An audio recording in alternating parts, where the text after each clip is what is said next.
G'day everybody, and welcome back for some more Space Engineers 2, where I have my mining ship, and I painted it, and I added a few little decorative bits to it as well. And one of the things that I did, which I really hope I remember to do more, and is kind of one of the key parts of Space Engineers 2, is being able to use stuff like this handrail as a decorative element to look like a grab bar or something on this drill. And similarly using the catwalks as various decorative parts, that sort of thing. If I take off, we can have a look underneath where I used a pair of them to kind of hide a lot of the bits that you kind of want to just sort of cover up a little bit, and then using the detailing blocks just to smooth things together. I think it came out okay. There is one bit that's not ideal. As you can see here, these detail blocks cause a dust-off effect from those thrusters there. And obviously, same on that side when it's that way. Yeah. So, in the time since last time, a few people have explained that they've had the same problem with the shaky drilling, where this thing or a similar miner will shake horribly when it's trying to mine. And there's one suggestion that has been put out there for it as to a cause, which I will test out, that I might have felt a difference when I tested it on my own. I'm not convinced, which is why I want to test it again. Because I was just like, oh, I'm not sure if that feels different, actually. I really need to connect some cargo up. But I think before I bother connecting cargo up, we're going to go and do another one of the Kemik missions and see if I can get myself a proper sized cargo container. But for now, what I want to do is offload this ship and demonstrate something that I think is important about these drills and the way that they're shaking. Because a lot of people had thought that maybe the shaking was due to shifting mass aboard the mining ship. But I'm pretty sure that's not the case, because I think once I offload everything, if I right-click drill, I'm going to get the same sort of shake. And the right-click drill is because then I won't collect any ores, and that means it's got nothing to do with the shifting mass. Because the reason I don't think that's the case is because I just don't think that Keen would have made SE2's center of mass update at any faster than SE1's. Especially when you look at how slowly the voxels update compared to SE1.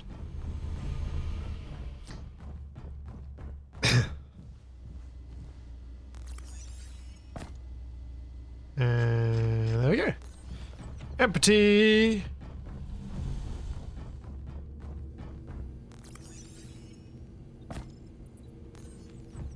Empty. Plaguebringer, I think I don't think I'd be alone in saying that games like this are often made by the people you play them with.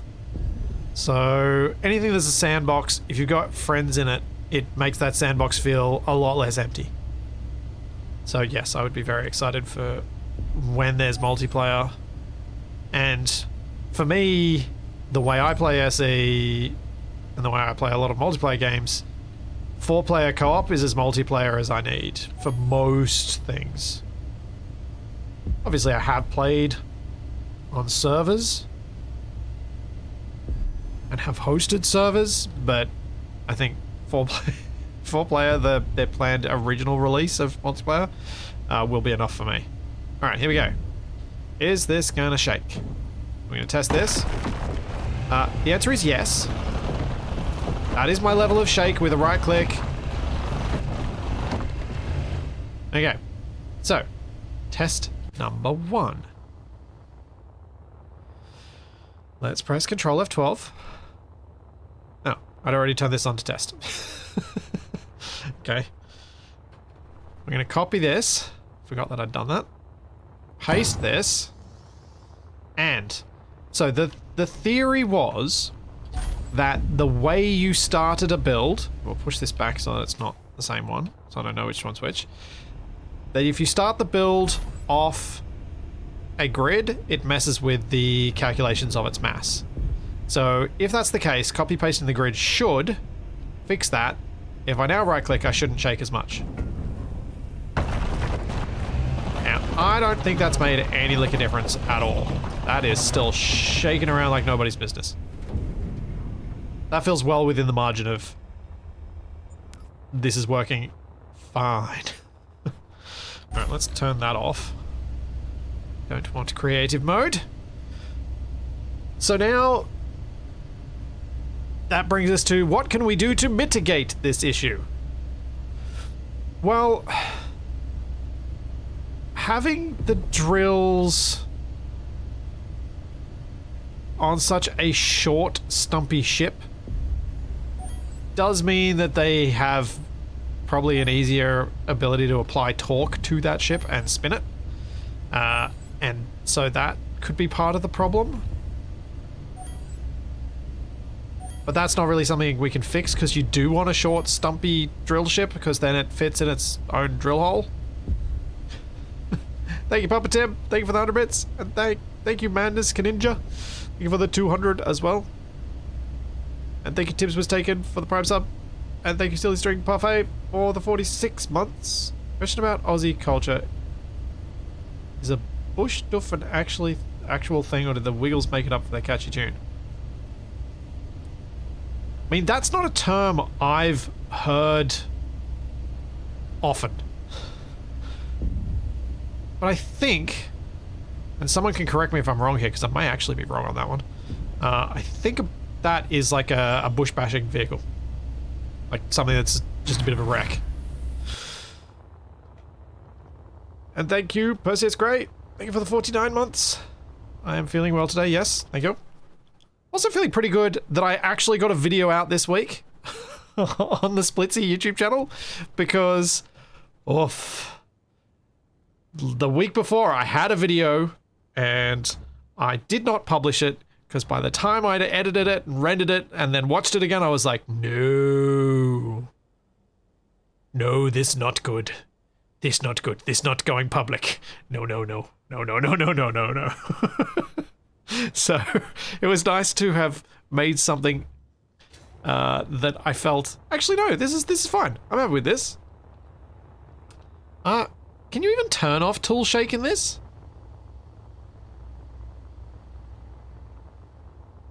I don't know if you can. So, first test for this is...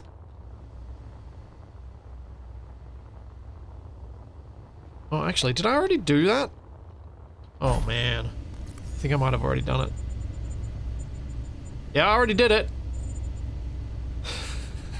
We have 10 gyroscopes on this, and it is not helping. So I think when I redesigned the underside, I put these extra 6 in, and it is still not enough.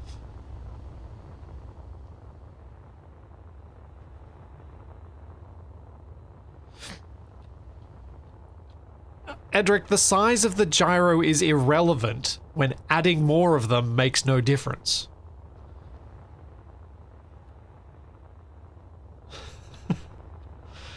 I mean, the problem with adding a giant one is I'm going to not just add a gyroscope, but I'm going to massively alter the position of the center of mass. If I put it up on top, it's going to shift it upwards. If I put it on the bottom, it's going to shift it down. If I'm going to put it on the back, it's going to shift it back. It doesn't matter where I put it. Whereas these little ones, I'm effectively able to distribute in such a way that they shouldn't impact the center of mass much. So you can't really say that it's the gyro, it could be the shifted center of mass.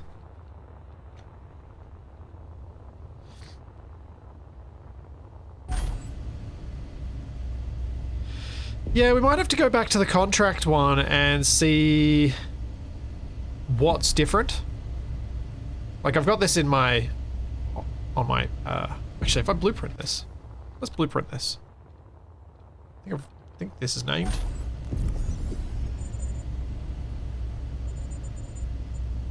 Yeah, it's named. I think what it... So something I think might be contributing to this is actually SE2's control scheme. So when the drills shake, my mouse cursor moves off from where the ship is, because the ship has moved off my mouse cursor. It's one of the issues I have with the way that this is working right now. If I run into, say, this grid, the ship moves off my mouse cursor and tries to move back. And so it fights it. And so what I think might be contributing to the horrible shake, other than probably Keen's just over-tuned the shake dramatically, but what I think might be contributing to the shake is that I'm getting some sort of harmonic resonance going on with the jiggle, as my gyros are too slow to fight the drill, that by the time they're fighting it, the drill's pushing in the other direction, so it amplifies the motion.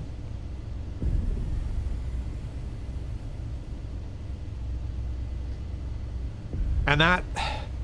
The reason I feel like that could be a thing is that the stuff here is, like... The way the controls work feels so high latency that I can picture latency factoring into it.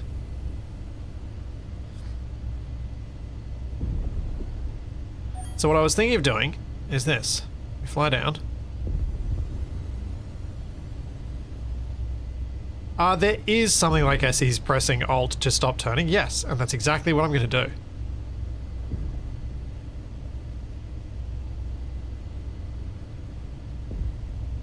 Let's see if it makes any difference. So if I hold down Alt, I move the camera and nothing moves, but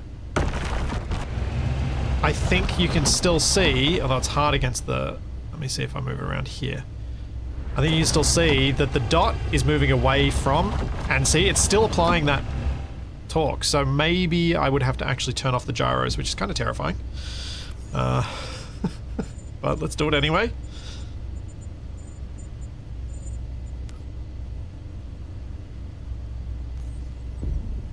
So gyros are off now.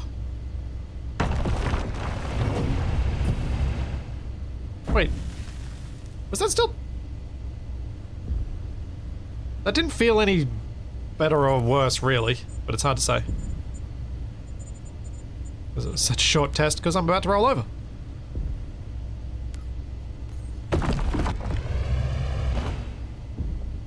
Yep.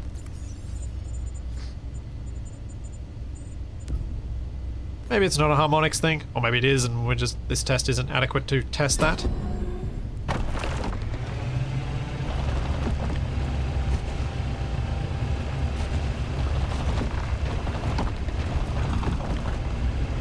I don't think gyros counteract the tool shake at all. I was thinking they might have been making it worse.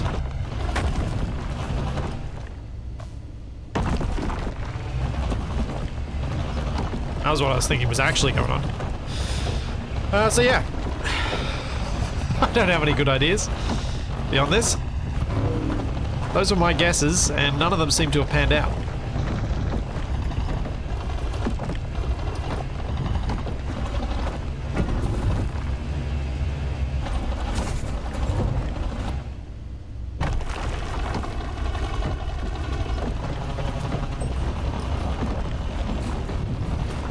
Oh boy. This is a lot of jiggle in a hole. Also, this is a deep enough hole I have no idea which way is up.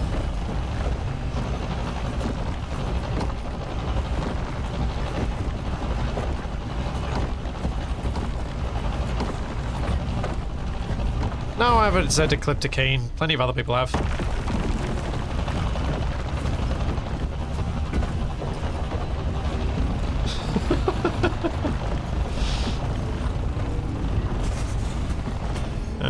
Let's just check our inventory.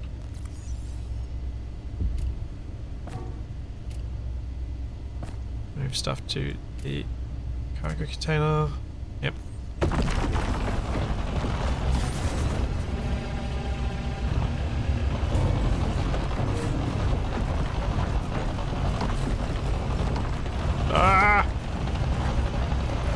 mean, if you're trying to actively resist the motion, it gets bad.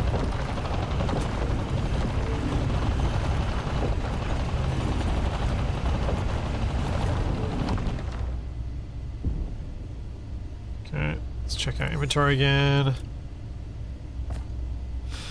Jeez, I'm not getting very much. I think I'm on top of this deposit. This part of my problem.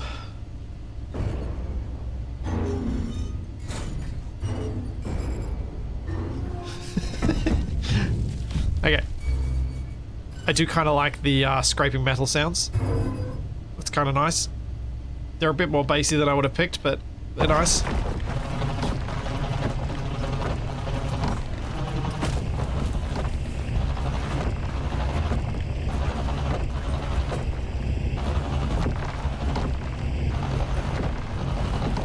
Dampeners are on, and dampeners kind of need to be on. There's no way I could possibly fly without them. Thank you, Beldenik. Thank you for the 200 rainbow unicorns. The way out is up.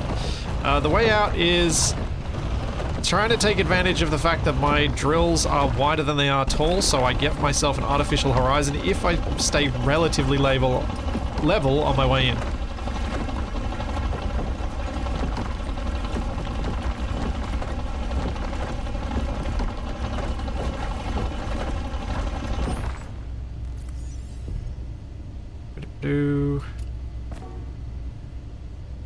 Nope.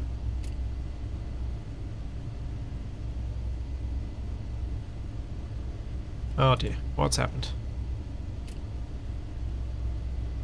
Why? Why are you being like this? Oh, I think I broke my inventory menu.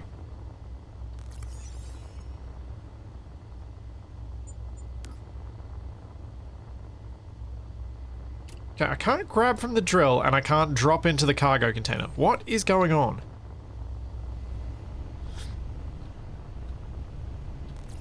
I access the cargo container directly. Well, that sort of worked.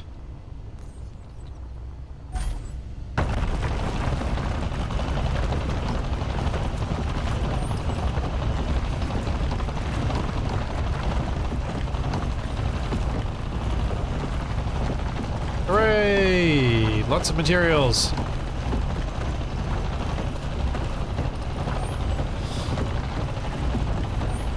Yeah, who needs a cocktail shaker when you've got a giant giant mining ship? There are no cameras in the game yet.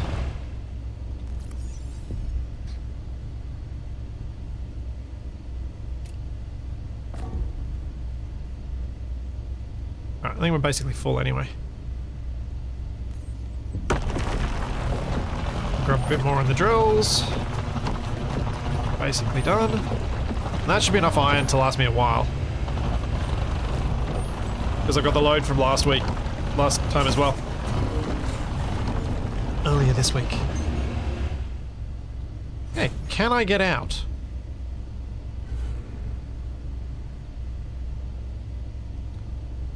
Come on, super dampeners, don't fail me now.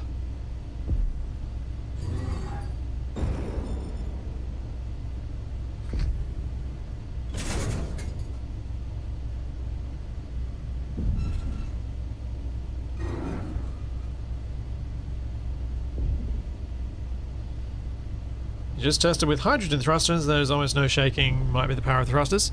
Okay, if that's the case, then we should see with this ship less shaking if I get closer to sea level. Well, what will be sea level.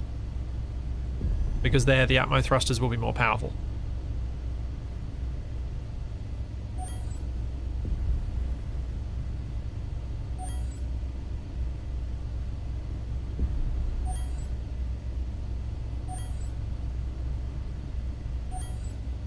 So we'll offload everything.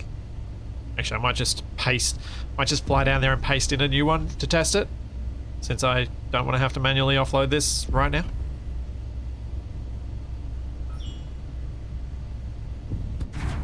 Okay. Just checking. If I go enable. Yep. Disable. Let's get in my scout ship because we're going to go do a mission after this.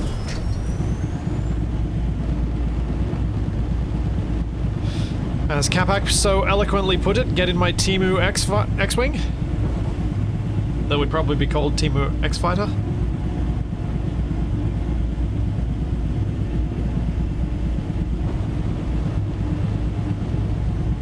Daz, that sounds like the kind of idea that's just forcing me to press P a whole lot.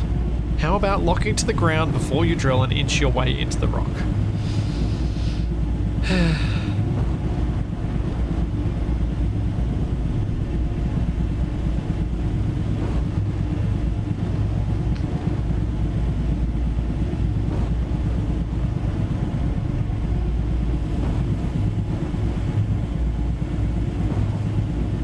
Alright, so in theory, the Atmo thrusters should be substantially more powerful down here.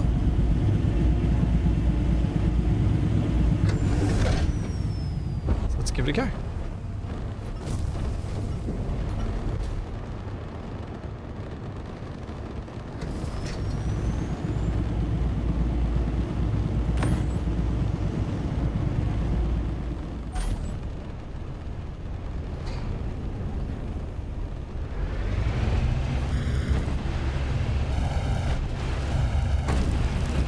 I mean, I'm not sure there's a big difference.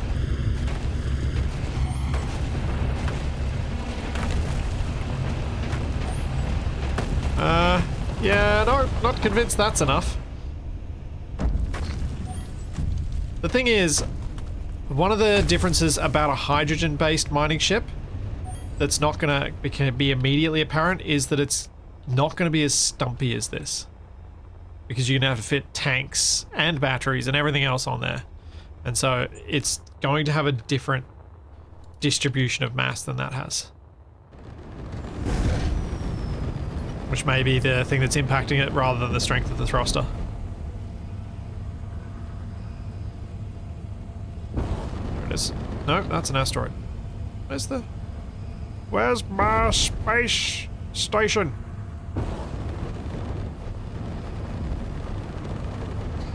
Is that it? Oh no, is that it? No?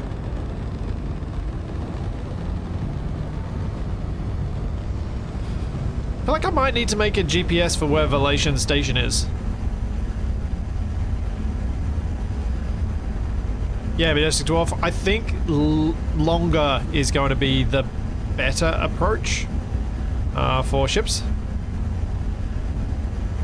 So your longer ion miner probably wouldn't end up with as much shake, because I think basically what it is kind of over-torqued the drills, so basically what we experience in SE1. Yeah, D2LGR, that didn't seem to make any difference. That was what I was referring to at the start, and New Grid versus a New Grid blueprint, which is what I did because I did a copy-paste, didn't have any different behavior in my case.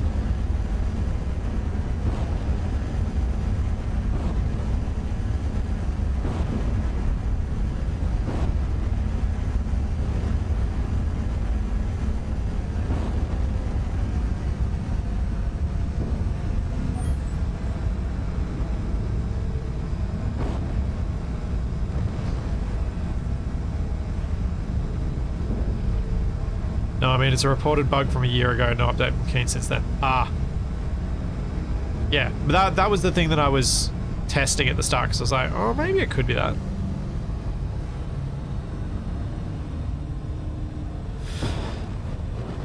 Well, you're not really able to counter the torque, because it seems like the drills have such insane torque that even on a really, really short lever arm, they can make the ship flail wildly. But if you make that lever arm nice and long, the movement that the drill adds, because it only adds a certain amount of translation X in each direction, that translation means less to the overall pitch of the vehicle. So it seems like the translation that it adds is with basically infinite torque. So even if you make the lever arm really short, it can still do just as much.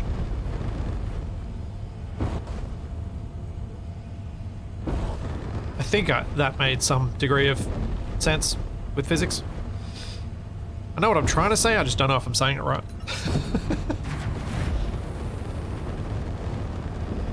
Fill on up. Make a GPS. Good idea, because I was about to forget.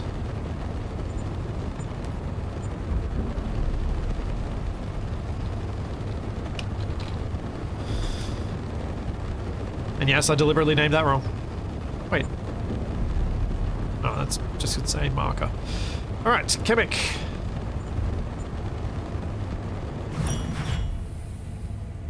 Let's go.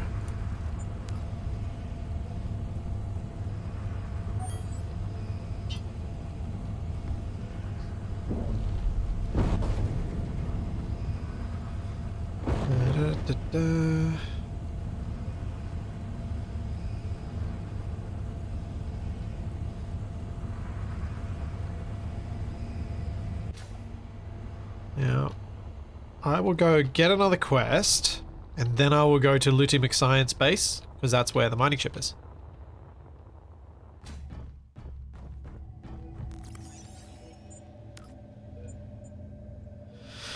And this is Logistics Tier 2. Should be my bigger cargo container that I was after.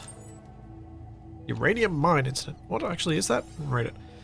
Uranium mine was being upgraded with a reactor when a power surge damaged electrical systems across the facility. Repair the damaged systems, build the reactor, and research the mine. And search the mine for some uranium to fuel it.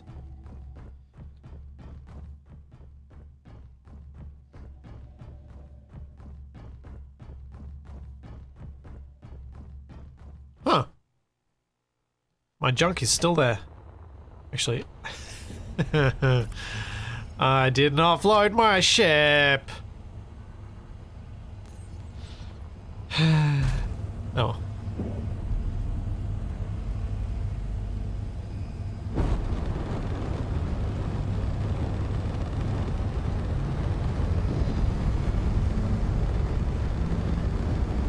Wondering something, if you land the miner and turn the thrusters off, does it still shake like a wet Charlie?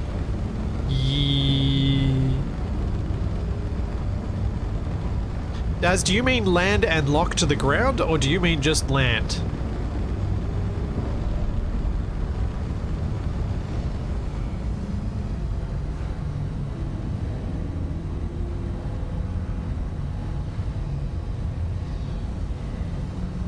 Alrighty. I wonder if it's the thrusters trying to overcompensate. Interesting thought.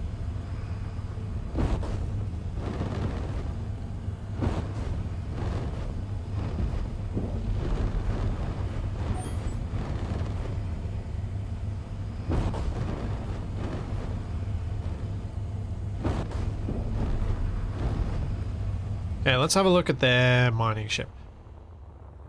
It is longer, but not by much.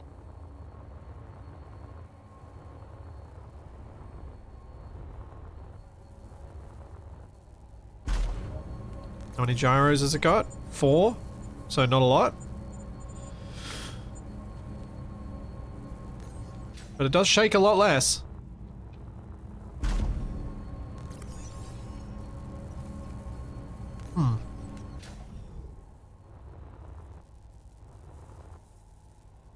Now, Bug Report said that it doesn't matter if you blueprint and paste the ship, the issue of drill bucking persists if you start off a platform.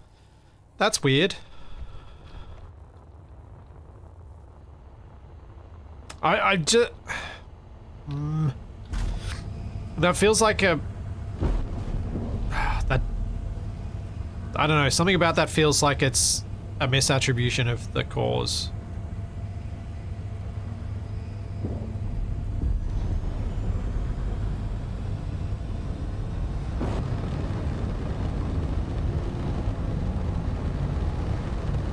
Yeah, I wonder if the ion or hydrogen-based miners end up being substantially heavier. Or if it's the drills that we've built versus the drills that Keen built. And our drills have more torque.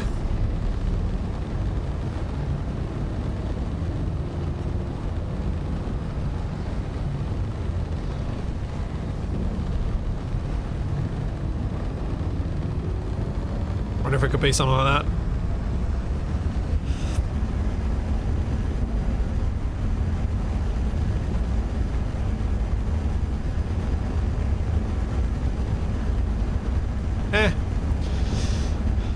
Too many possibilities.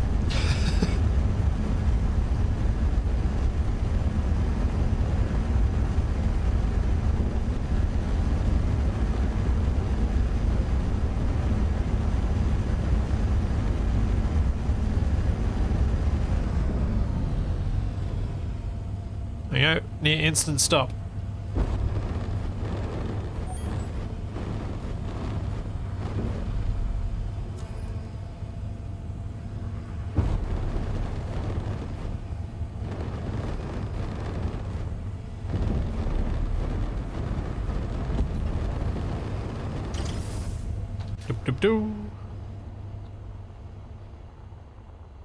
Yeah, but Sinzback, you said that the bug was old. The post that was said was old, so they may have reproduced it and fixed it. That particular thing. It's hard to know.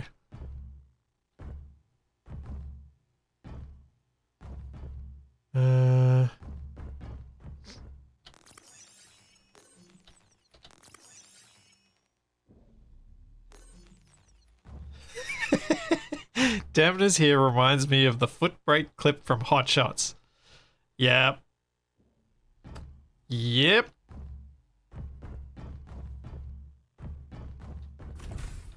I know exactly what you're talking about.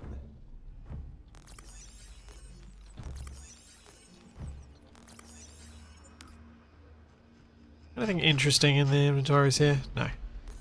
But I'm probably going to need these for repairing stuff, so let's grab them. Where am I going?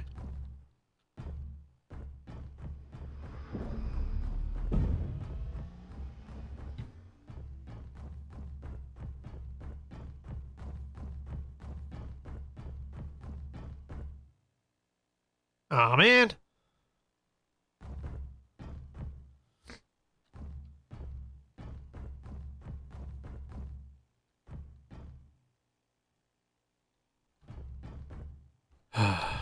I'm gonna actually have to mine stuff, aren't I?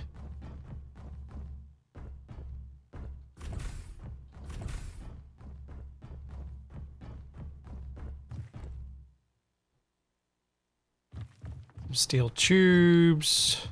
Alright, where's the mine?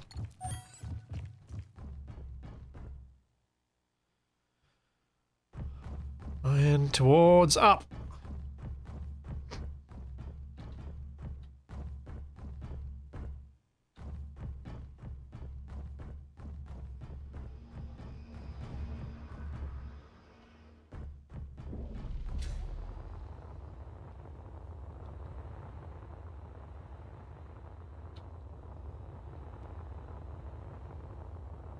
Visible on this side? Nope. No.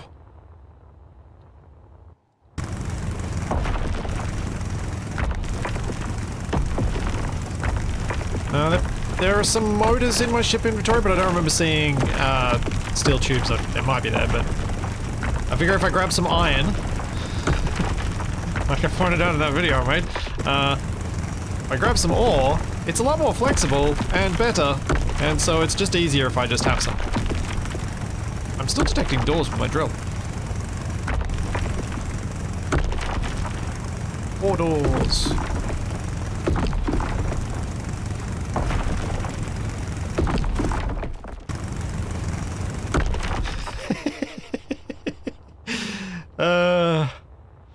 You might be able to clear up some space by finishing that down thruster. Oh man. Yep, that is a fair point.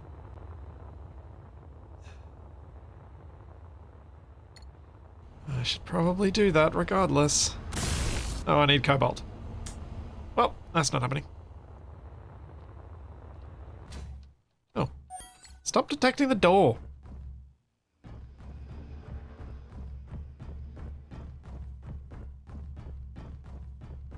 This one needs nickel, I think. So I want to go this way.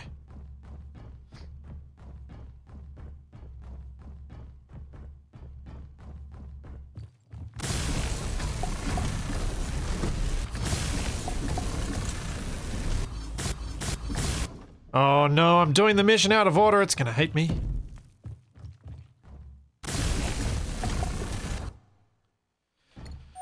Do I see silicon? Yes, I do.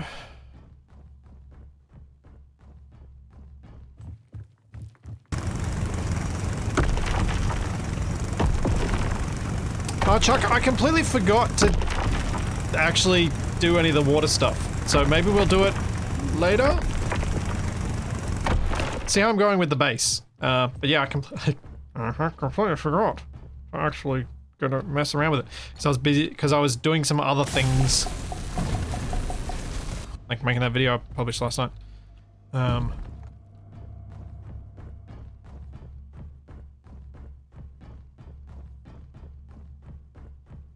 Yeah, whoops.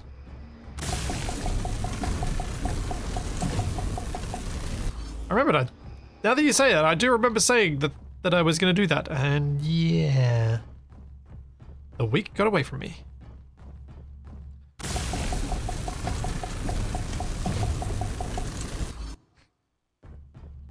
Alright, where is this other marker? Where is battery 4?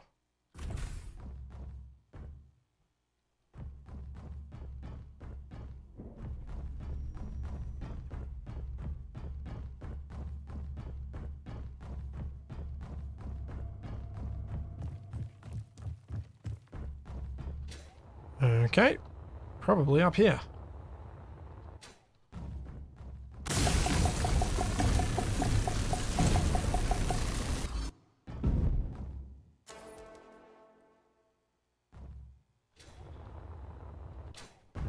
Now I can repair this. Let's hope I didn't stuff it up by repairing the other bits first.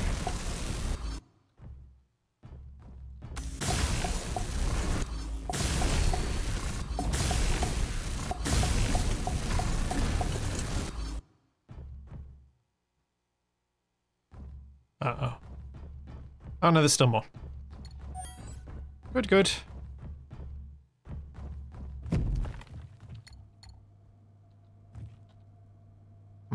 Steel plates and tubes.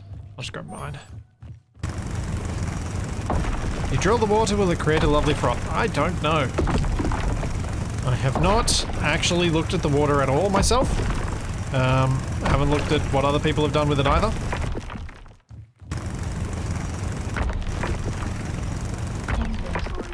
I haven't looked at it since the couple of sneak peeks that Keen put out when they first were showing stuff.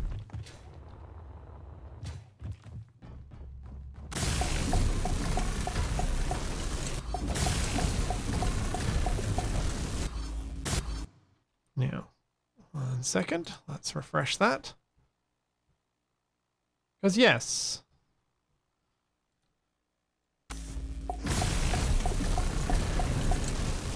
Why you like this?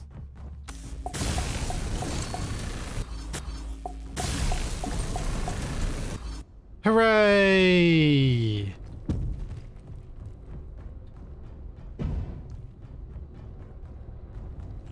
I did a thing. I completed the mission.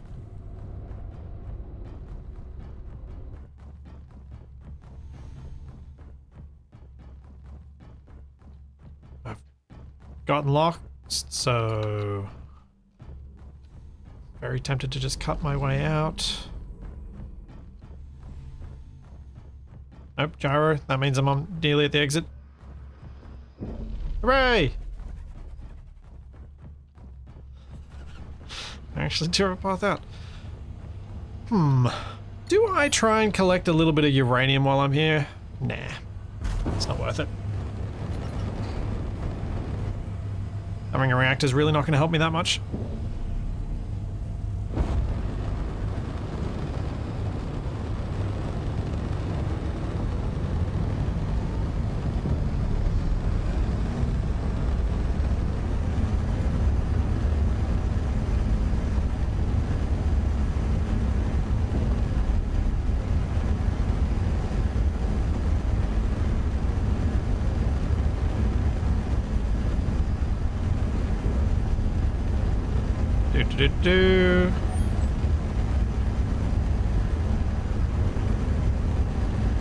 Yeah, they've put a lot of gyros on static grids. And stop.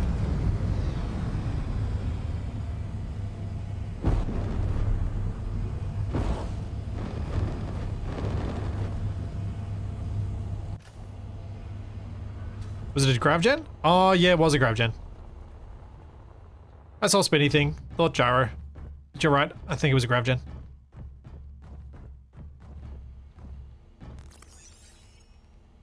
Complete. Dark Dragon, do you mean the backpack being...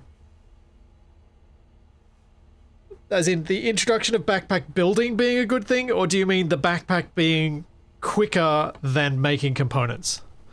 Because 100% the backpack is quicker than making components. So quick.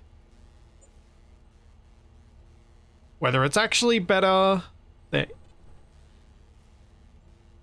The implementation... I think it's... as I said, yeah. I think I covered enough in the video. It's...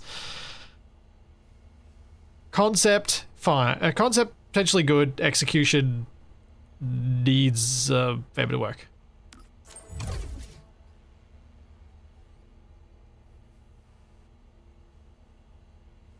Critical hydrogen production facility in the sector to sustain damage. Resume the hydrogen production by repairing the damaged conveyor lines and hydrogen tanks. Okay.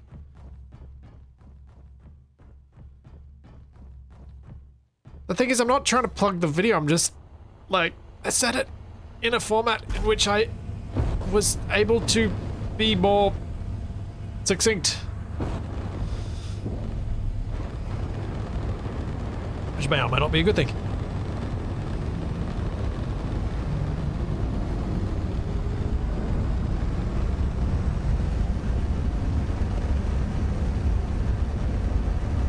Yeah, Virtual Voyager, the fact that you can go through the entirety of the available campaign mode without ever placing a single block is a concern. It's a separate concern, but it is a real concern.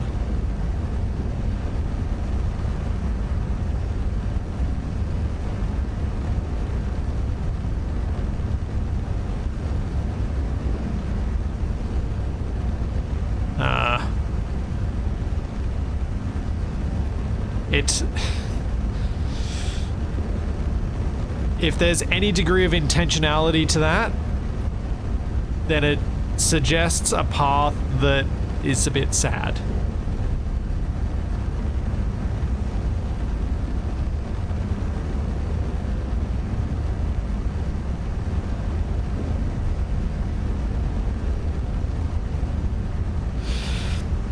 You will never get the video that is me, old man, yelling at Cloudsing.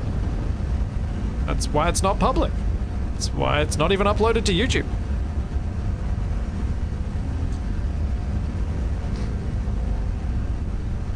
It wasn't the message I was trying to convey. It came out wrong, so I'm like, no, that's not what I was trying to say.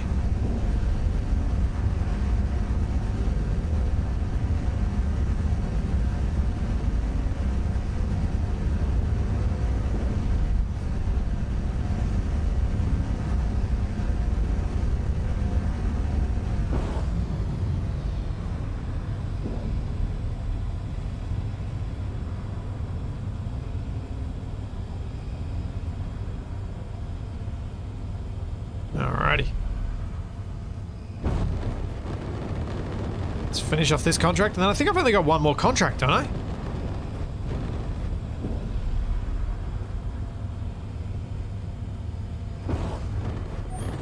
And it's all done. When am I rebuilding my PC? Because it's not really building a new one, it's rebuilding this one.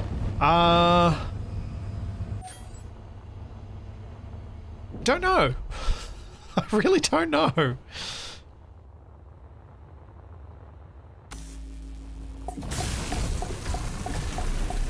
Maybe this afternoon?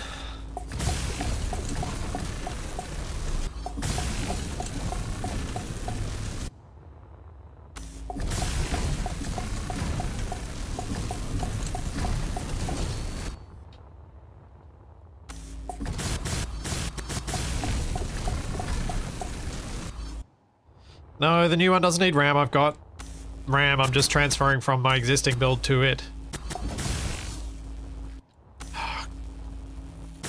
Stupid. Weld up. Oh, is it specific angles on some of these blocks?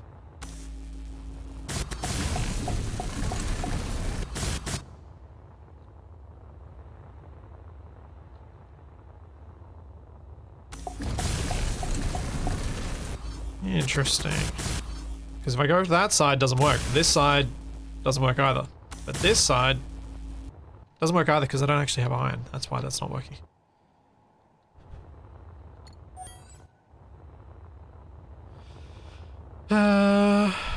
Let's do this the easy way. Easier way at the moment because these are right in front of me and I don't want to have to find where that iron is.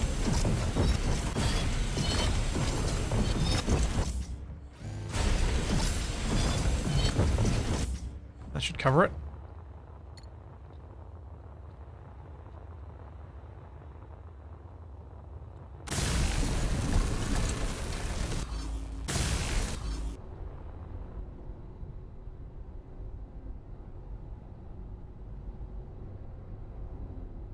I was always thinking, okay, where does the game obligate me to build a base so I have the base closer to the place I need it? Didn't build in the first sector because I saw that there was a lot more tiers in the second sector. Ended up finishing the survival without building anything.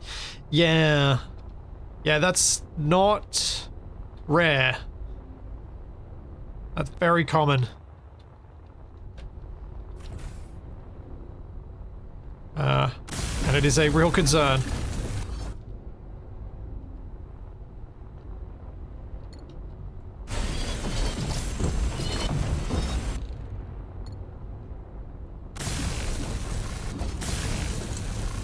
But you don't even have, it's not even not building a base. You don't have to build at all.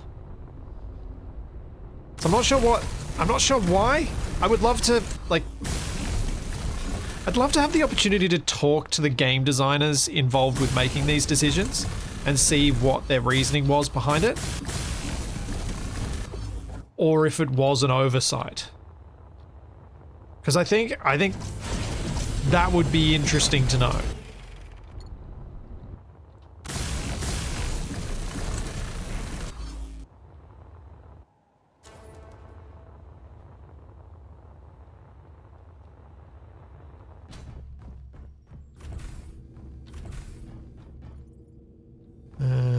Okay.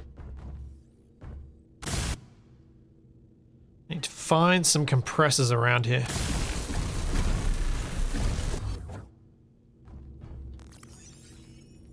Oh, there's some of it.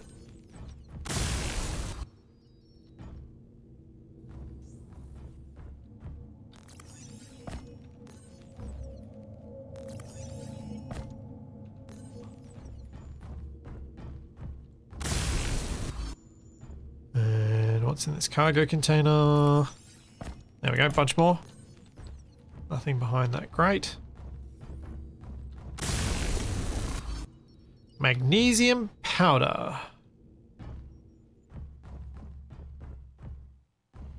Let's see if we can find some of that.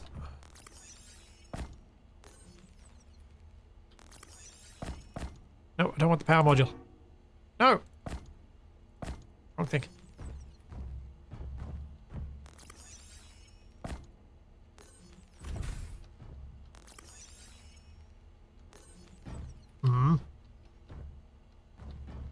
Yeah, there's magnesium ore nearby, but I also reckon that there's almost certainly going to be some magnesium powder in one of these.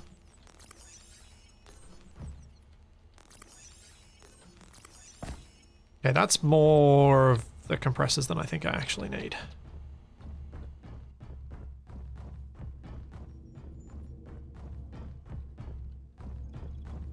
Where are the other ones?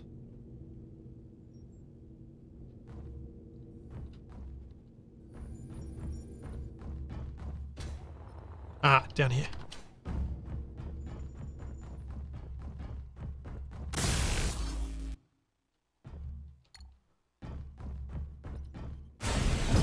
Inventory full.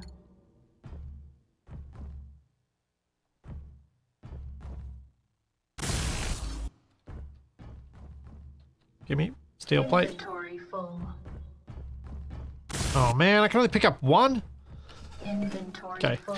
Need to drop something. Let's drop the silicon.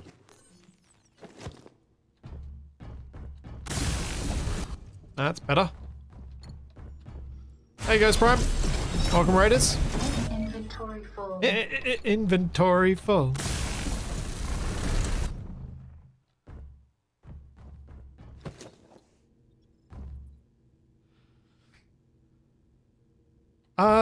The Wild Chocotor, the problem for me with the argument that they're trying to reach new players is that these missions also don't teach you anything other than how to move around. If they actually taught you how to build and if they actually, you know, taught you stuff, then I think that argument would have more legs, but they don't. They don't teach you it. Like it doesn't actually teach you, and that's where I think it's really hard to follow a logic behind it.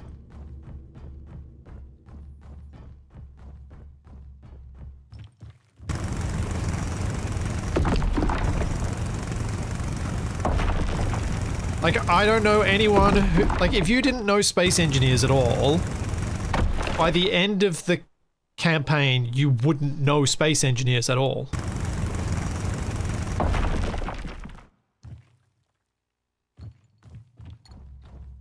Because you don't build anything, you don't get told how to place a block, you don't get told why you place a block. None of those things that are actually needed to connect you to the world ever get explained at all.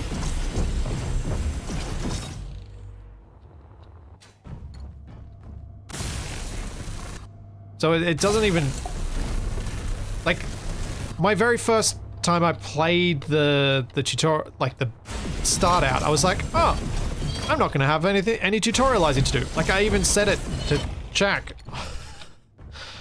Except now that I've actually played it properly, nah, there's still a lot of teaching to do.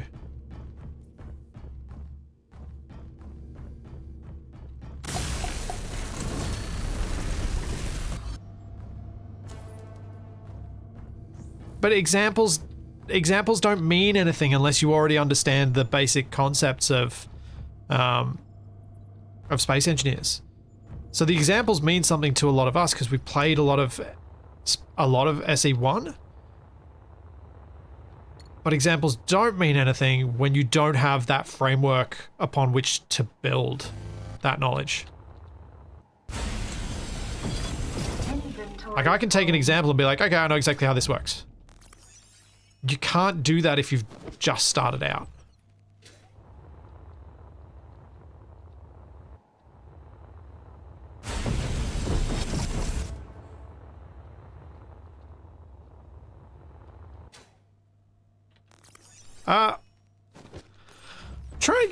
My memory may be not completely accurate here, but I'm trying to remember what Space Engineers Survival felt like when I first played it. And it was pretty bare bones. You just had power that you had to deal with for your suit. There were a few little cargo ships that would float by. I think that might be later. It's hard to remember which bits were at what times with these things.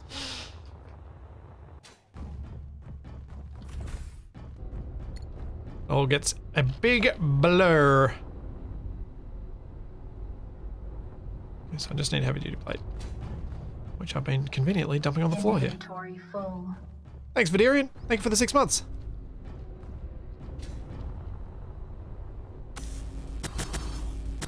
Like, I don't think the story mode is a problem. I think, again, it's an implementation issue. They appear to be shooting for something that doesn't align with the existing player base of the game with the same name.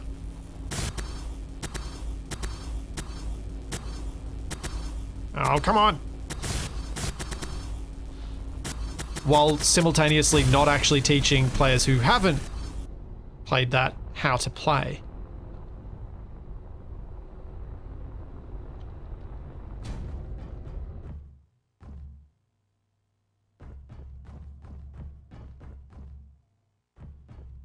Megras, this is the first time user experience. They tell you how to crouch.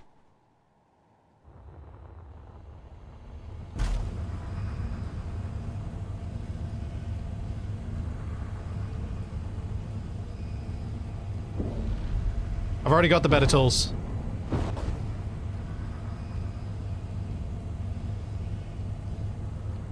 So, no need to grind too much stuff down.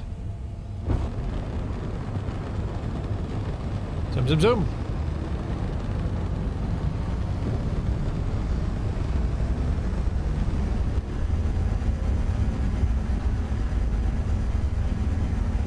Watching you play SE2 feels like some of the charm is gone, but it's very early. Like the trouble is, with any... one of the biggest problems with live streaming a game like this is that the sort of conversations that come up are the things that aren't feeling right. The stuff that feels right just feels right. Just plays, it's just fun. And it's a common problem in all aspects of our lives that the annoying things are the easier things to talk about. It's easier to find words for things that suck than it is to find words for things that are good. So it's just kind of always going to be that way.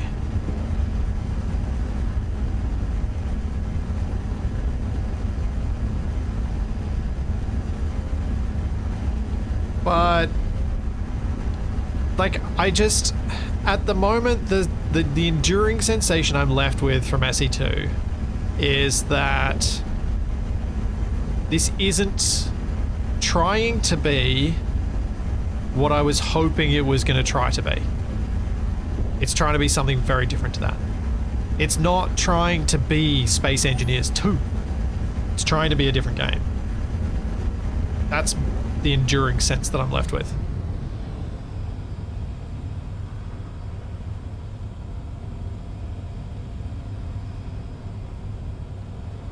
Is there fun to be had in this different game? Yeah, I think so.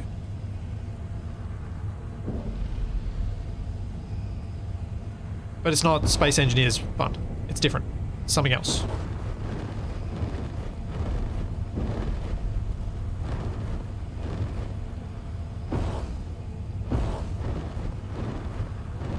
Like, I think some of the various versions of Civilization have more in common with them than this does with SE1.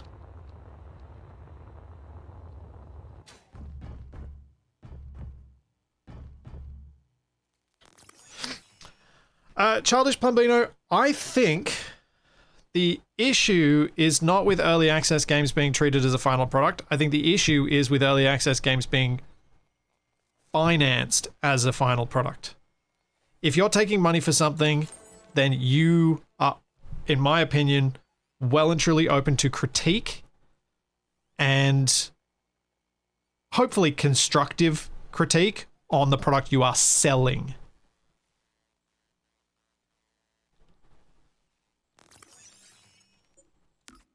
If it's free, well, you do you. But if you're charging money for it, you are selling a product. And that product needs to be fit for purpose.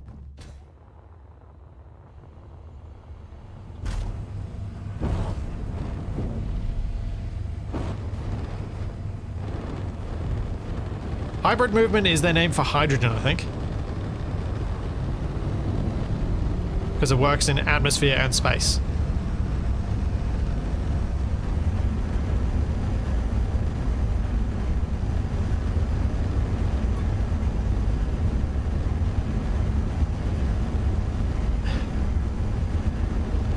I wanted a juicier, sweeter apple. Not necessarily bigger and shinier. I wanted a juicier and sweeter one. And yeah, I got given an orange. Still good. It's just not what I was expecting.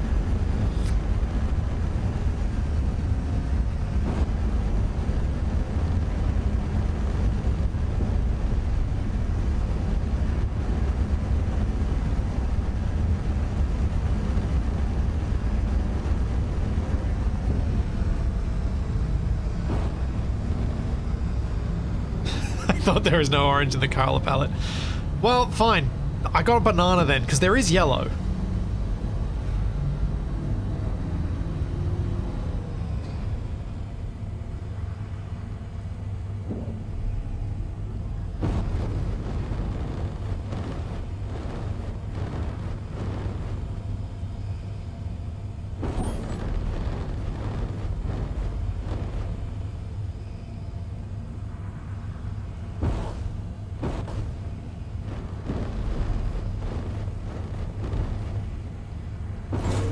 Alright, park there. I will be right back. I'm just gonna take a quick stretch break, and then we'll get on to whatever this mission was, because I did not read it, because I was so distracted by chat. I'll be right back.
Those thrusters are loud.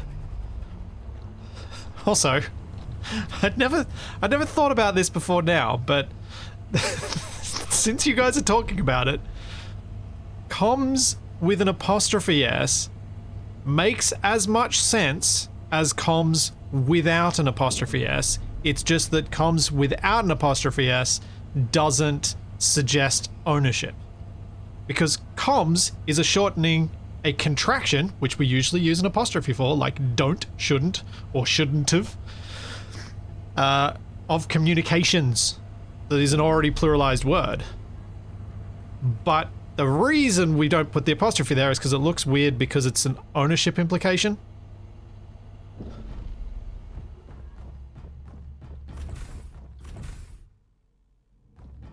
Which is interesting. The weird things you guys chat about. And no criticism on the weird. I'm on board. Alright, what do I need? Copper, silicon, and iron. Or steel plate, wire, electronic parts.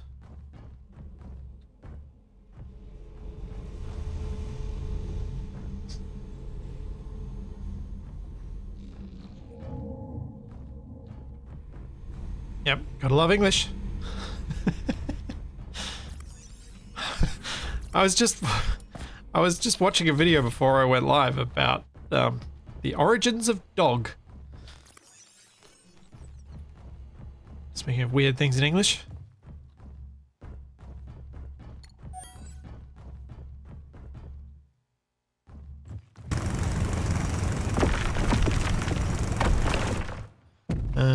And copper and nickel. There we go. That saves me a bit of time. The origin of the word dog is unknown. We don't know, because English is the only language that says it that way. Well, English is not the only language that says it that way. It's the only language from Europe that says it that way.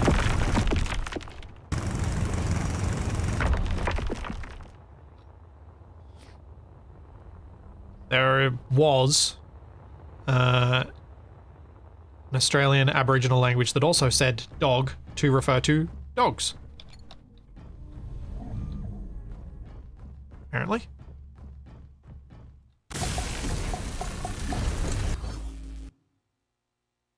Yeah, Ada, the D-O-G-G-E in German is a borrowed word from the English dog. It went back to German, because in German it's Hund, or something that's more correctly pronounced than that.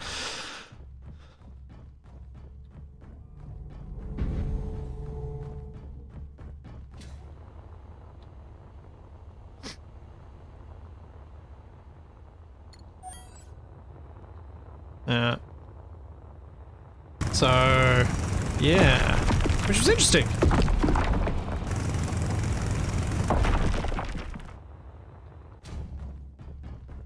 I blame Tom Scott for me getting some vague interest in... actually, no. I blame Tom Scott for enhancing my underlying interest in etymologies.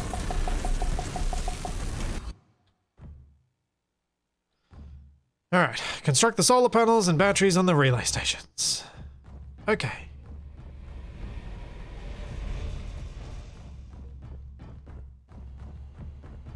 Let's get some more silicon because I'm going to need it.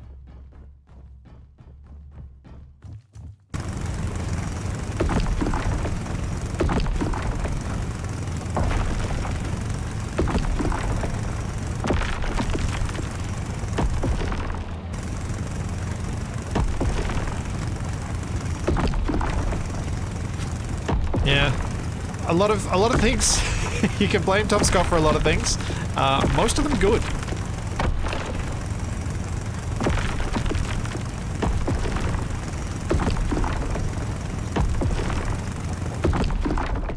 That was a guy who... He's a guy who got what the internet could do and didn't exploit it in a horrible way.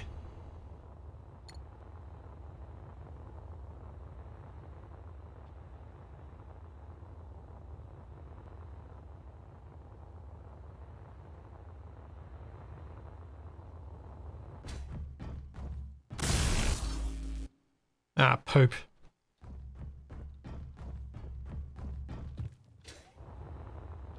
I'm gonna have to find a motherboard.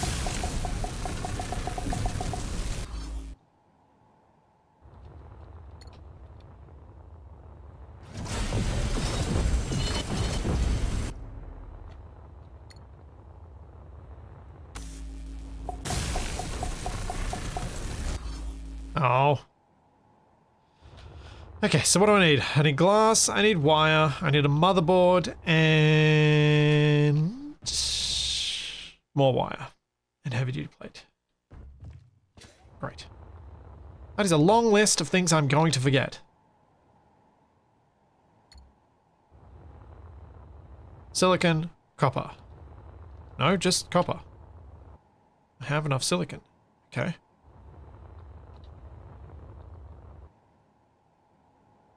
Copper, motherboard, heavy plate.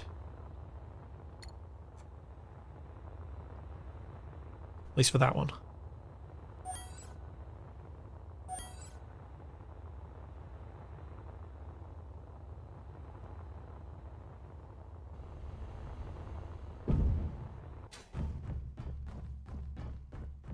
Yep. Back to the digging.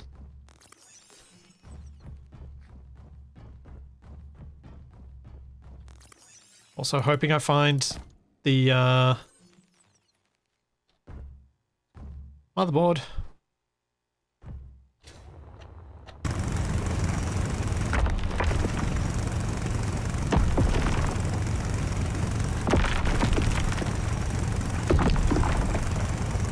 Inventory full. Don't know if there's an assembler on this base.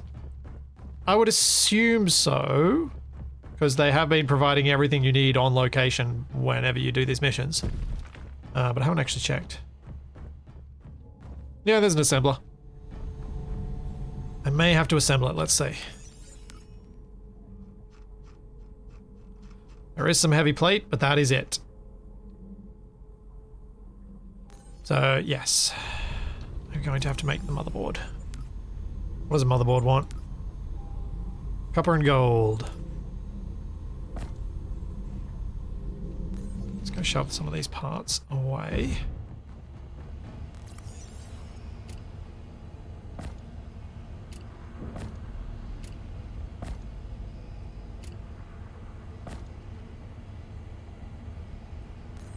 Let's go grab some gold.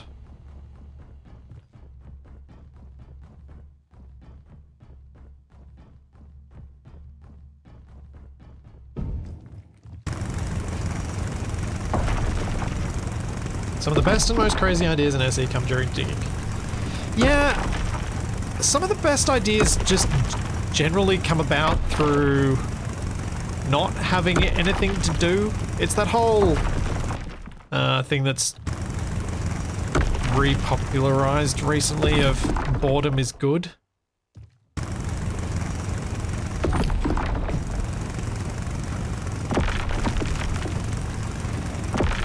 It's why I think some of the best stuff that I've done recently in Space Engineers has come on those boat rides where Shaq and I are just chatting about nonsense in Combined Arms, where we're just just sailing along, crashing our boat.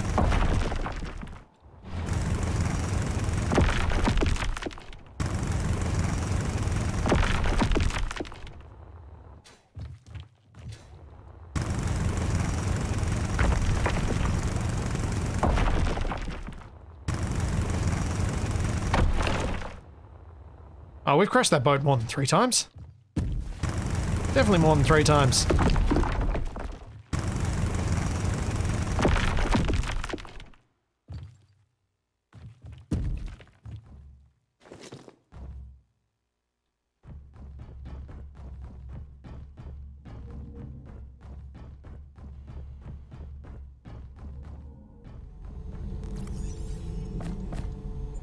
Okay, production. Motherboard. Produce. I'm gonna go check if I need another one. Take this one with me. Actually, how cheap are they? 20 and 20. I'm just gonna make another one. And heavy duty plate is just iron, so that's fine. Let's grab those back. Need to go grab some iron.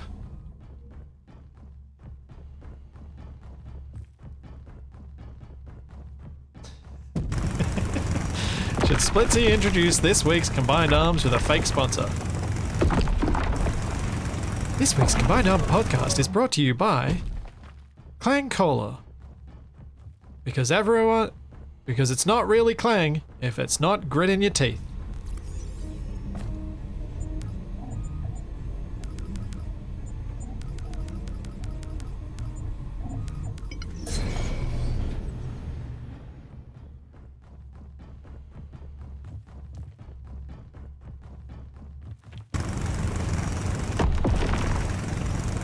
Inventory full. Okay, I really need to offload some of my inventory before doing this. 40-kilogram motherboard. I don't know, it feels like we have those sometimes. I do not need to carry magnesium, but I should probably put it in my ship.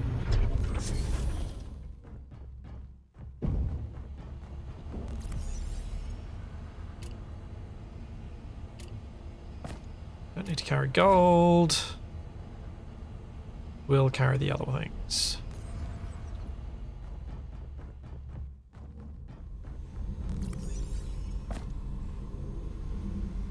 Alright, let's see if I can get one of these finished, then do the other.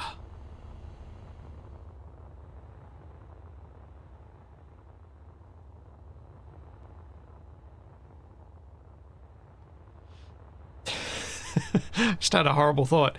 Come up with all these in-world advertisements, and then then you have the opportunity to hide some real ones in there.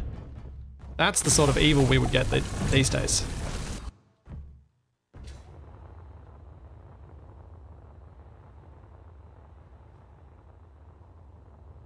Don't know what I've started, but I'm glad I have. Yep, Ike Sky. Yep.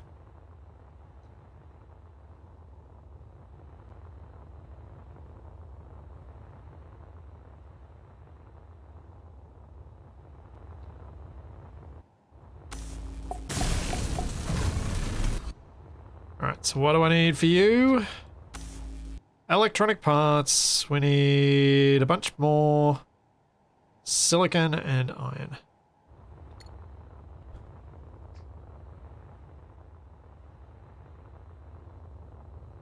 So there are different top speeds for the ships in the suit. Could you elaborate a little on what we know so far? I love the idea of not being able to outrun a ship in a suit and... so your suit top speed is the same as a ship. In fact, it's a little bit higher, just as it was before. However, to reach that top speed, you have to use the boost mode on the suit, which uses up hydrogen, which is a fairly limited supply that you have. So, while yes, you normally go slower, that's just the mode of your jetpack that only uses power.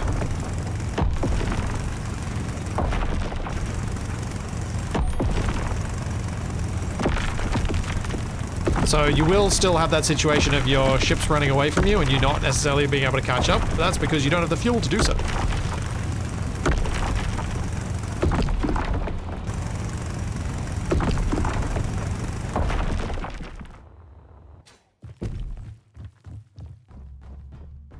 Let's test. If dampeners are off... Oh yeah. That does turn off the speed limit. It's not going to work. It's not going to work on planets, but it does work in space.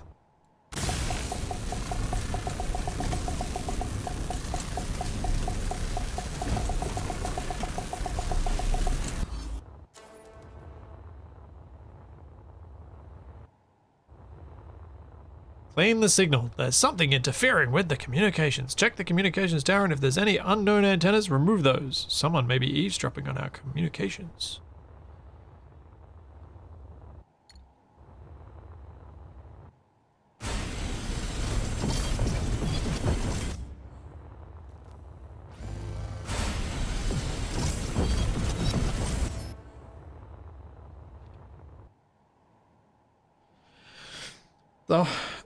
The whole point of having the player be able to go faster than ships is so you can walk around on a ship going at full speed. That's why. Because you need it. Because otherwise physics don't work. Whether that has to be achievable speeds with the jetpack, That's up to your playstyle. But with regards to it being the player character needing a higher top speed, yeah, it does.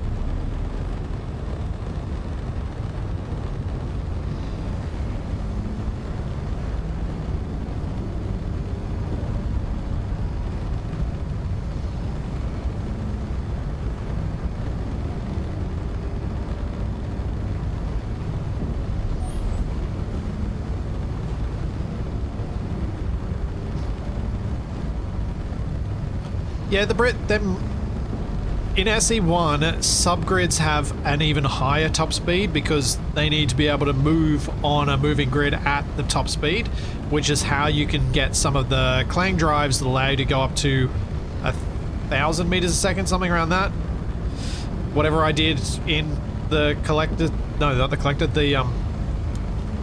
my trading run only to see if I could do a trade mission without a jump drive.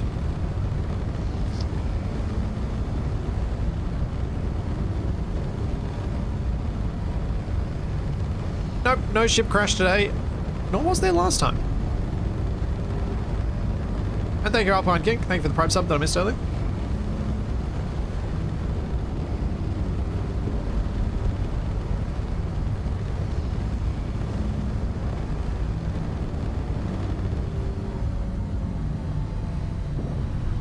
Oops. Forgot to turn a burn.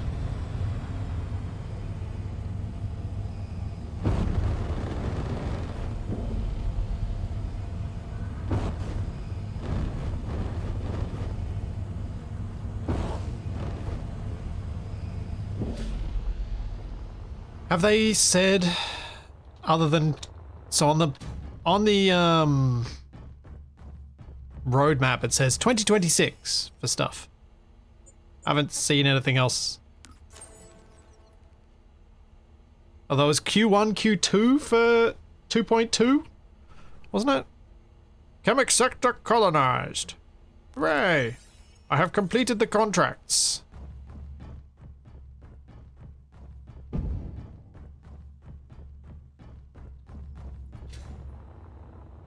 Have all of the blocks now, which means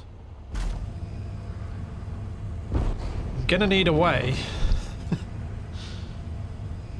I'm gonna need to build some sort of if I want to build a big base, I've got to mine a lot, which means I need a way to move them, and I'll need to mine in Kemik's region, so it's gonna be tricky. There is no third sector, no. This is it. That's all the missions. They're all done.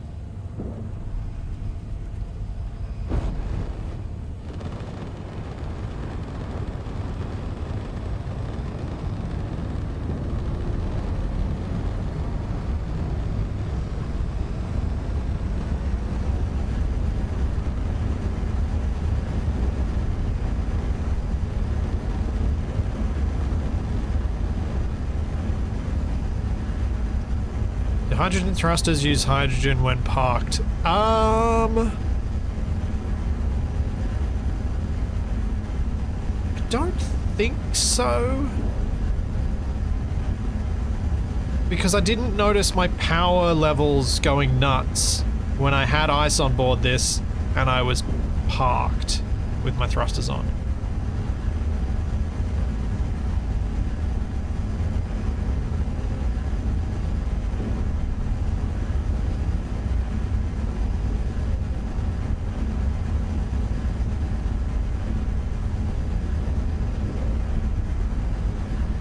Why am I always coming home at night?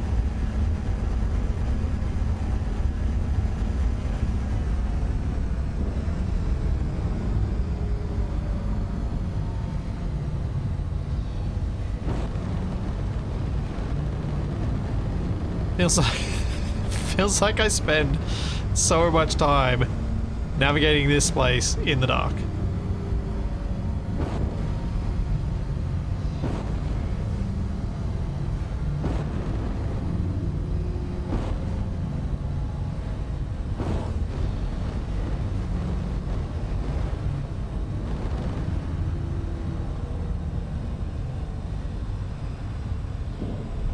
Down we go.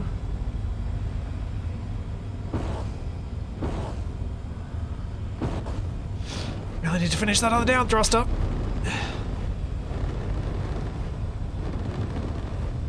Come on. Come on. Down. Faster. Drop. And stop, drop.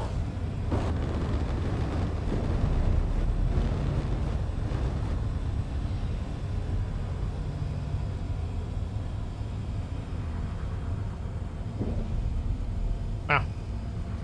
Those spotlights on my mining ship are definitely lighting up the hillside.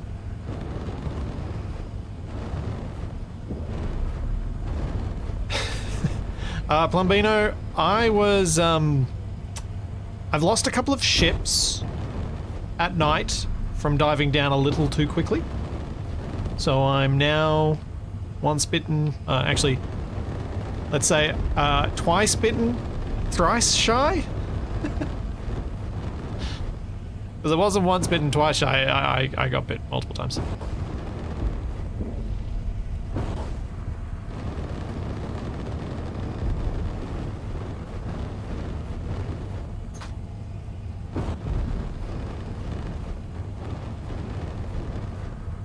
It went poorly.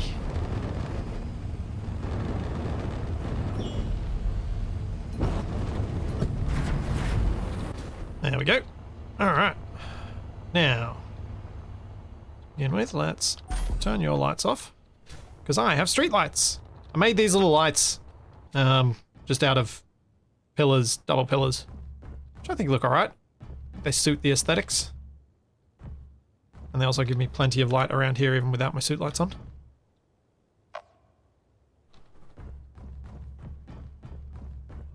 Now, how to best go about doing this building?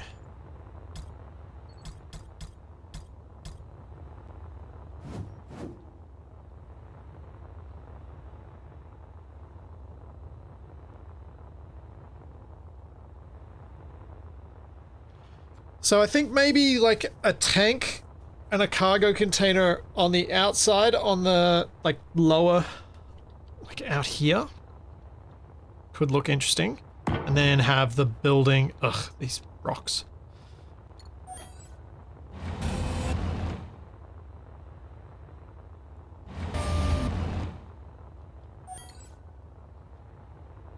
No. Yes, let me place you. So they could be on a platform there.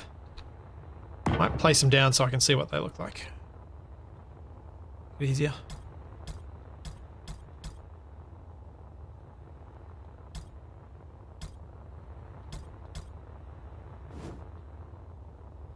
Alright. You chunky. In ways that I'm not sure I want to deal with.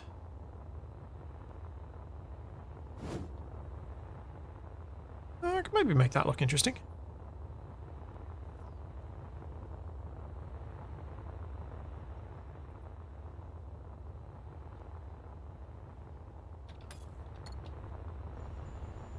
Yep, I have the biggest storage now, so I can put it down and have one place to put everything.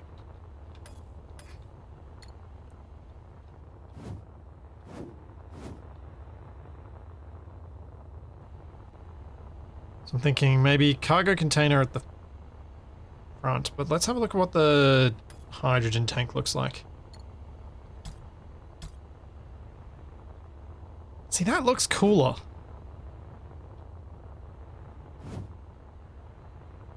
That should go at the front. That should be the more visible part. Although that's probably too close to everything else. I want a little bit of separation. And of course the tree's in the way. Goodbye, tree!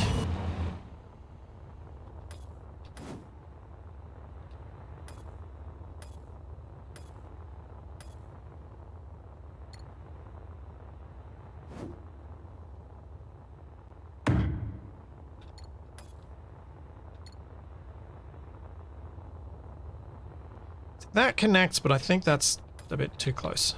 I want some gap between them.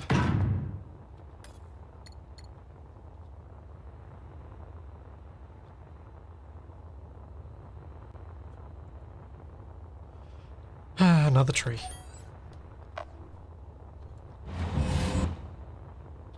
Oh, it might be this little tree too.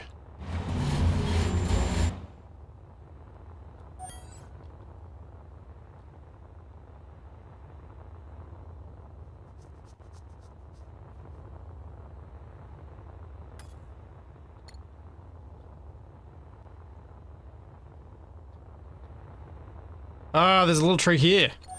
That's the one that it's upset about too.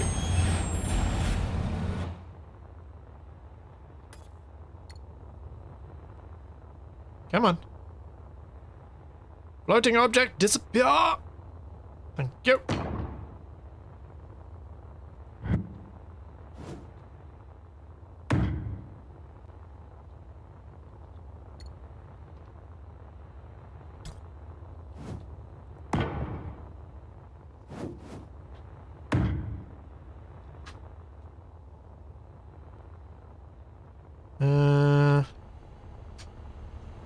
Do I want to make you piped? Yeah, I think so.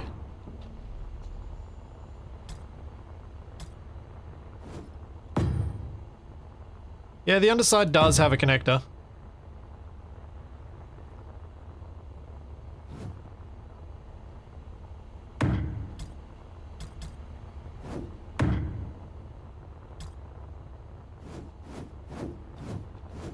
I'll eventually rotate that the correct way.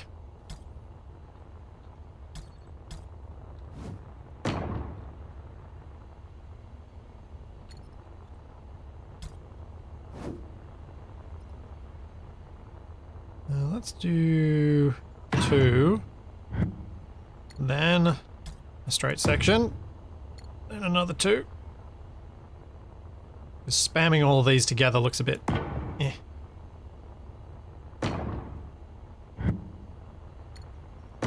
Not a fan.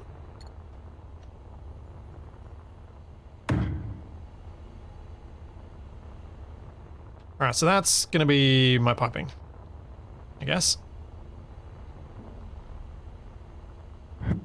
Now I just need to figure out what I'm gonna do for support underneath this.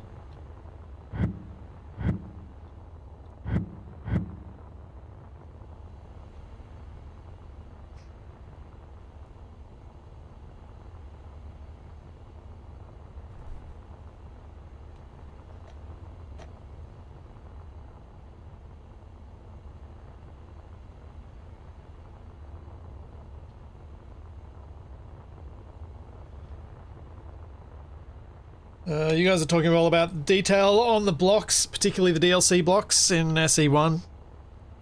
It's a pity Keen have sort of backed themselves into a corner to some extent with the level of detail they put into the DLC blocks. What I mean by that is it sort of feels like they don't have any good ability to go back and update the old ones, because they're always like, oh, but we've got to do it as a DLC. I don't know that that's going to be a good look. I'm going to get rid of these. I want to try something, but I don't think it actually adds anything meaningful to this design at all.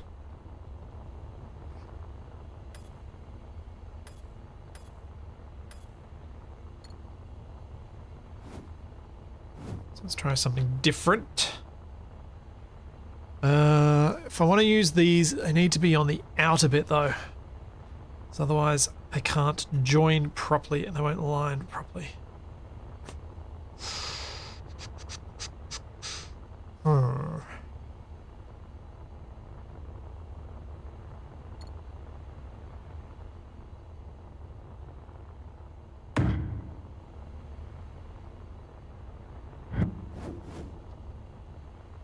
Put that in there, and then we go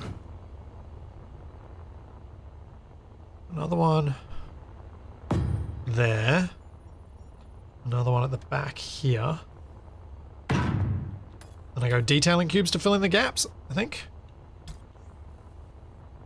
Something like that. Then, what I should be able to do is this. Put these frames on the outside. The thing is, what I probably want to do is also put down the next line on the outside as well. So that would be there.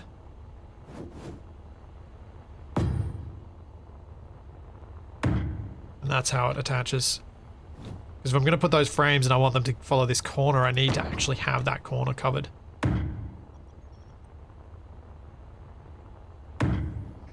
Now I suppose now that I've done this, what I probably should have done was just use these guys.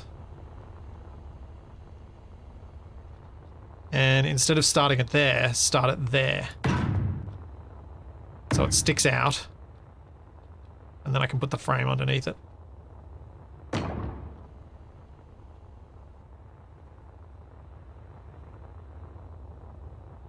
See you, mate.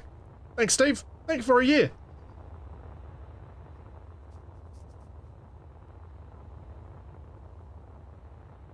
Have I had the issue of not being able to dock? Do you mean when your landing gear locks instead of your connector? Because yes, I have. The solution to that I found is don't let your landing gear be near locking position when you dock.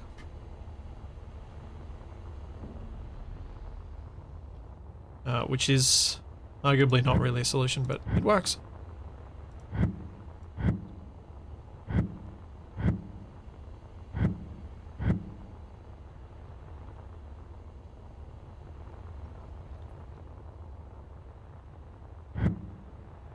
Thanks, 30 Mile.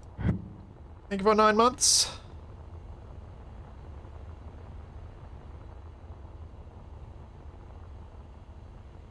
Alright, let's try this on here. I think this will work.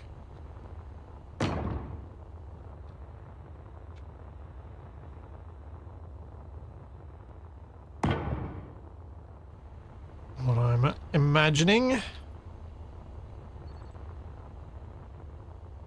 This is very much a, let's see if I can figure out cool ways to build with the stuff that we have right now. So now I should be able to place this here. Placing another one here.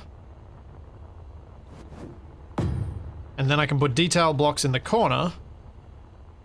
And it'll all make sense because these actually get to fit 3 blocks long.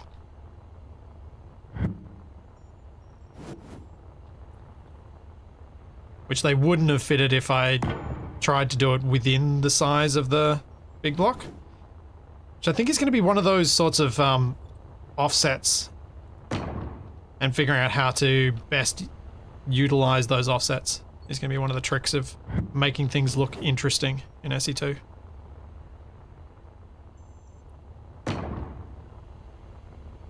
Oh man.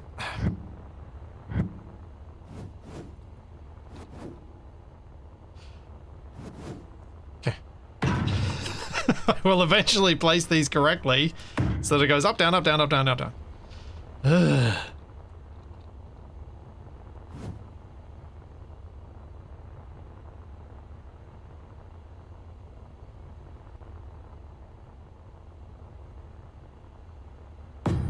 Yeah, I'm hoping that the toolbar for cockpits was not a removal, but rather they didn't add it yet.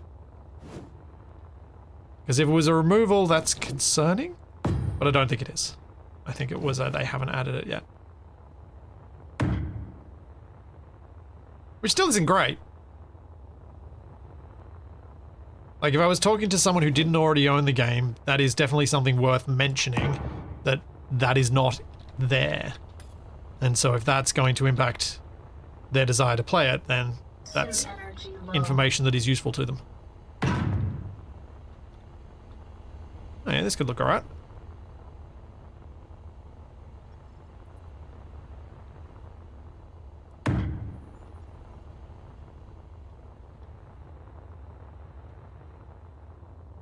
That's actually another thing I feel like I should talk about is when talking about SE and where it's at and what's going on with it and all that sort of stuff.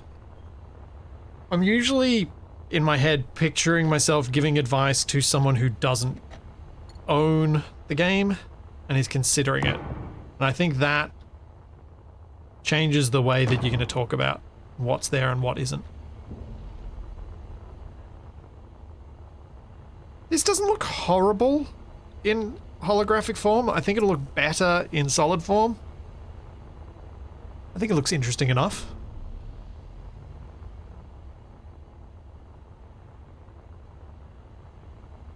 Interesting enough. Now, support for it. I think I might just do something like this.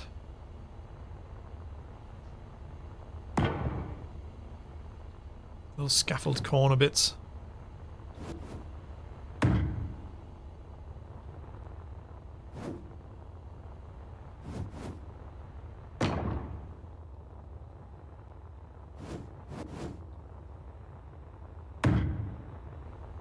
Something like that. Yeah, that looks alright.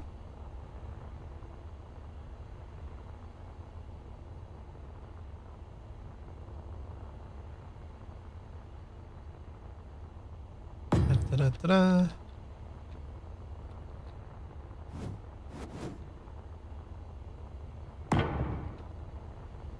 Oh yeah, superpower. That's low.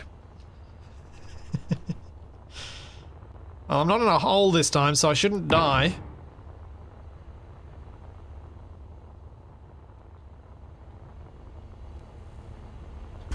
Dark Dragon, if you're finding connecting conveyors to be a pain, you're doing something wrong. Like, conveyor connecting in this is so much easier than SE1. Because you got all the little bits to fill in and nothing actually needs to be a big conveyor. Unless I fall off the mountain with the loss of power. Yeah, that would be the problem. Yeah, that's a fair point. You can't.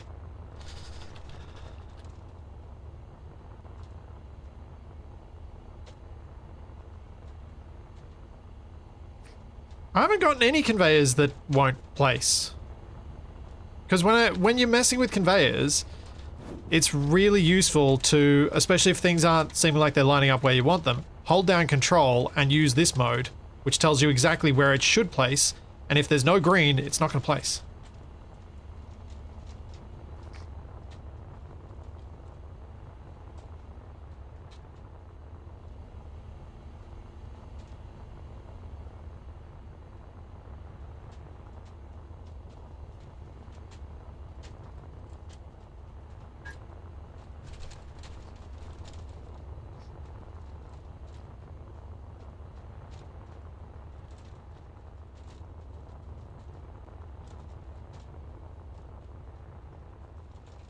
The containers ports are odd.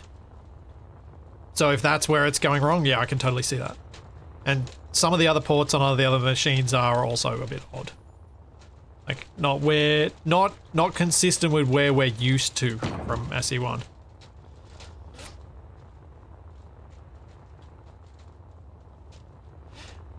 I guess if you have trouble with the finer mouse movement of doing this sort of thing and you're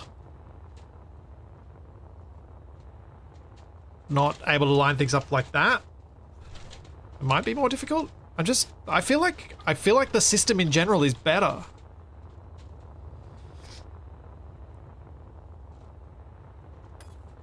Like, it was one of the areas that I was like, yep, can't improve this.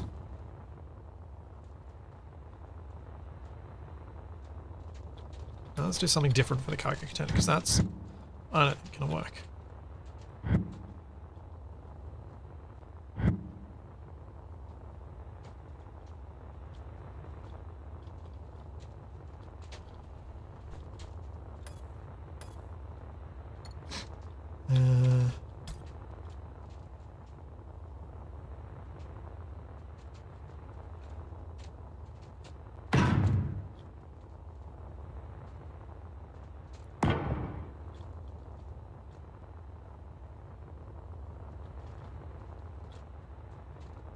Kind of tempted to make this one out of the blocks.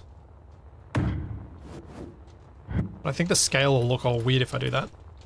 Let's see, did I leave enough gap that 2 of these can fit? No, but 2 of these can fit.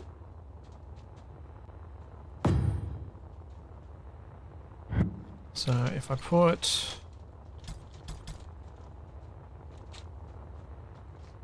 if I put these, maybe. Okay. Well, that's not helpful. Why will you not let me place you? Oh, and now you won't place in the right spot. Oh, great.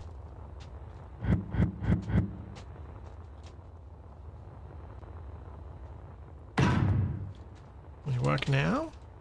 Yay! I think we're placing scaffolding or something in there. Messed it up.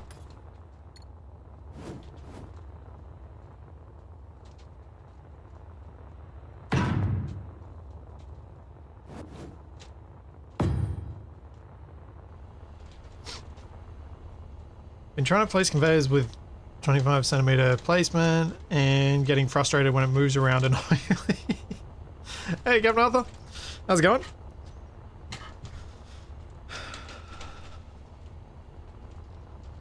So when you're connecting conveyors, does it create the junctions rather than having separate conveyor types? So to connect the different types of conveyors, you need to use one of these conversion blocks. It goes from the big to the small.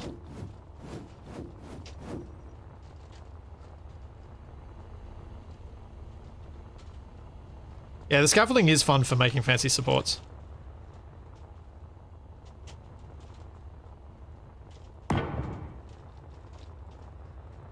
Agreed.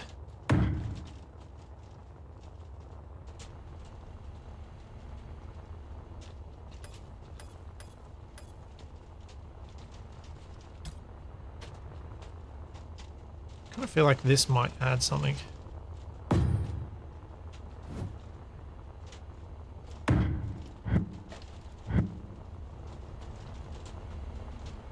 Yeah.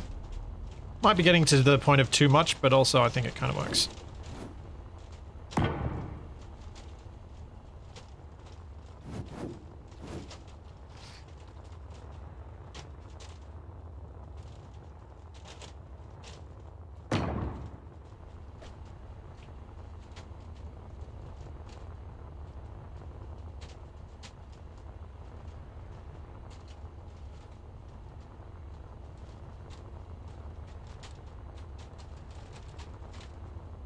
No, Shadow Wolf, there is no conversion of one block into another block. What you place is what you place, and you gotta place the right thing.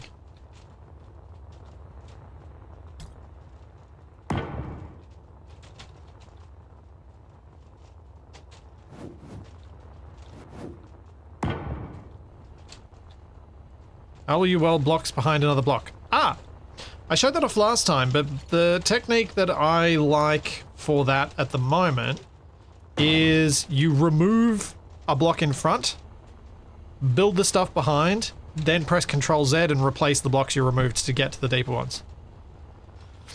It works pretty well.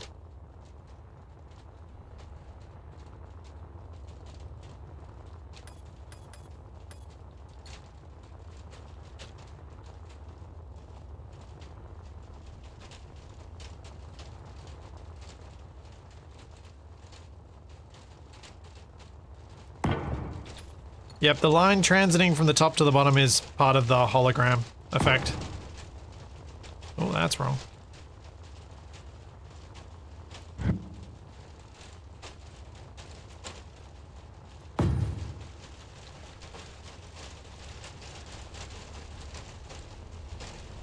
You know what? I'm happy enough with that.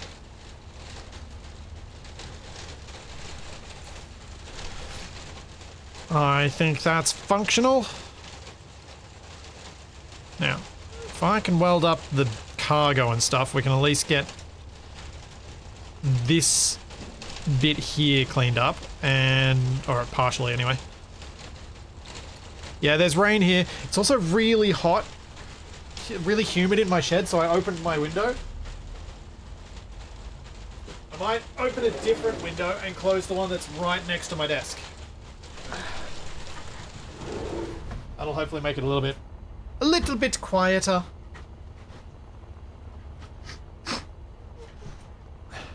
That should be better.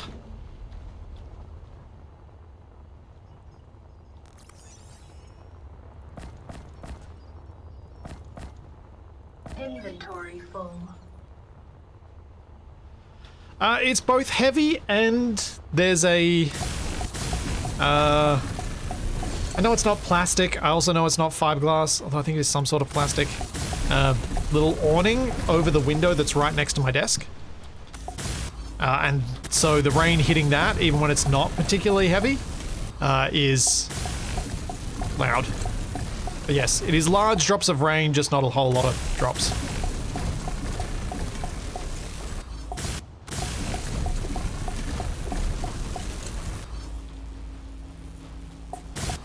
Actually, check that. It's now heavy. It just got heavy.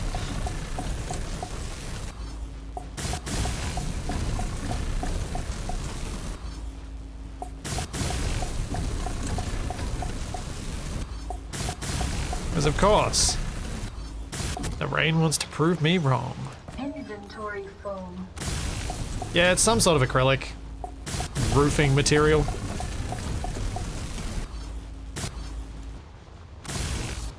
Oh, chromium. I did. Oh. I'm gonna have to. Can I get you to place at least if I make some heavy duty plate? Should be able to.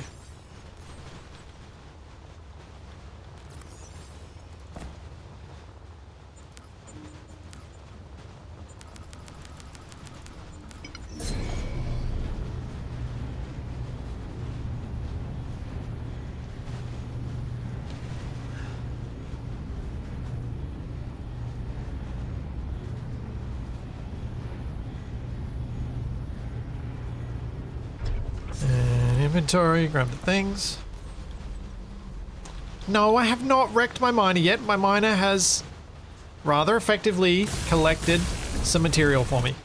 I'm also probably going to branch this conveyor and hook it up directly underneath to my cargo container so that I can bypass this tank that I can't build.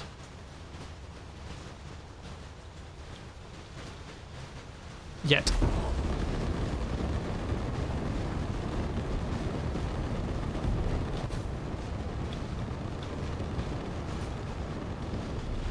Daz, yes, there is a chance that Capac and I will play Stationeers in the future.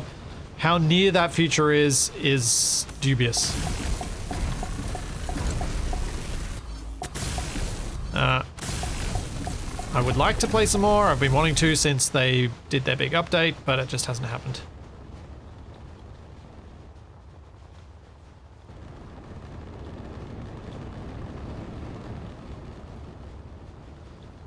Heavy duty plate, motors and wires.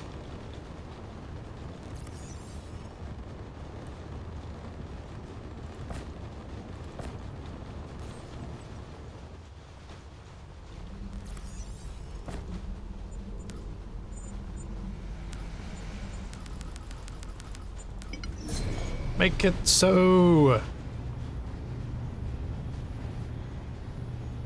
Say, Mike. I don't think I need a big cargo hauler, really. Like, I don't need one. It'd be nice, but I don't think I need one. I think I just need to actually remember to offload my ship before I leave. Need another bunch.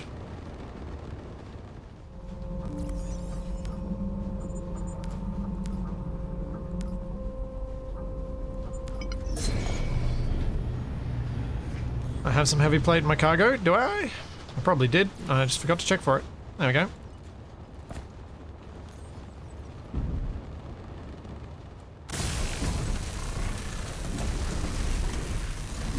Grab a couple of extra motors.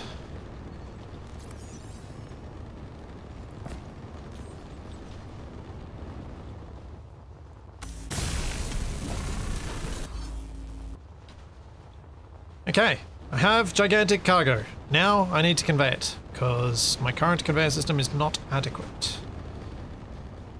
Maybe bring it across the front. Yeah. Cut you out.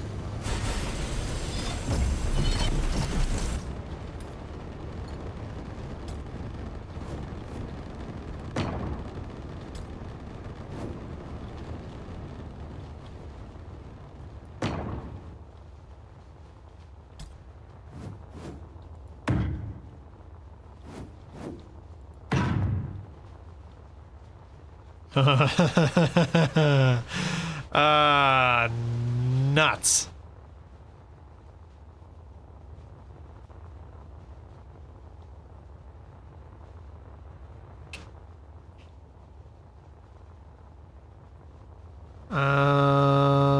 Okay. This is the simpler solution to this.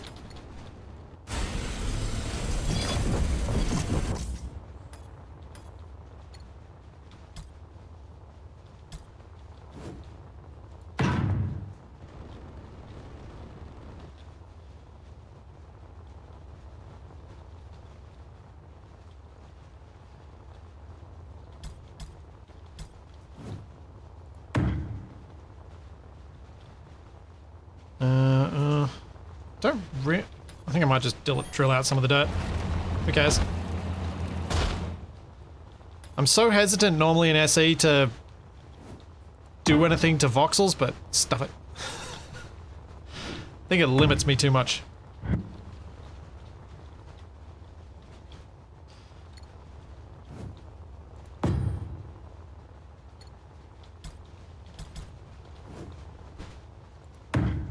Oh, no, that was correct.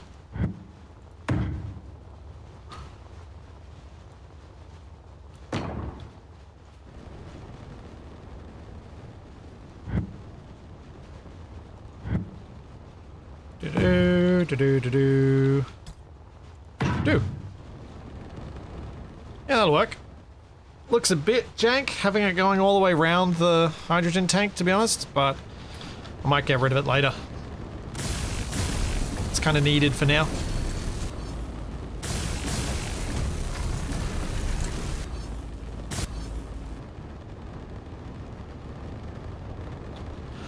I don't think Keen would ever add concrete, no. Inventory full. They've had some, but then I said I don't think Keen will ever add food to space engineers, and look at where we are now. What's that quote that I think is on one of the loading screens? If the wizened old scientist says something is probably possible... Something about an old person saying that something is possible, then it almost certainly is. But if they say it's impossible, then it almost certainly is as well. Basically, we've got no sense. Which is wrong. Yeah, never say never. Something about young and old scientists. I can't remember the quote. I'm sure someone in chat will fill me in so I can say it and not sound like a complete idiot.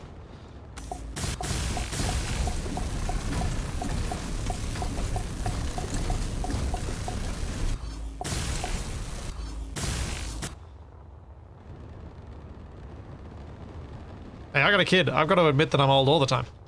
That's nothing new.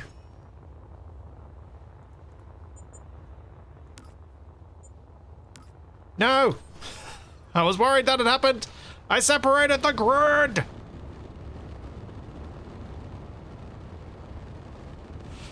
Hope.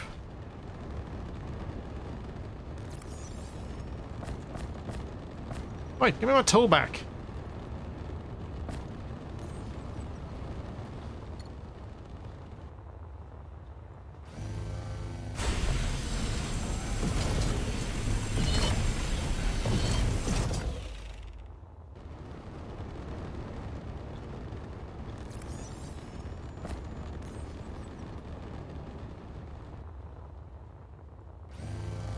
If an elderly but distinguished scientist says something is possible, he is almost certainly right.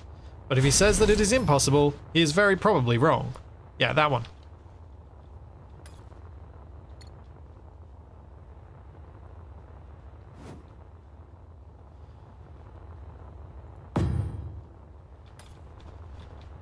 You just... I mean, in life, you're just more likely to be right if you say something is possible. And also if you don't say things in absolutes.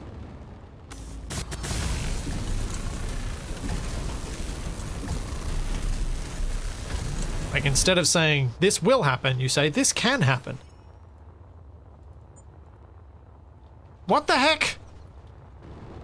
Kane? Why is my system not connected? And how do I tell where it's broken?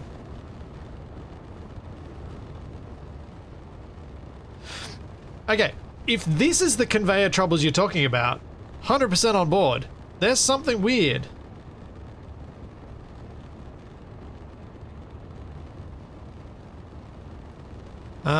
So what we're gonna do is cut here.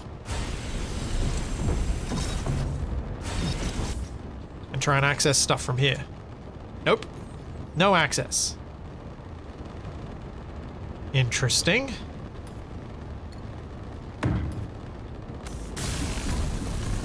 I thought you were talking about having difficulty placing the things. I'm like, no, they're so much easier to place. They're so much easier to place wrong.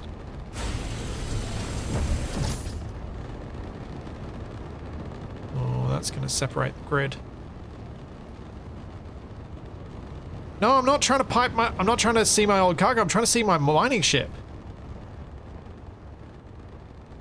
That's what I was trying to see, because the mining ship has ore on it, and I was trying to transfer that.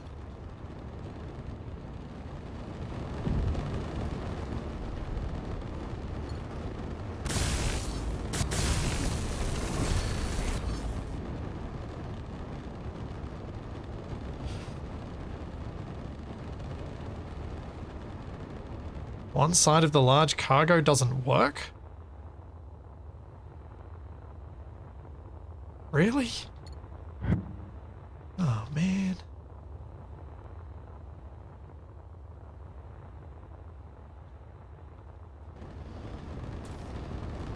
Also, there's stuff in here, isn't there? Yeah. So I should be able to see that as well. Okay, if I start from here, what can I see in unconnected inventories? See all the batteries, and that's it. Somehow these are two separate grids. I don't know why. The thing is, Tonovic, you may well be right about the side that I'm connected to not working, but also it's worse than that. There are other things that are not connected. Because I wasn't able to access the ship even from here. So something's gone wonky in other ways. Ugh.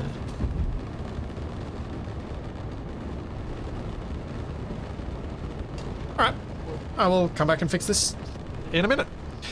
I'm going to take a quick bio break. I'll be right back.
Okie dokie. Let's do this. Do this. Do this. And what do I get with a copy?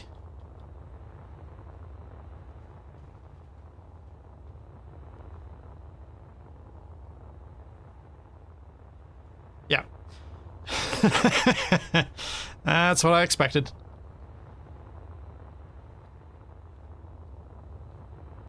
And then where does this... How many grids are here?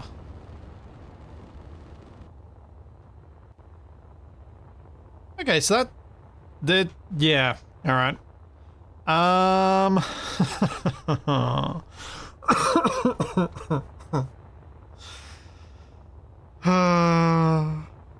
have to rebuild the whole thing.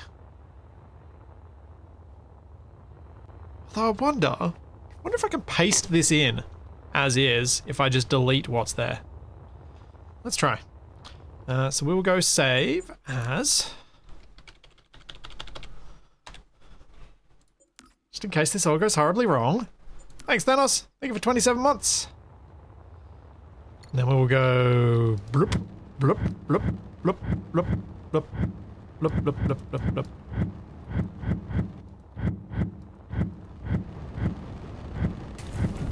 Yeep! Ow! My face! Goodbye, wherever that went.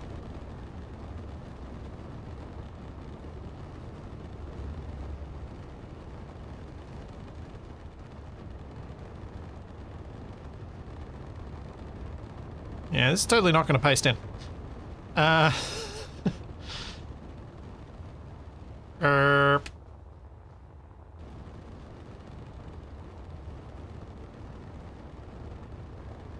Even though... I wonder if I do the old SE1 trick. If I paste this... Yeah.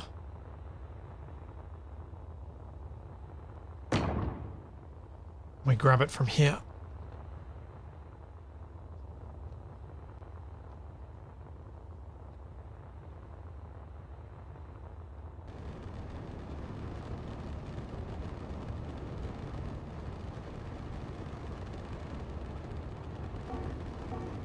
New. Yeah, I think the way that this is all interacting is not gonna play nice with pasting it because there's lots of stuff within that cube space of this pasted grid. But it might not even be just that. It may be like the stones that I removed from the surface now blocking it because they do that.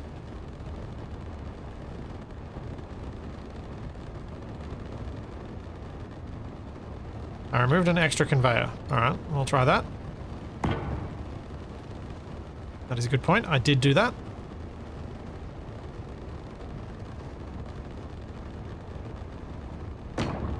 Hey, hey! Now let's see. It's all a single grid. It's a miracle.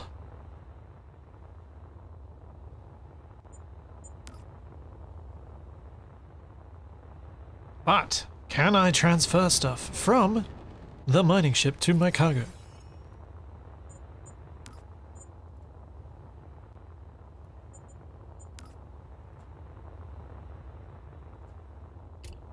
Yes. Yes, I can. Excellent. So, this is why a couple of streams ago I was so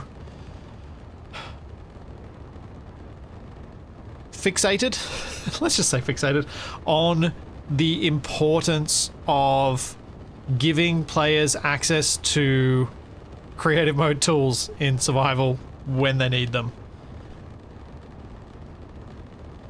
Because otherwise, fixing things like this becomes a level of frustration that I think most players would just quit.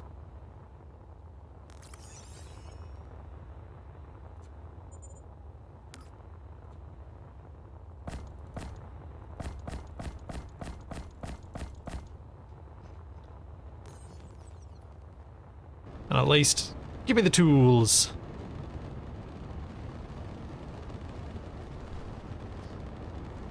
From experience, how many SE1 tips and tricks work in SE2? Stuff like the pasting in works better in SE2 than SE1. Like, you wouldn't have been able to paste this in SE1 because these blocks would have stopped it. Because everywhere, pretty much everywhere within the cube needs to be clear in SE1. Like the bounding box of the thing you're pasting.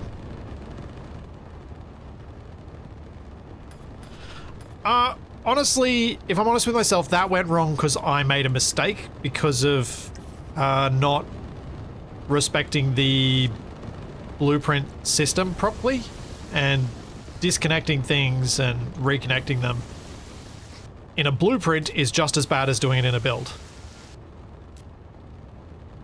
So, like, that was my fault.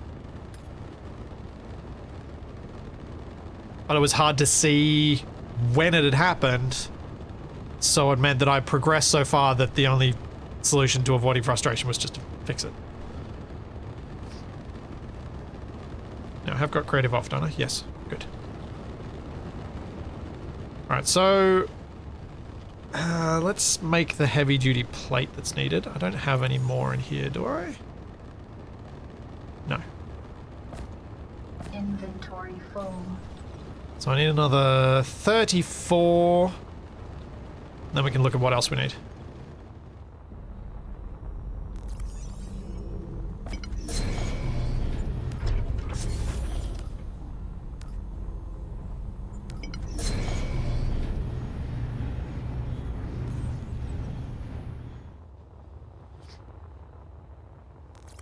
Oh yeah, the conveyor system doesn't tell you when it's disconnected as well. That is another issue. It didn't give me any feedback to say, hey, you stuffed this, mate. You done it wrong. Because it was all green.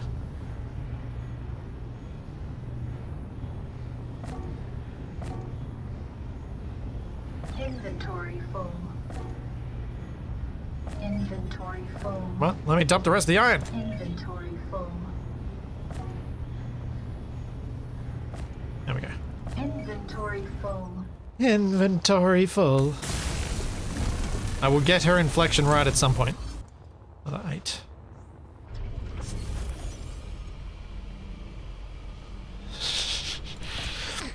Connecting the assembler might make some sense, yes.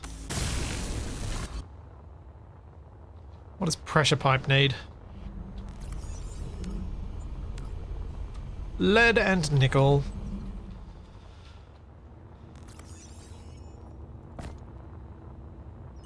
So I am going to have to go and find that lead, which is going to be somewhere on Kemik. Am I expecting rovers in SE2? Yes, because they have shown pictures of wheels.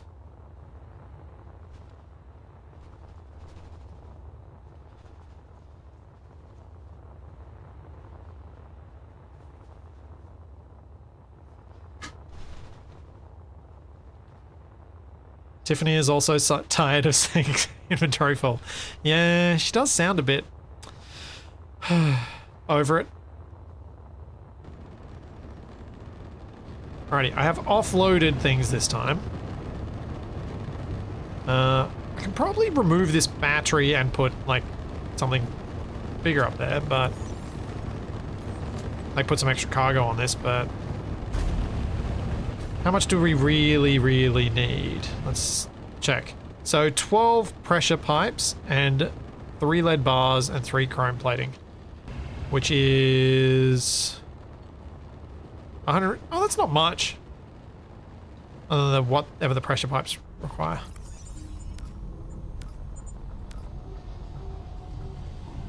So 12 of those would be...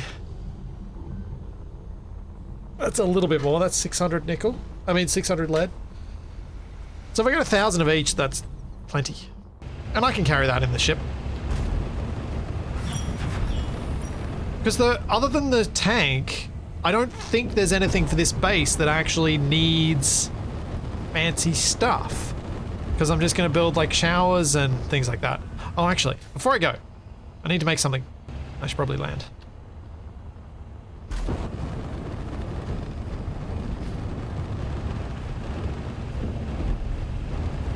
Yeah, I mean, enough lead for a larger battery would be useful in some respects. It's true.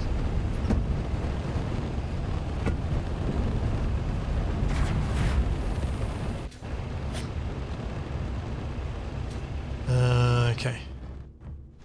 So, what do I need for this? Just trying to continue to grab stuff from here so that I can gradually empty this thing out.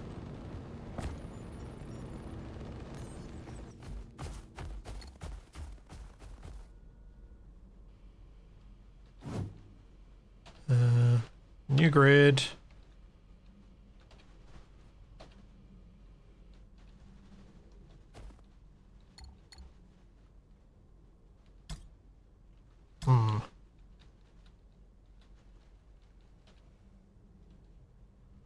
Okay. Put that there.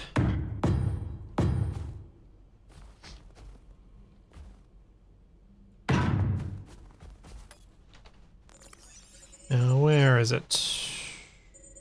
Decor. Toilet.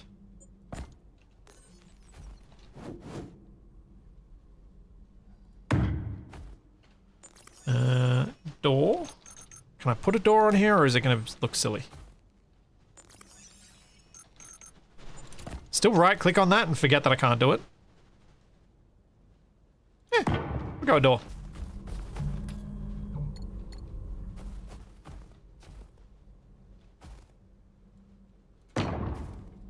It's a bit bigger than I was imagining for this thing, but still works.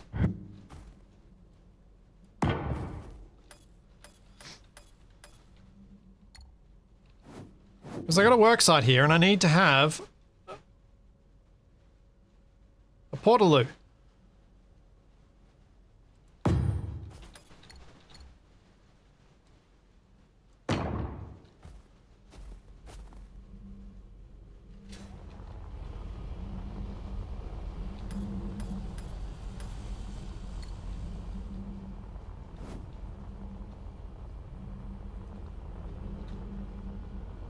Oh, stupid tree. Sorry, tree, you're gonna have to go.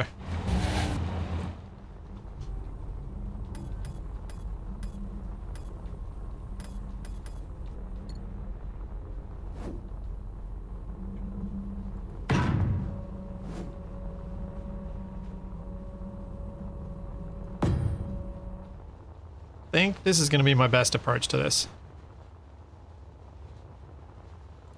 Something like that.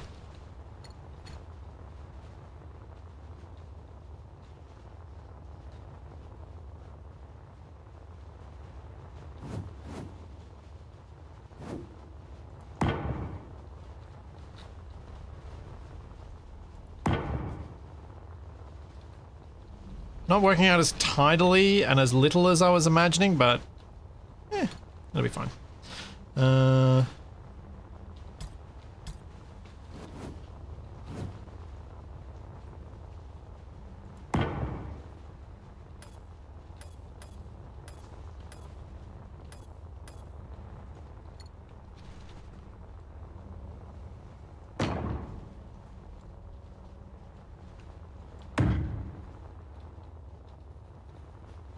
Then we just need a little battery on it, so we can have a light.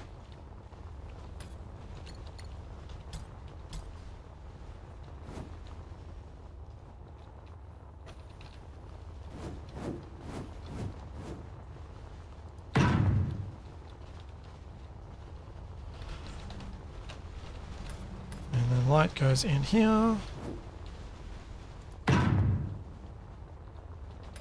Then we need stairs. Slash a ramp. Actually, we have stairs, don't we? They're probably going to be too big for this, but it might look nicer anyway. Yeah, that'll do.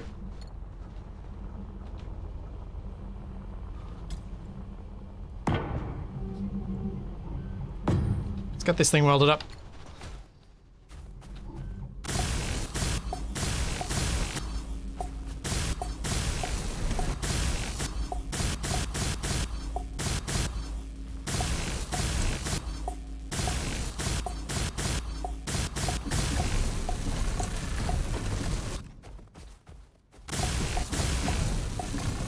And then we have a toilet. Because this was suggested in a comment, I'm like, yes, gotta do it. I almost forgot.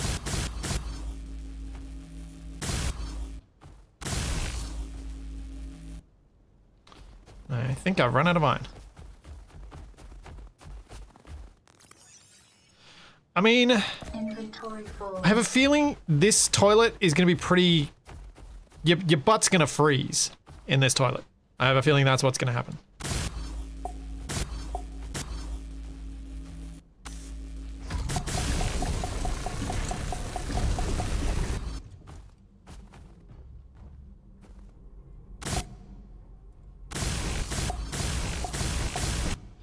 In fact, I should remove the toilet so that I can weld the floor first.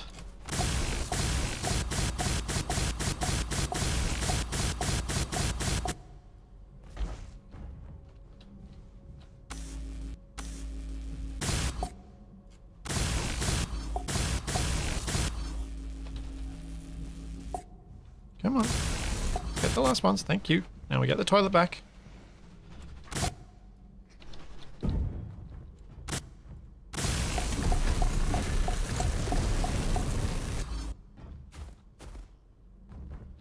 the wall. It needs a catback window. You mean the whole thing needs to be made out of glass?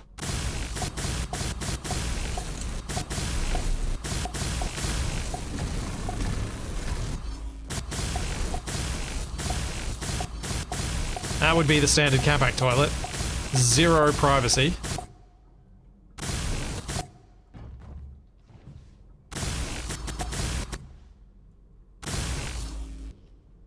Okay, need to go up to the roof to get those bits.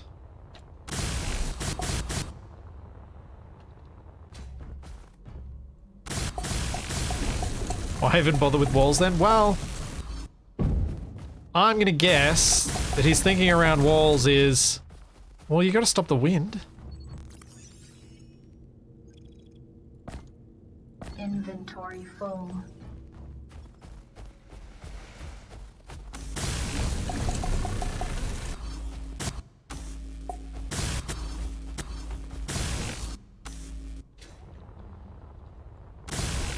Come on.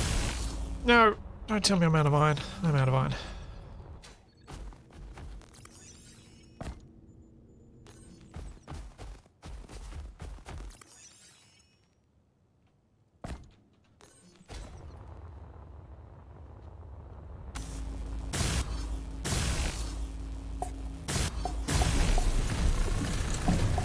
There we go. It's a real pity we can't sit on this.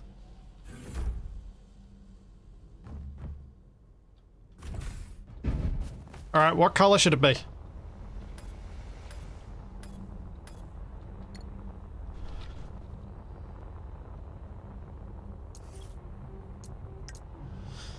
Should we make it orange? Because I've got Kabak's orange. Blue?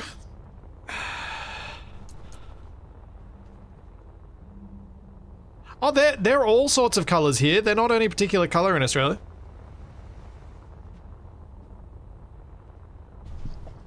Green ones, blue ones, yellow ones. White ones.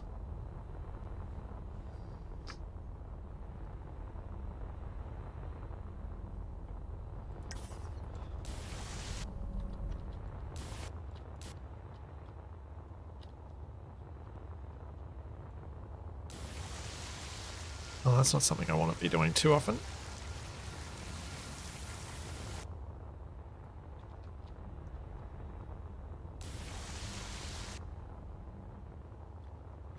There we go. One portaloo. With privacy door.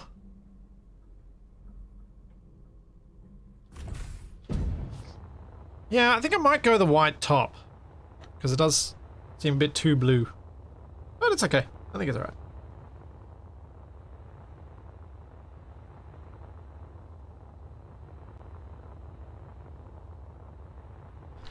Yeah.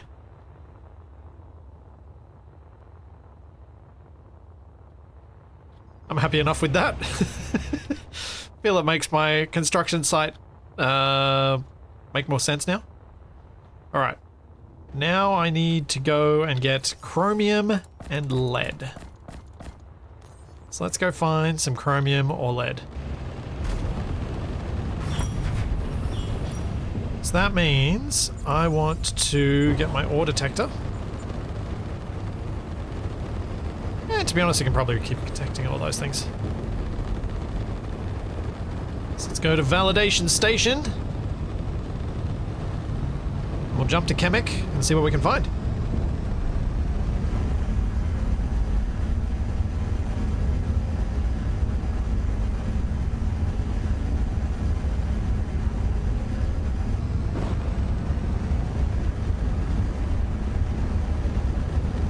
I decided not to embed the battery on the top because I was kind of thinking it would look nice to have some detail on the top of it, but I think it didn't quite hit the mark that I was hoping. So I would probably have to add extra detail elements on the roof for it to work.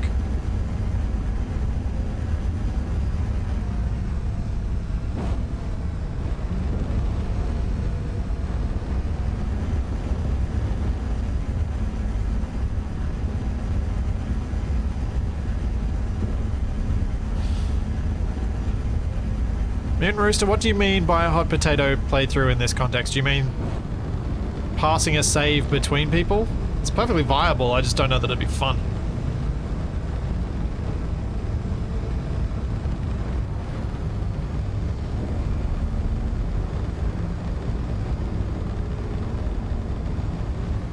That's probably more of a me thing. I'd happily pick up what other people have done and try and see what I could make from it. But I'd find it really hard to let go of what I'd made to let someone else mess with it.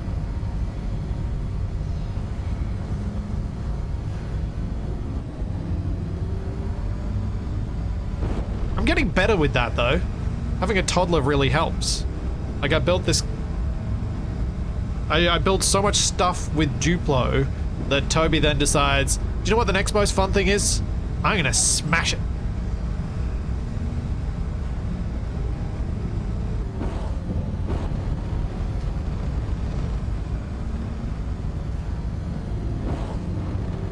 And you're like, well, okay, fair enough, you're two. That seems a reasonable response.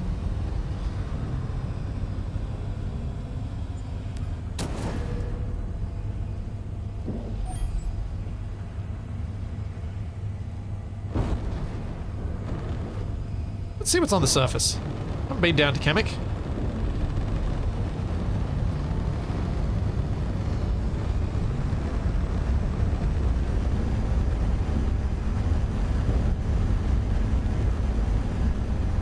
could check what's in these asteroids, but I've actually seen more of Kemik on Kapak's stream than my own.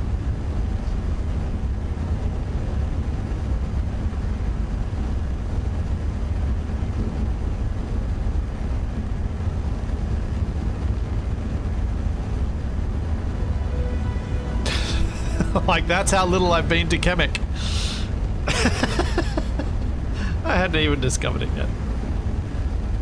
Oh, Splitsy, did you know you can fast travel without a ship? Then Hydra Man to get one of the contract ships. Yes. I did know you could fast travel without a ship. I didn't think of using it as a way to bring one of the contract ships back home, though. But that seems like a reasonable way to do so. No, we do not have an altimeter. I am just going down, hoping it doesn't go wrong. Because it probably will. I also know that Kemik found some silver in one of the volcanoes, so I'm hoping I find some useful stuff.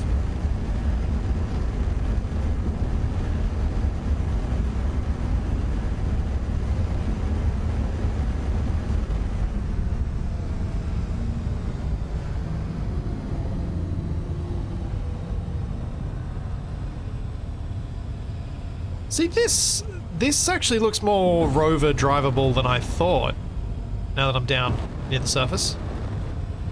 Like, you could even... I can see myself trying to use these sort of ridge lines as switchbacks to get higher up a mountain.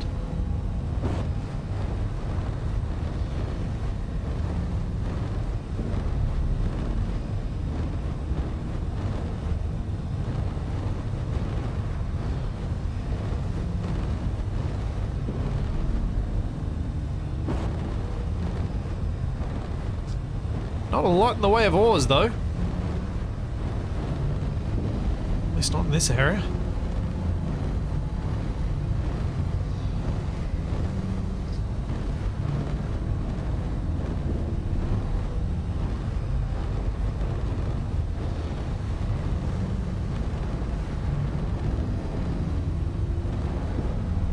Did I unlock the bigger ore detector? Yes.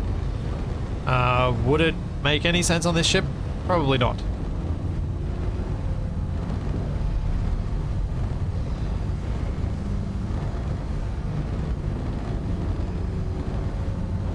Oh, that was a close call.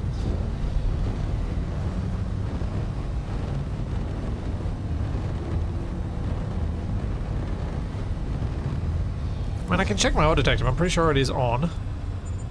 Yep, range on. I can set it to broadcast so that I can see it when I dismount, but it shouldn't have any impact. I have detected silver. I have detected titanium.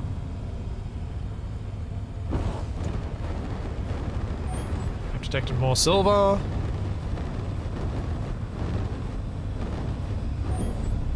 More silver.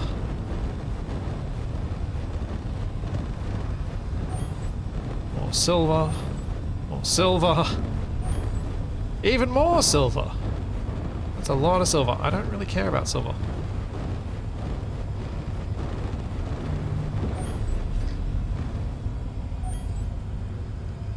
Silver, titanium, silver.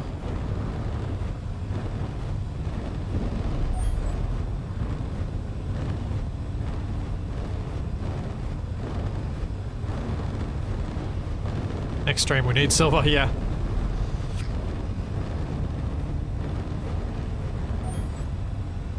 Titanium. More silver. I wonder if all the volcanoes have silver, because unless Kapak and I ended up going to the same one.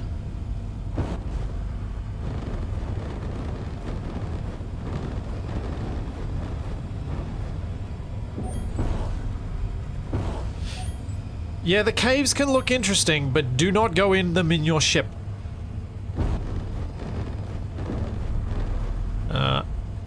It's a bad idea. Because there are doom voxels abound.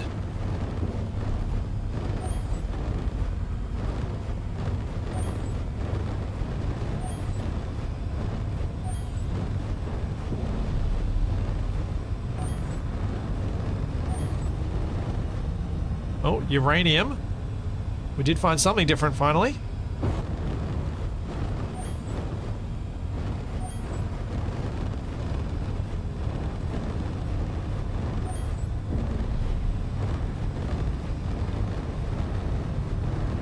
Alright, I'm gonna fly towards that other volcano just off to my left. Chromium! Ha! That's one of the things I need. Let's get it.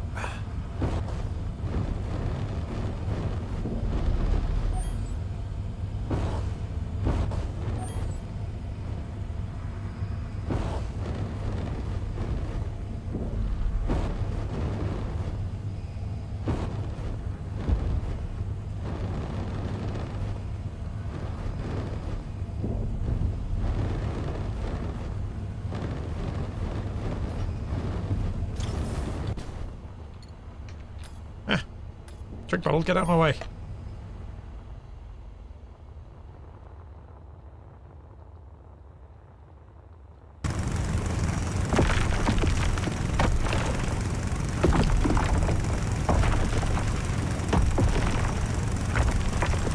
Here we go.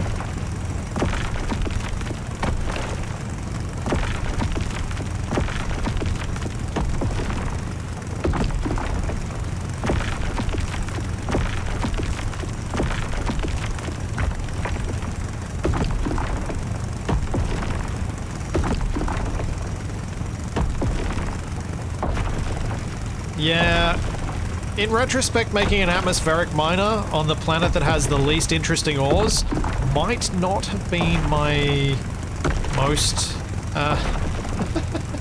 wise of decisions. I probably should have gone for something that could transition between the planets. Something that could be used everywhere.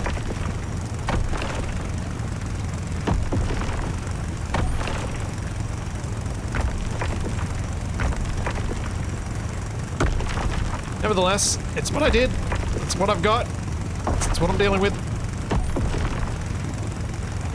It is still useful though. Just not useful for this.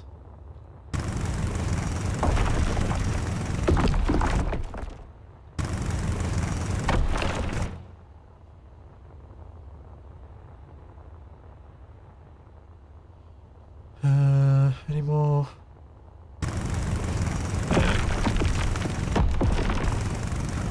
Is chromium being at the junction between regular planet voxels and this rock voxel is making it tricky to see any of it.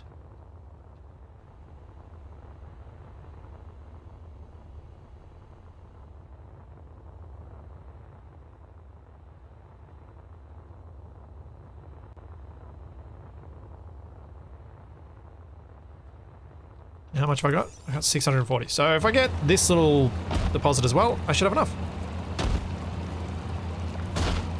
And you slap a temporary hydrogen tank and thrusters on the miner to get it here. You know, I probably could. Not sure I need to, but I probably could. Because, like, I'm only here to get some chromium and some lead and then I can go back home.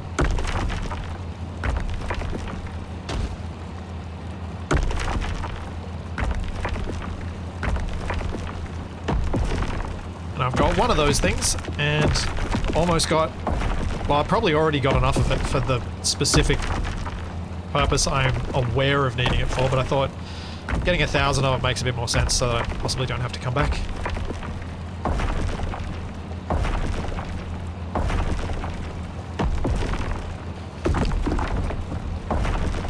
Israel, unfortunately you can't make stuff that can attach and detach and have it actually work properly.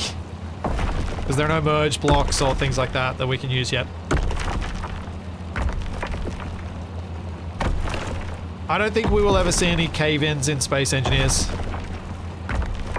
That is one of the reasons I want to play Vintage Story though. Because cave-ins and stuff when mining does add a certain something to an aspect of a game that is usually quite dull.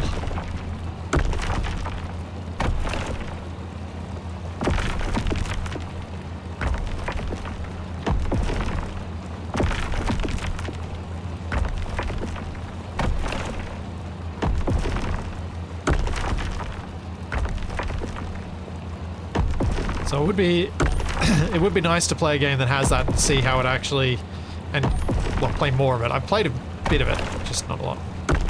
It's just the only game I know of that has cave-ins while mining other than out of ore. Where the ones in out of ore aren't exactly devastating for what you're doing. Alright, that's all the chromium. Let's go find some lead.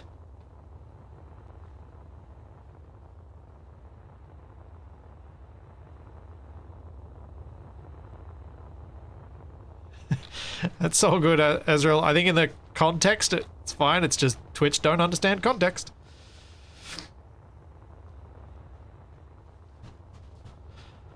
Ah, yes. That's true. 7 Days to Die does have cave-ins, sort of. Yeah, that's true. Man. I do my best to forget that 7 Days to Die exists.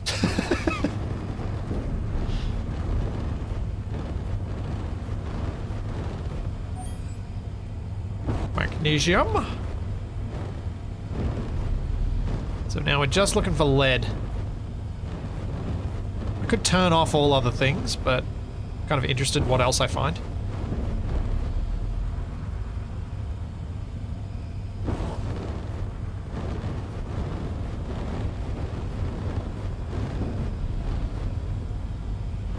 Seven Days to Die used to be exactly the game that I enjoyed. I loved it as a survival zombie game. Kemik and I played hundreds of hours of it. And then it kept changing and becoming less and less and less what I wanted to play. Because the Fun Pimps had no idea what game they actually wanted to play, to make, and kept changing their designs all the way along.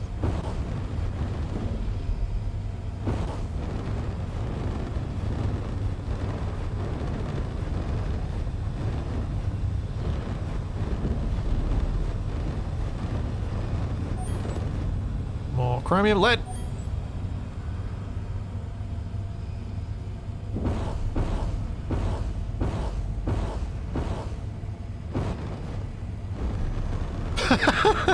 They just added glass jars back. Yep, that sounds like the Fun Pimps. That sounds like the Fun Pimps.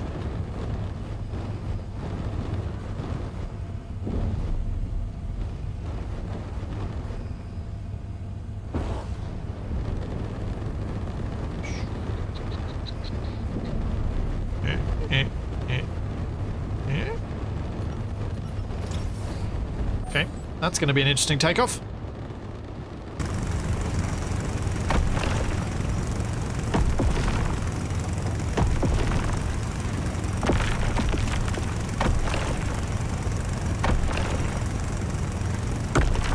Zargazu, I don't expect them to change much about the way that vehicle speed is controlled. Having throttles has never been mentioned. That being said, they did add joystick support to SE1, so maybe they'll be inspired by that and add throttles as well, not just joystick, as they get more advanced with that.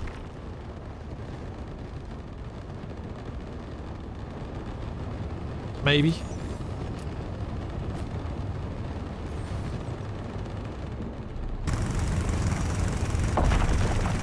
There's a lot more lead here than I was expecting, which is good.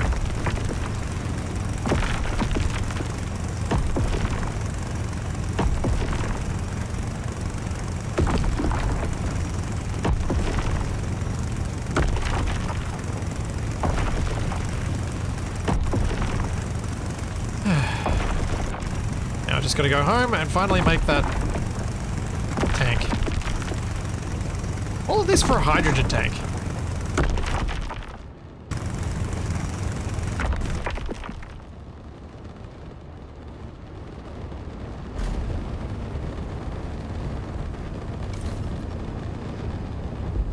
Oof. Oh dear.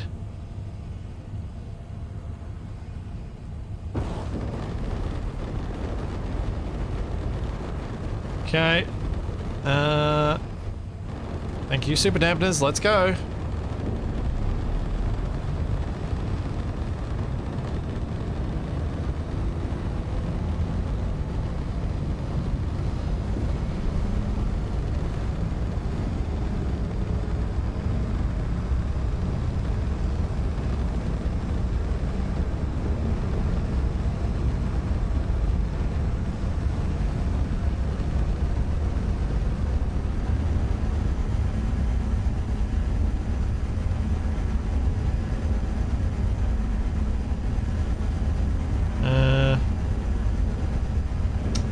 glad I didn't try and make a hydrogen miner. I would have filled that up and not been able to fly at all.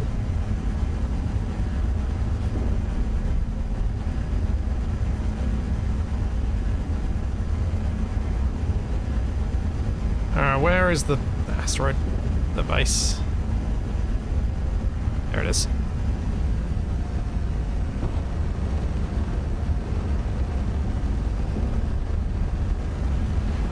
Well, this is going to make for a spicy landing back at the other base.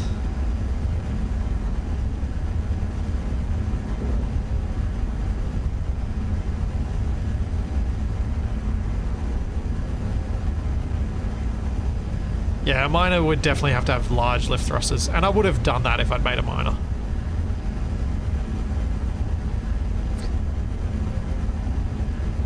So I don't usually build them without big lifting thrusters.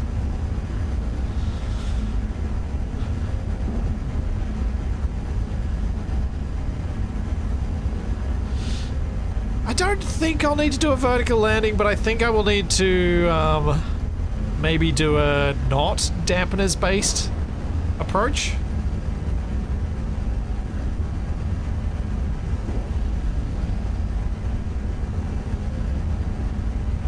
So I think the dampeners based approach might be part of the problem.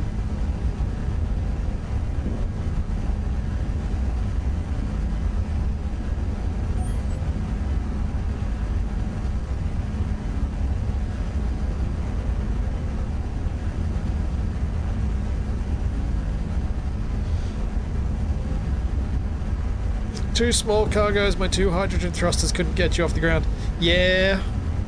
Yeah, I think it'd be more like 4, 2 per the medium-sized cargo container. How far apart are Kemik and Verdure? Nearly 4,000 kilometers. You can see on the left-hand side, although it may not be readable on your end, my GPS markers for stuff on the planet are just shy of 4,000 kilometers away.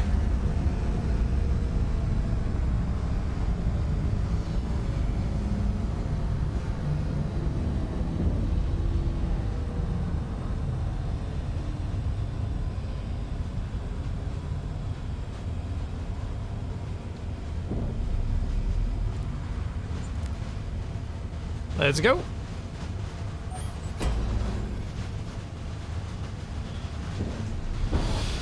Okay, we are going to cruise this way for a bit.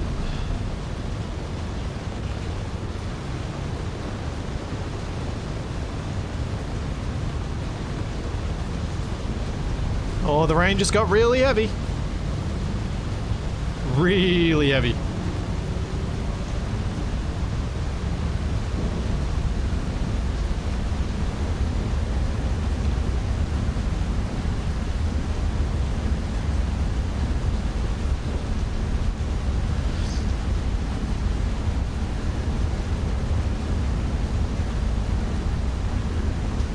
And one of the second cargoes and 2 of the small, and 2 was cutting it close when they were full. Yeah, I'm not surprised.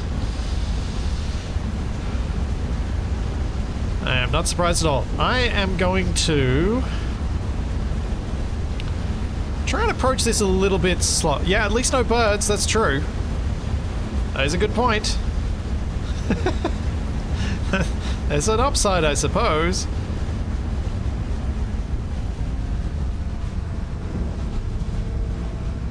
Slow us down a little bit.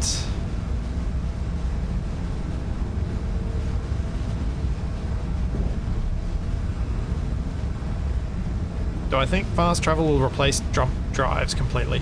No, because fast travel doesn't take you exactly where you want to go, it just takes you to the stations. For some people, yes it will, because they won't care to build somewhere away from the stations, but I probably would. Like, I'm happy to travel home.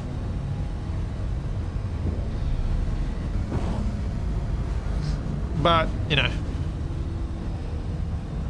it's hard to know based on what's here now. Here now, obviously, it completely replaces it because we don't have jump drives.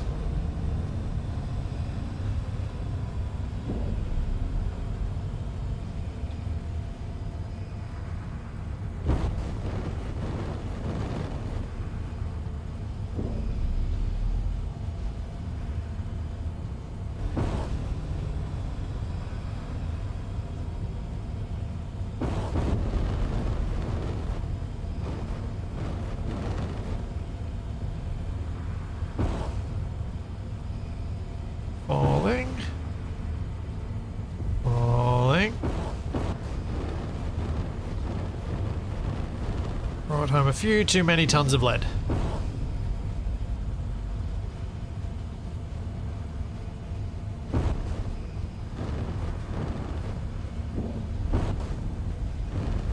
But a safe approach.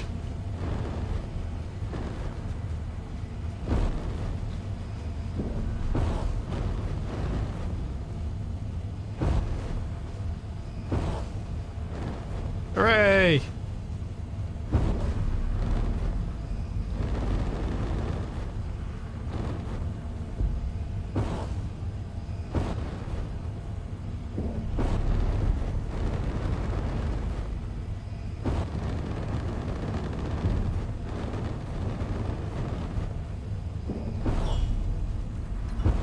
Whoop.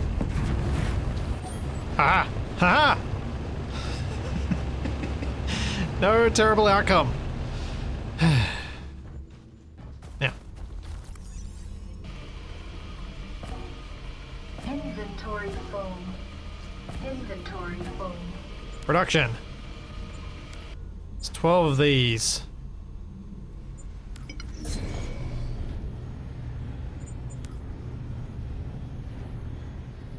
So that's a start.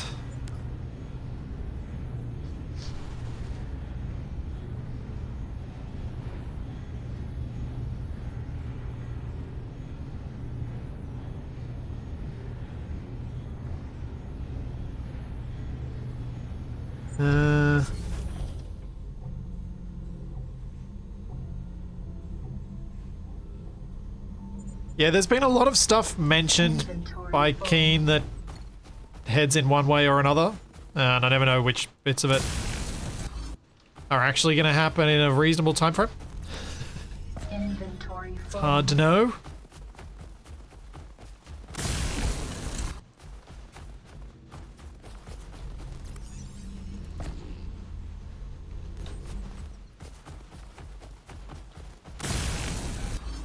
Okay, now I need lead bars and turbine blades. The turbine blades I should have in my inventory. Over here. Error. Tooltip forcing transfer of wrong item.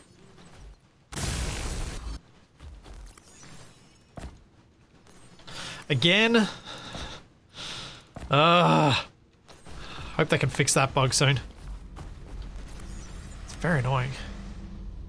What makes lead bars? You do.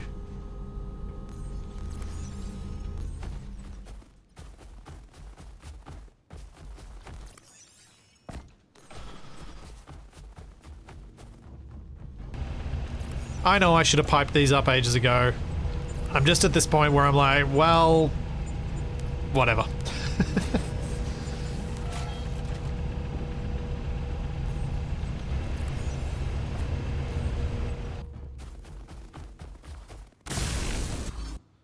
Chrome coating. Let's get the chrome.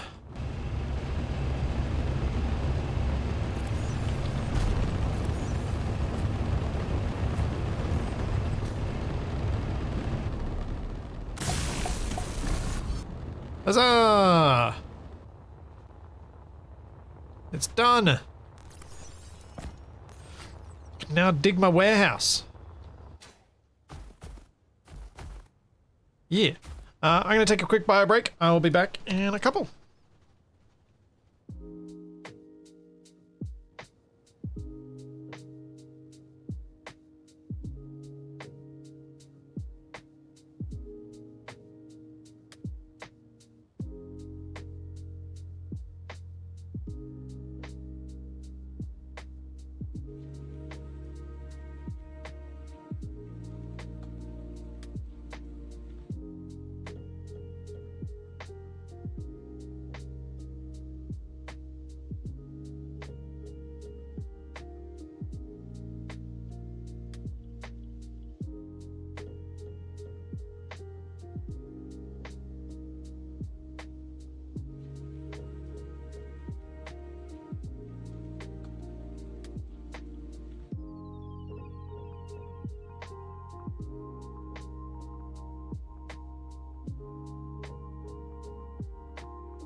You don't want to know how many Kemik clones this has burned through. Yeah, there was a lot.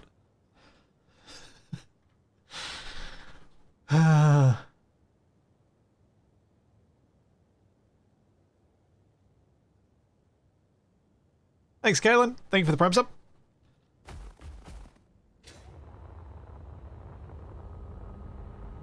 Alright, so for this warehouse, I was originally thinking of putting it at the height of these guys, but I'm sort of worried about how much that's going to dig out.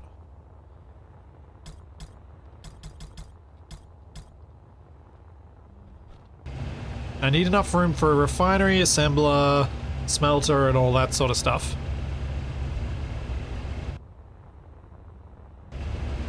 Okay, you are going to turn off. Which has not stopped your noise. Why is there noise over there?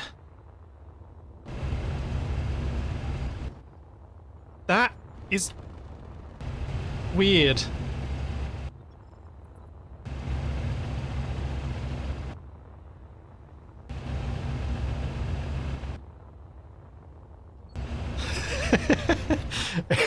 It's still better than Thumpers, yes. It's also better than Keen's own sound blocks with their own music.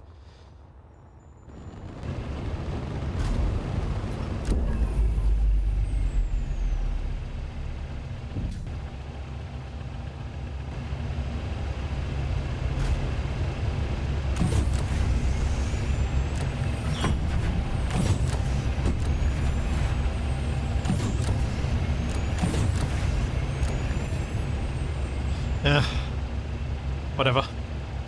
Can't fix it.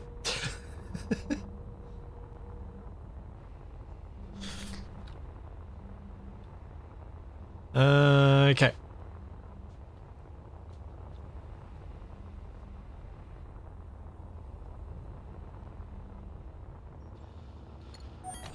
The invisible rock.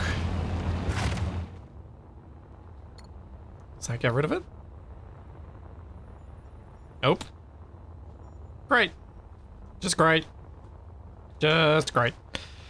So what I'd been imagining doing here was setting up a bit of a guide using the hologram. But it appears as though I can't do that. Because a magical invisible rock is here. Fulgen, where is the fun music? Because it always comes from the left. Where, oh, where is it? Yeah,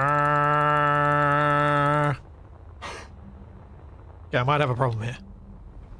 How am I going to fix that? How is this an issue I can fix? Do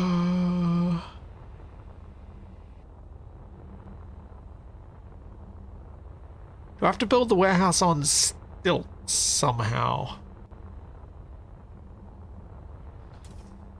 Could try it with the drill ship, see what happens.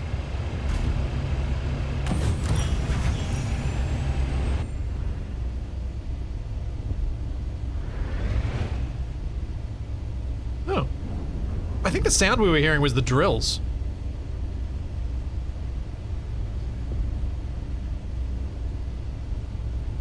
Yeah, hold on tight.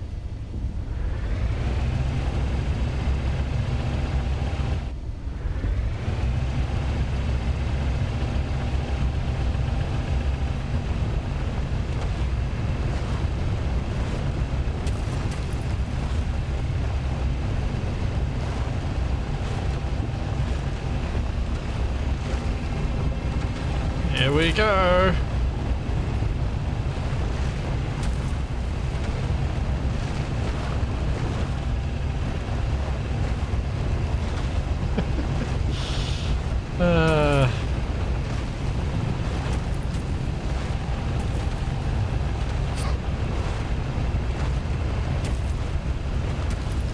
I'm so curious if the grid-based grinders are going to do this as well.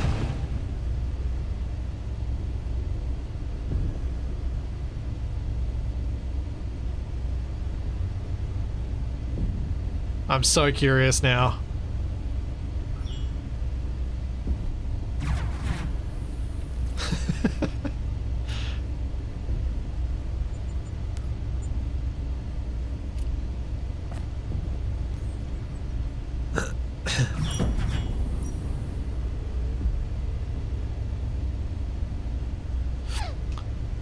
Hey, I didn't actually test whether the drill ship behavior changed if I do this.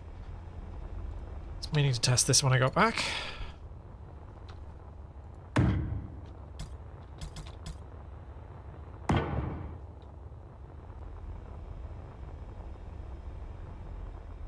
Which I probably don't want it even on that much. I just want to make it as small as I can. It might be a mass thing. If I do that.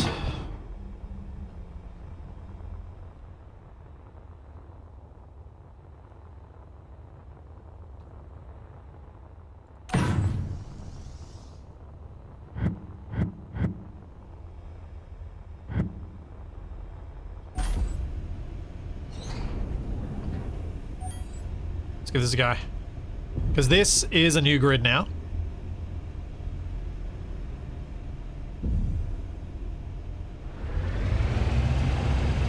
Let's see. That is better. I'd say that is better. It's still not good, but it is better. It's more consistent with Keen's own ship.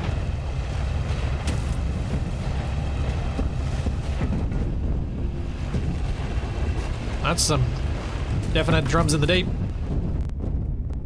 Am I stuck on something? I was very much stuck on something. Yeah, it's at least somewhat usable now, so yeah.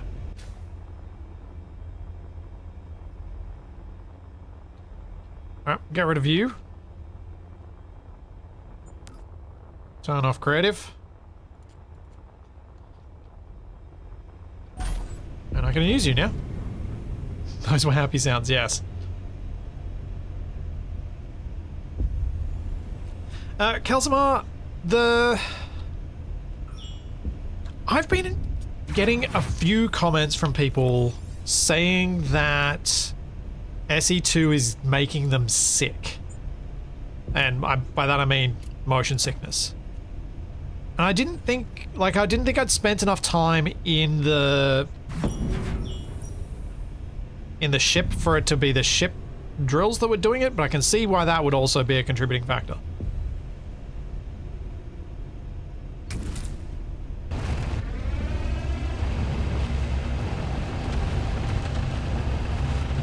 The ship steering for actual control, but the ship steering, I wouldn't have thought that would impact viewers. These are people watching the streams and finding that it's making them sick.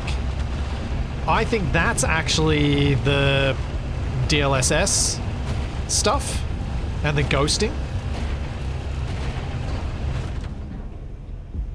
But it could also be the floaty sort of nature of the movement.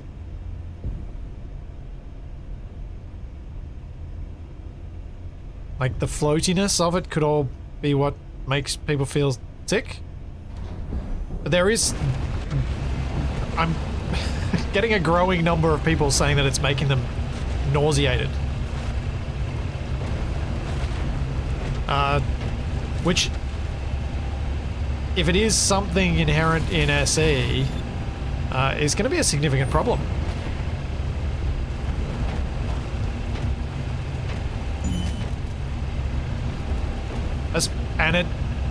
And if it's not present in SE1 for those same people, then it's clearly some change that they've made. The trouble is, like, for me, or like Capac, or I imagine a lot of you guys in chat as well, if you don't normally experience any motion sickness, then it's hard to track down, hard to feel the difference of these things.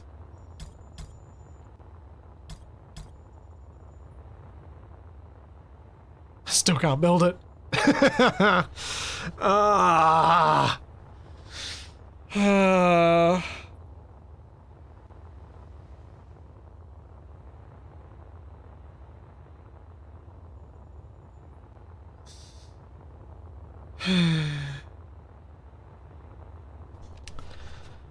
The rock has claimed it forevermore. There is naught I can do. So there was a rock there, even though there is no longer.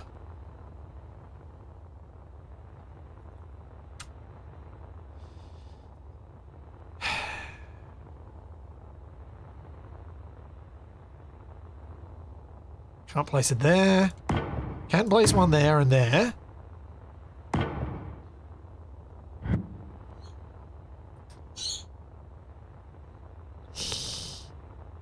Silent Phoenix, reloading is actually what causes this problem. Well, contributes to it. If you reload, it doesn't remember that you've destroyed the thing. So it then puts it back.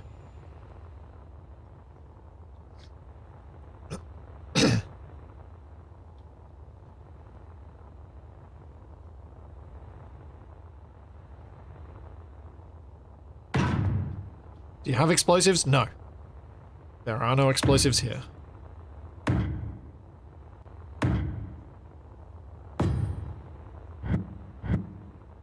Oh no, that does make more sense.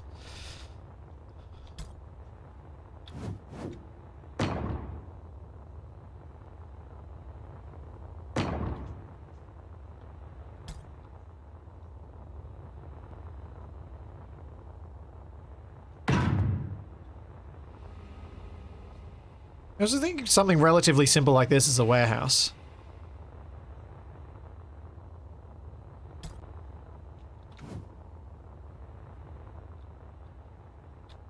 Then I could do something more interesting as the living quarters.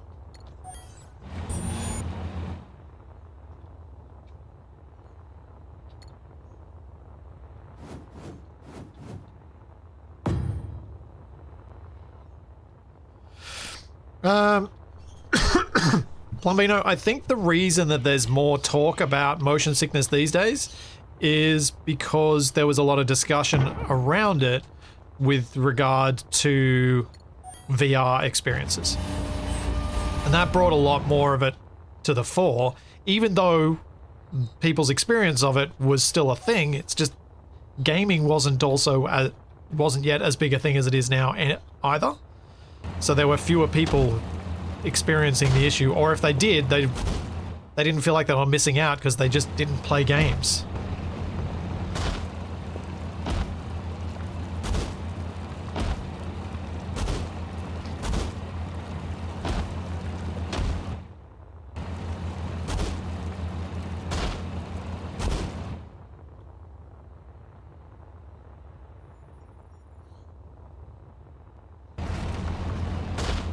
Yeah, I think there's more just people are actually willing to take it seriously and not just be like, oh, well, sucks to be you.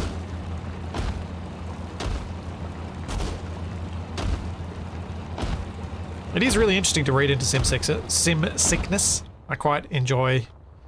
I've read into it a fair few times in the past because it's interesting, or at least I find it interesting. The things that can contribute to it.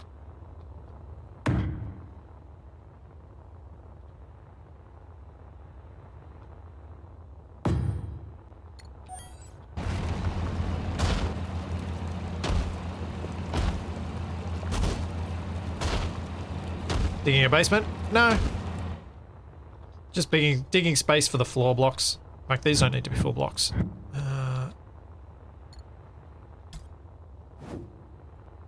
Let's cheap out a little bit.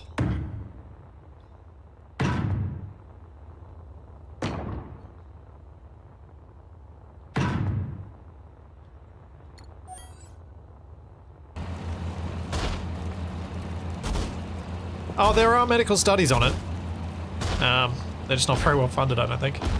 Unless, because at least the public ones aren't. I think the well-funded ones are being done in private labs for, well, they were being done by Facebook. But that's not happening much anymore. Yeah, I think the big VR companies are probably the ones spending the money on it.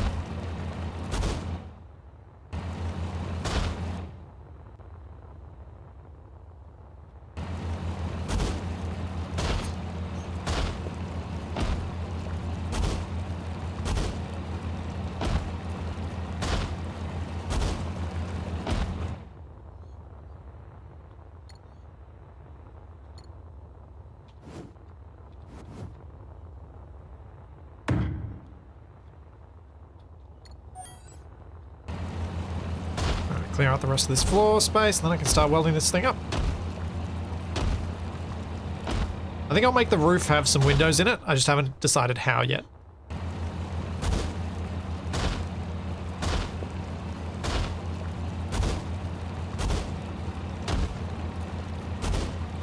Yeah, the holograms are really useful as drill guides.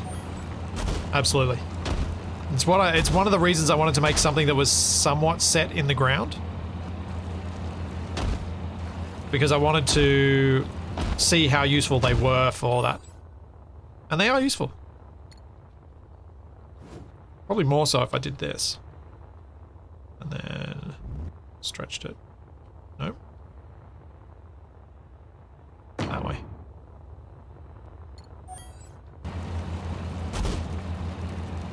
So I can make sure I get to the corner.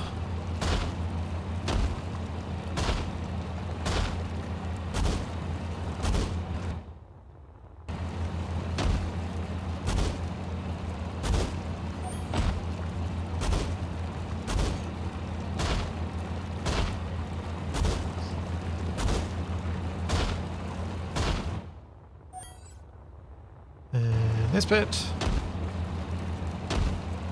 Been a bit airsick once alcohol was involved the previous night. Yeah, well that does make you more sensitive to such things.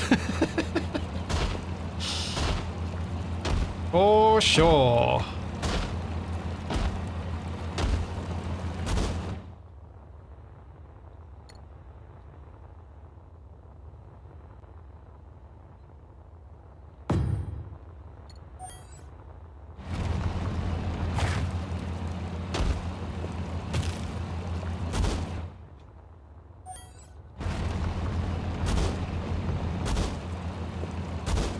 Go.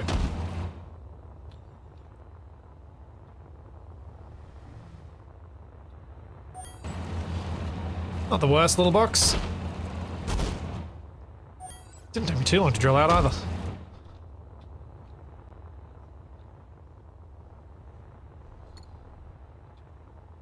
So I'm thinking that maybe having a little entryway up at this level will allow me to work around some of the rock issues.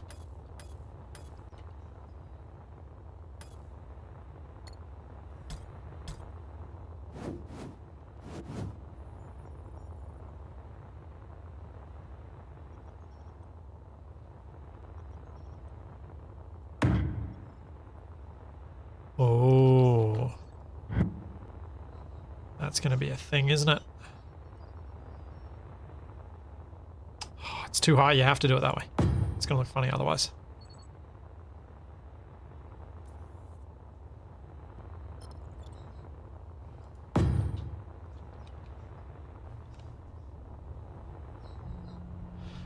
Yeah, Chuck, that's one of the biggest benefits to me of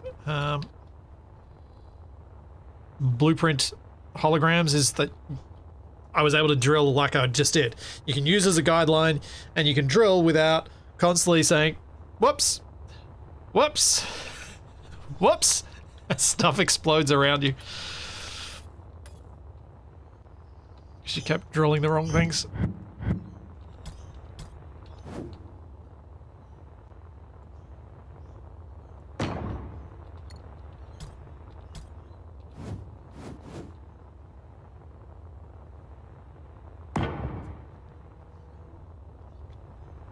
Some of that could look alright.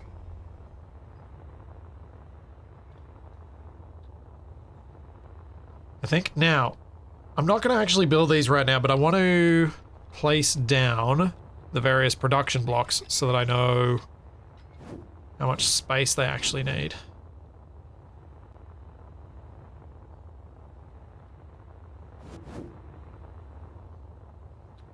We're coming up here. I could have a smelter. Kind of wanted it to have like that feeling of walking into an open space.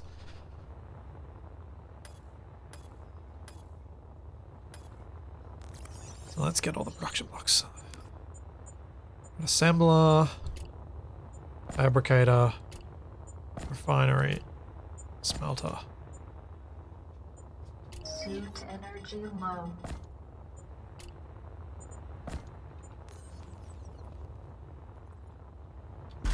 Sounds like the Tiffany's energy is low.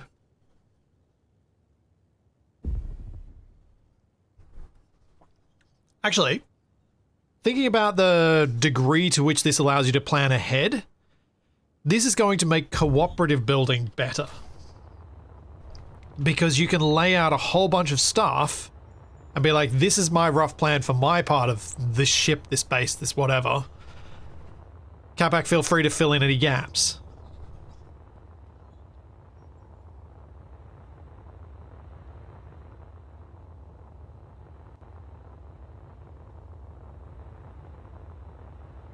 Be good if the 20% was boredom and the 5% was urgent. Yeah, yeah.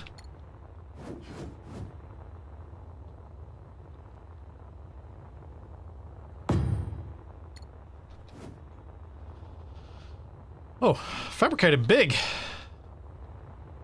Had not looked at the size of it. That thing is huge. I might need a bigger room.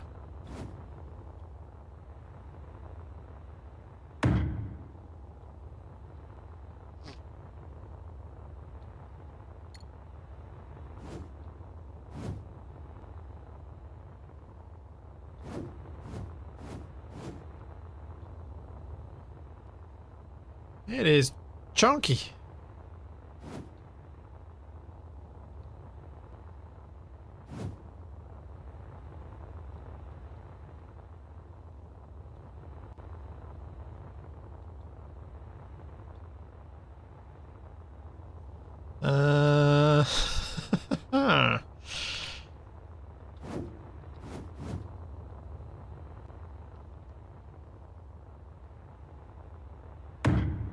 Gearforge can go there, because I think that looks interesting.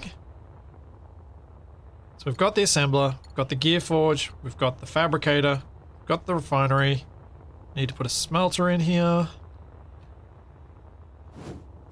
which can go there. Connecting those up.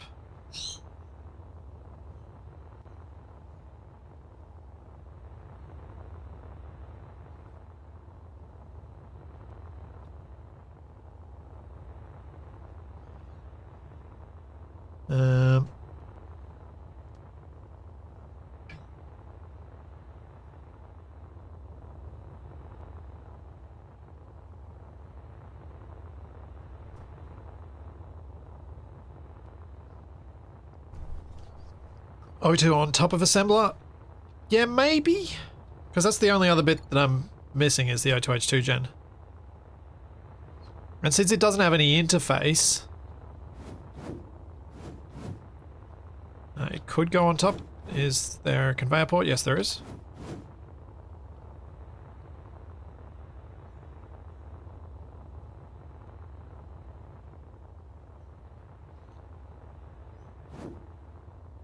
I was thinking maybe somewhere down on the ground, but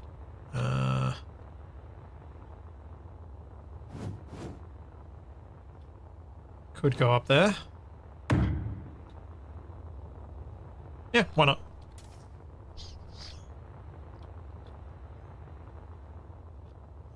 So that's piped to that. This needs to pipe to the refinery, and then the refinery, or this needs to pipe through to the cargo. So let's figure that out before I start doing any windows. I think that's going to be the way to go.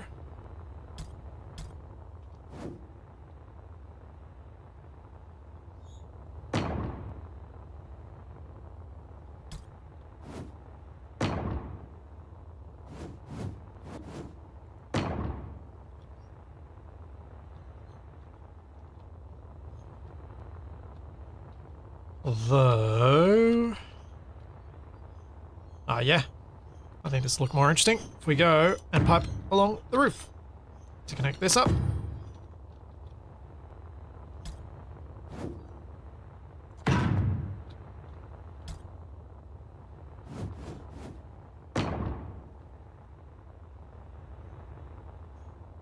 There we go.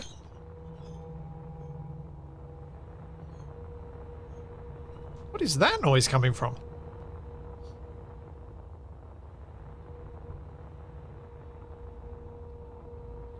It's the assembler.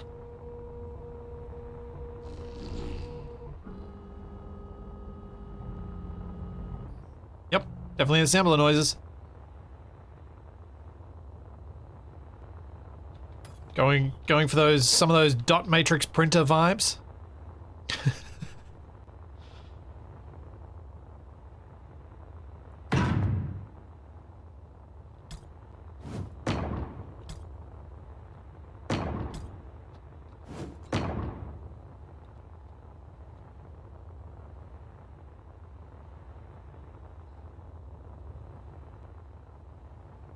Yeah. Now, roof.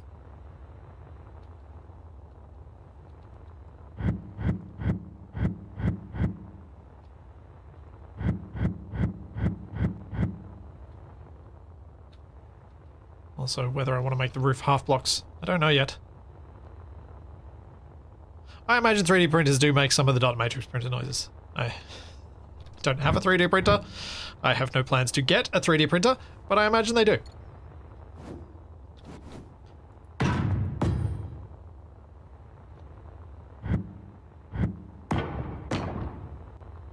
See how this looks if I replace all of these with half blocks.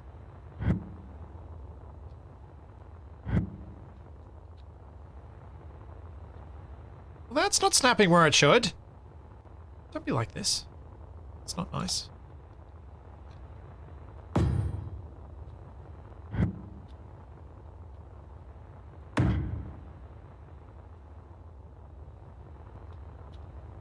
Gotta remove the back wall.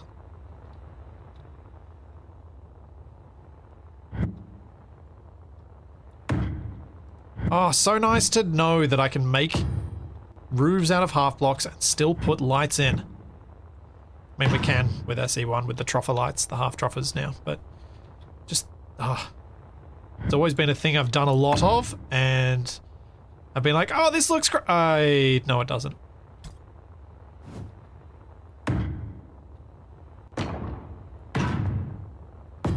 So I can't put lights in.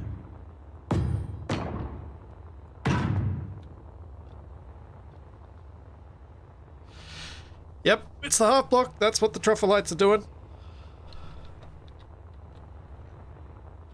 After all these years.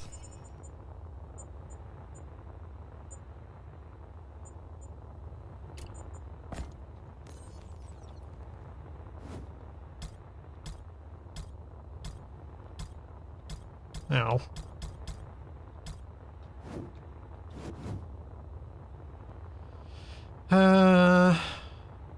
Windows full, top, somewhere in the middle.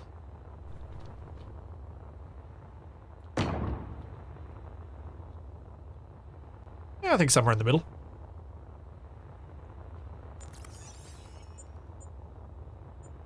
I mean, of the windows I can see, there don't appear to be any larger ones.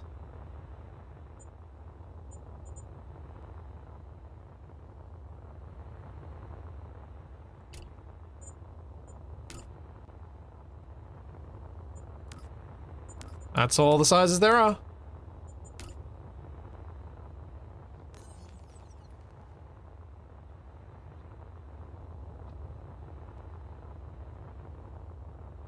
Oh, I think that's the wrong kind. No, it's not. That's right.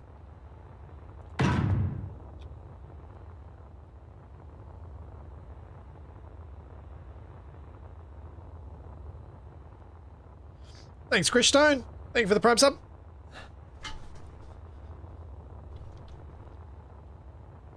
A glass material for the deco blocks would be an interesting time sink for me.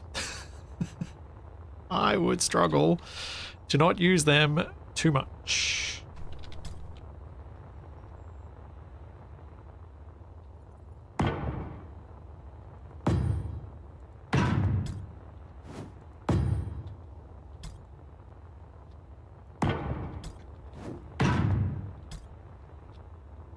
Okay, this is good. Can I get that to place in there? Yes. Excellent. So I can remove these. Make that out of catwalks instead.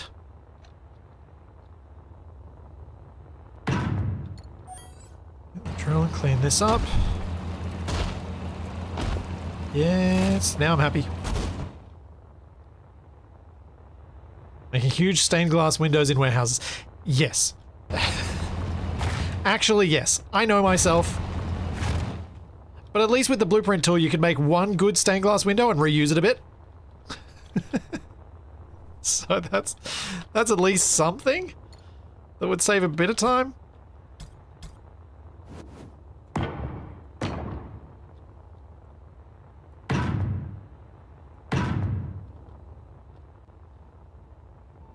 I feel like I need a window at this end. Let's figure out something maybe there. Not using wall panels. For the exterior wall, no. The reason I didn't use wall panels was just because they've got a repetitive pattern to them, and I wanted to avoid that specific pattern that they have.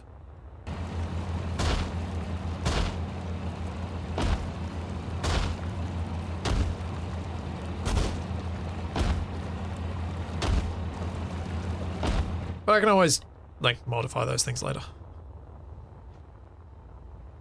Not stuck with this forever.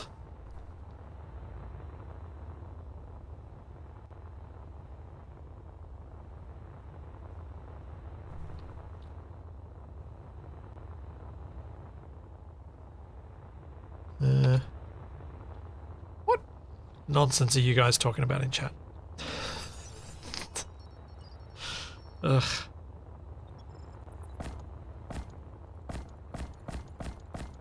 Stupid LLMs. Inventory full. Even worse, the people promoting them.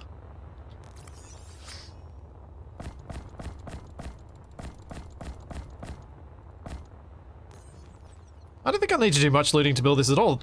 Most of what I've placed is just iron, and I can mine that.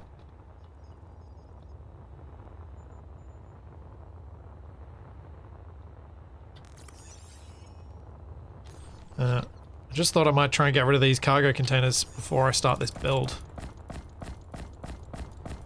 Inventory full.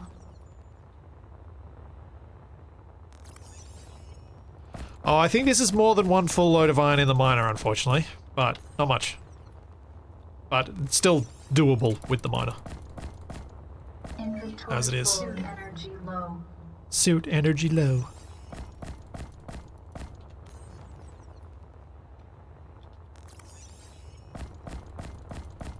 Inventory full. I think the pitch modulation in her voice is why I feel like I can't replicate it.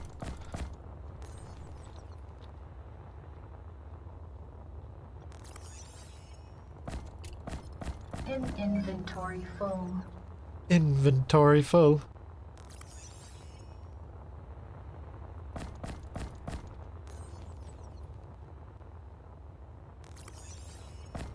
And there we go. Those are empty.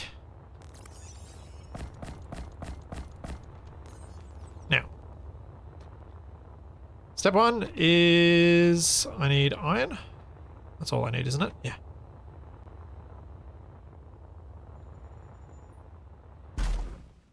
So annoying I can't sit on the toilet to recharge.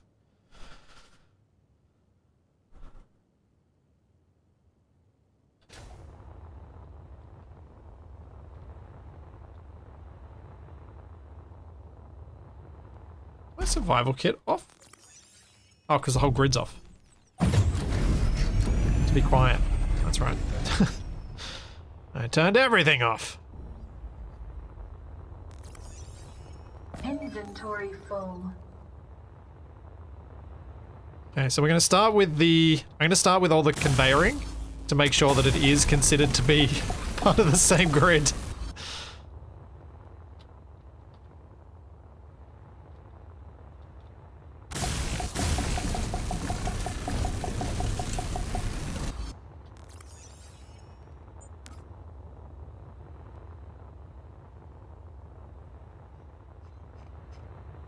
Okay.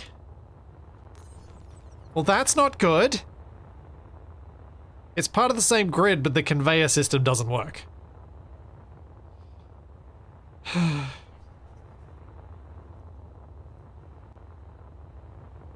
Oh, fucking need to fix the way that these blueprints interact with existing grids, because they do not do so in a way that is conducive to flexible building.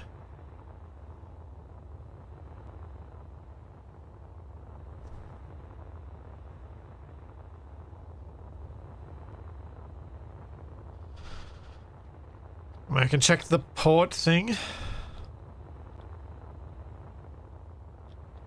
But I reckon it's... my guess is that it's something different.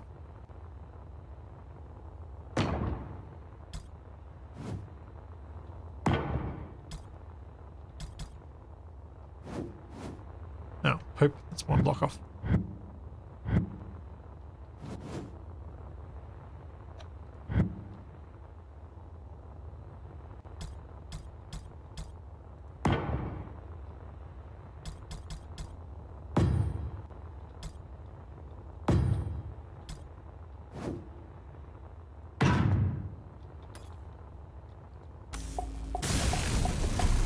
So we'll connect up to here.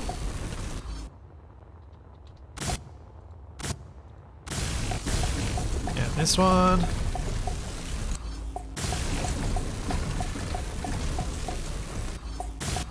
Why placing blueprint make sound?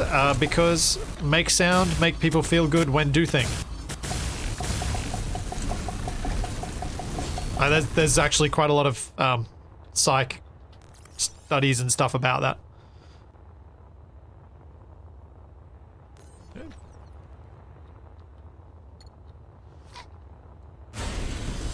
And I think the bassier notes tend to be more effective in that way.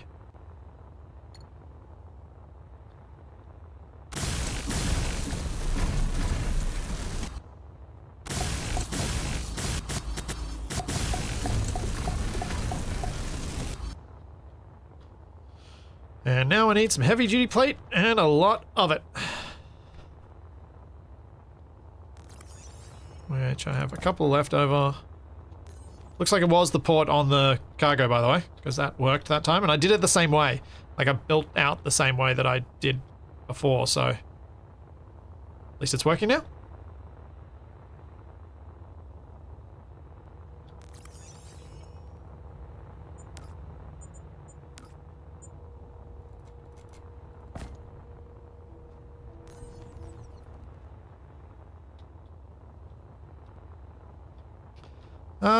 I mean, I arguably could do the floor first.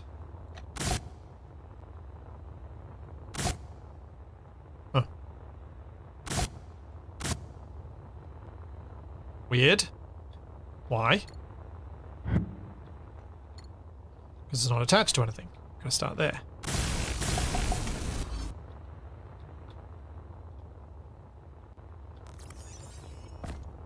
Inventory full.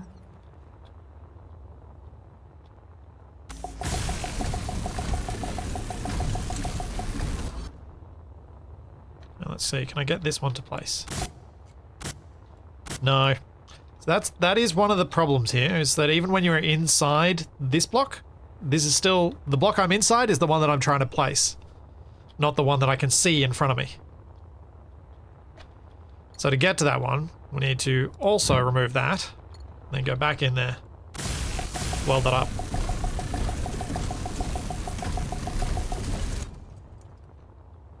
Might as well get these ones while I'm here. See you, Ezreal. There. Or Ezreal, when I don't slur all of my words into one mushed up thing.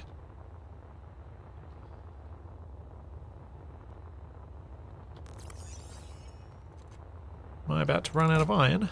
I think I might be. Nope, still got 8k. 8k and a connector.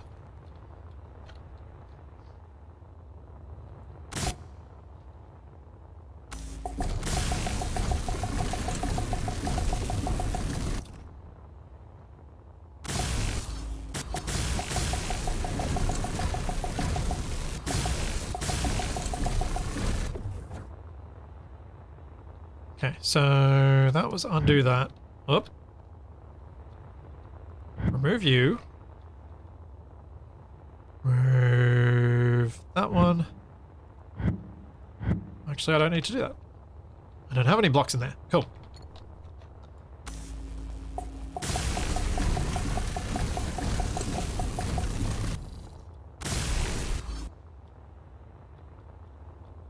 Yeah, this is going alright. Inventory full. I think the big blocks are going to be a bit of an issue with how much they use up, because 1,000 kilos of iron per large block is a lot.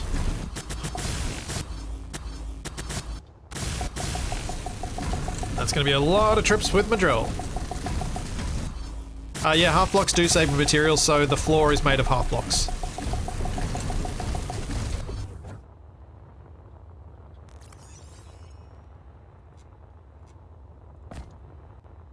Inventory full.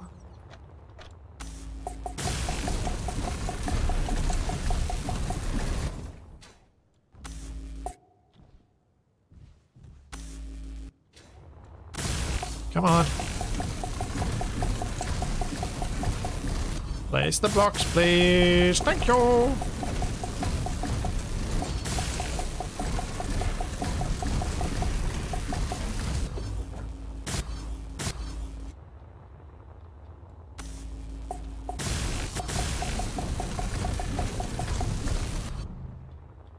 Right, do I have any steel plate in here? I do. Let's use that up as well.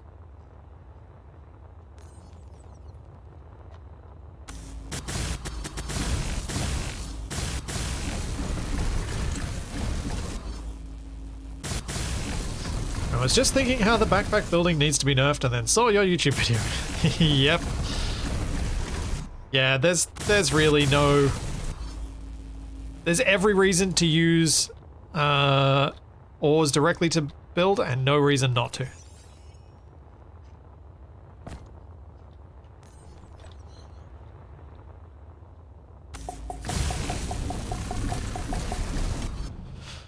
Undo the removal of that while I'm remembering that I did it.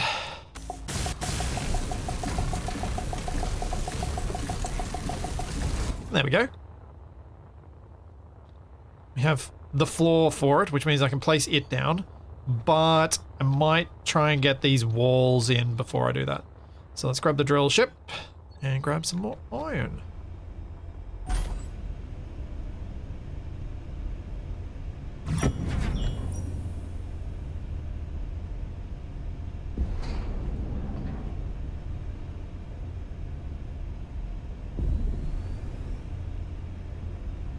And I'm gonna keep going downhill for it.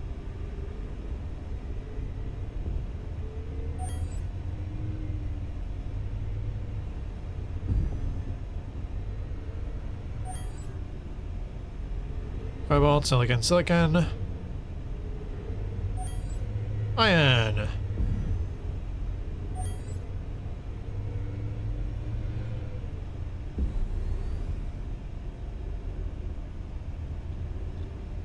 My light's on. No.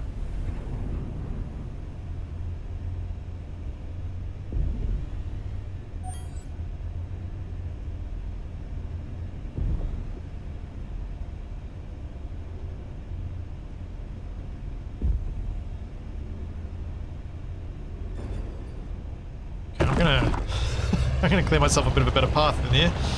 Those are some nice doom voxels. Yeah, Alan, the terrain in SE2 is giving me kind of mixed vibes. The maps themselves look really nice, but the pop-in of the actual voxel levels of detail is really rough. And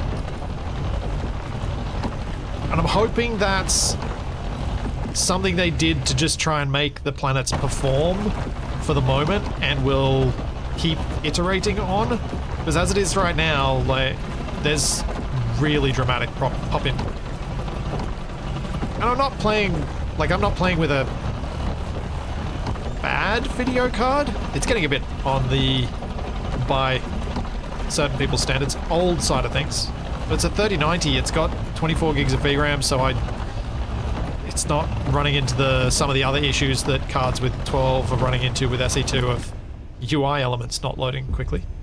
Oh, that's a Doom voxel. Go away.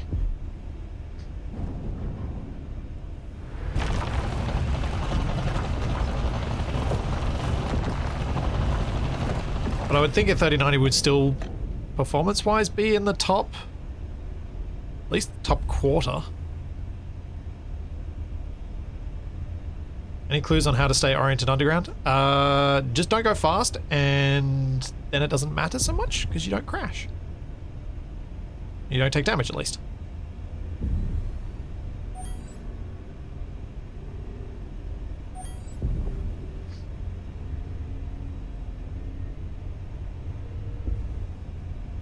Build yourself a plumb bob. Well, we don't have rotors, so we can't.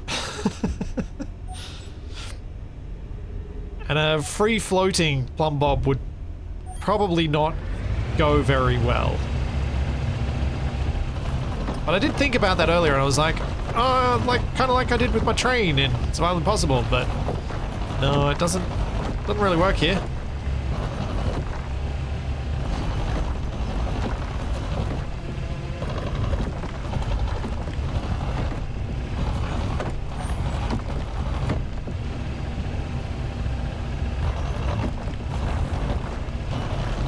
Oops.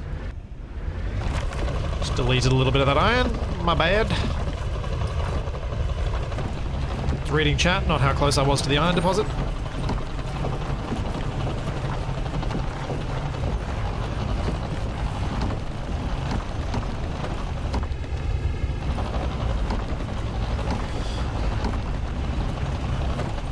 A block in a glass cube. Well, I don't think it'd slide around enough for you to get an idea of where it was. It'd need to be a ball. But even then, it wouldn't necessarily help. I think it needs to be something dangling, or, you know, they just give us a artificial horizon. Yeah, Naz, that's exactly what I'm talking about. The 4070 probably runs it fine, but you will have UI lag, and the way to deal with that is to drop your texture settings. Everyone I've said that to so far, who has tried that, has found it has worked and gotten rid of their UI lag. So, Keen have done something with the UI that it is loading a lot of info into your VRAM. Or just enough that the rest of the game is... the rest of the game is overloading it, so the UI is trying to do it and can't. Because it has to unload some other stuff first. I don't really understand how this stuff works properly, but I understand it well enough.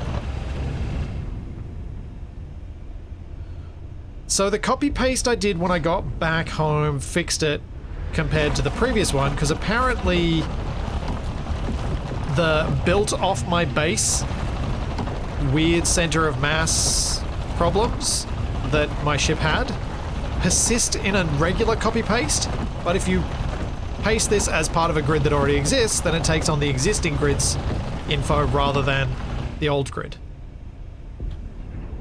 This is the best way I can think to phrase that.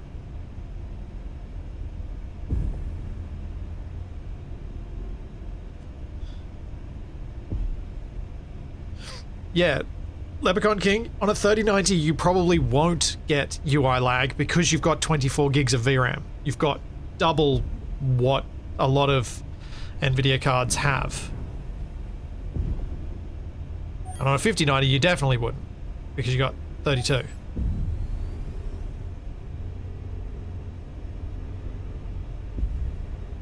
Like one of the reasons I've been able to, like, I don't have problems with my 3090 in the vast majority of games is that it had a lot more VRAM than any other card for a very long time.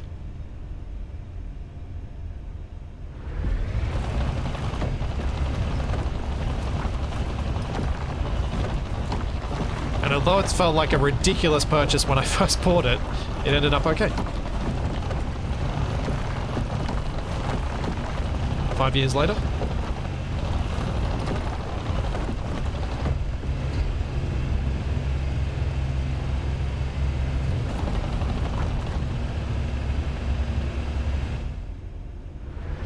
Actually, am I full?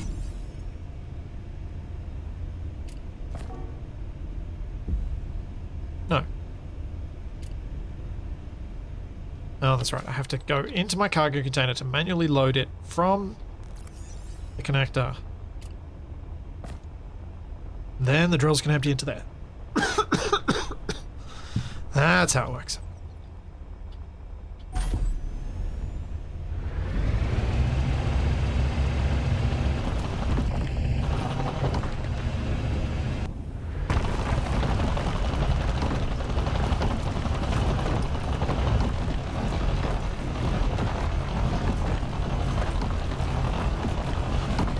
Alan, I think 16, with how common it is, will hopefully never not be too low. And I guess there are both, the blame is both on the games we're playing having very, very high resolution textures that maybe aren't needed to be that high, but also on Nvidia and AMD cheaping out on VRAM in cards. 12 should be okay in the vast majority of games these days, but it's not okay in SA with if your texture settings are high. That's about all I can carry.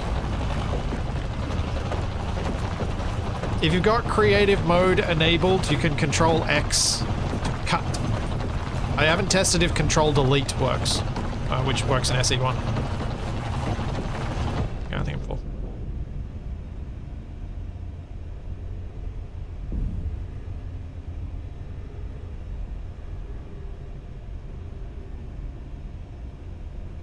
Okay, I have no idea how off from level I am, but I'm flying, so that's something.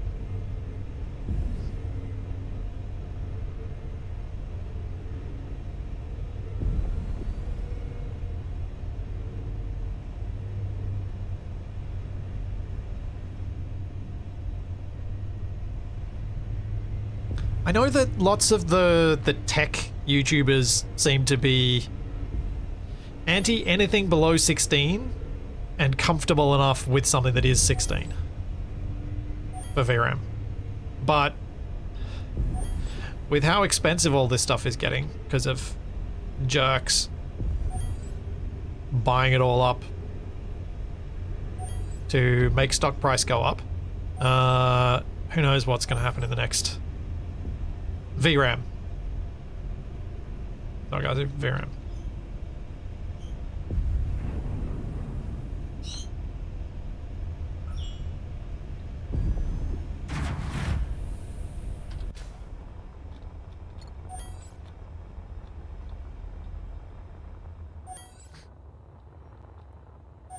I mean, any memory is going to be expensive for a considerable time.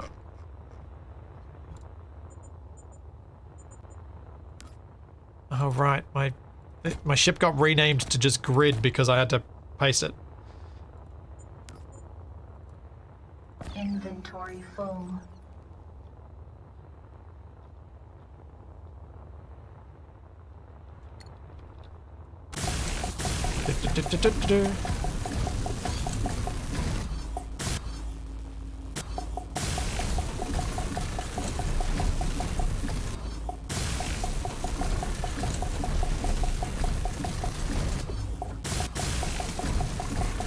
No.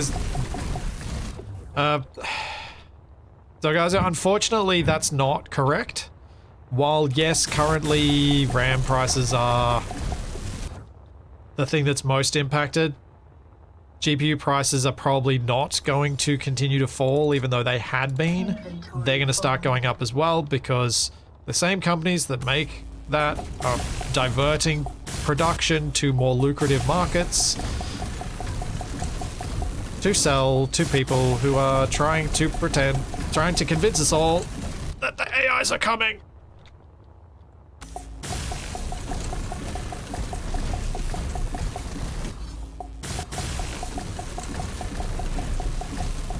How do you go into creative mode? You press Control F12, and then you've got this.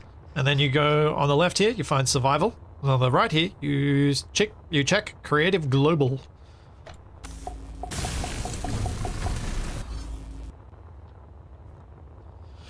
Oh yeah, Stone Lords, honestly, I've I've grown oblivious to those markers. Inventory I've been there so long now.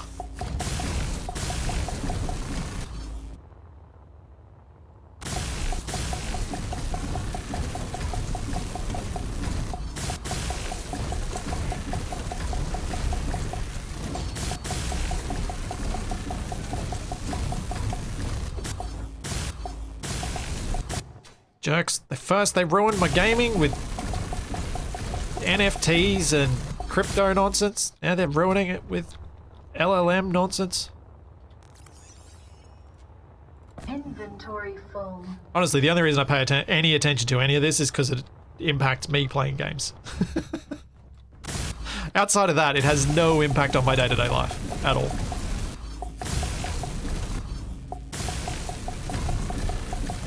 But they're ruining my gaming!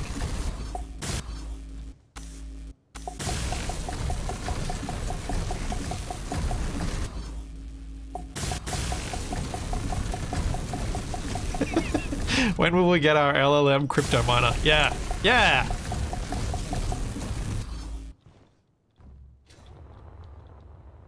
Yeah. Inventory full.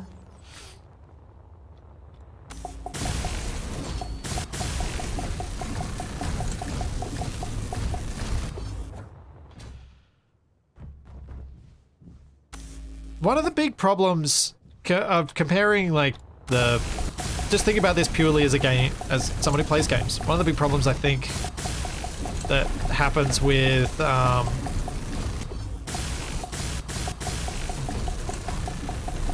if we get a sudden flood on the market of secondhand LLM-focused cards, is they're not good for gaming. At least the ones that were, for a long time, being used for crypto were decent for gaming. The LLM ones aren't, which sucks. When are we gonna get some water? Don't know. Probably not today.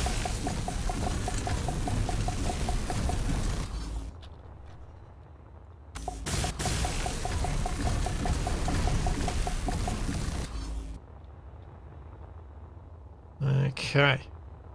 Got 4 more blocks in the floor to build, and then I can build all this production stuff and get rid of the ones outside. So, progress.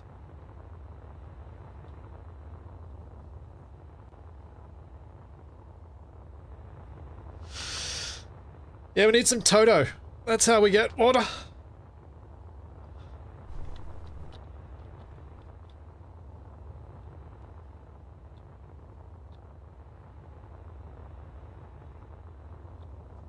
Yes. How many more mining trips am I going to have to make? I feel like it's going to be a lot. I forgot to do this wall so that I could build at least this gigantic fabricator. I like my little light posts at night, though.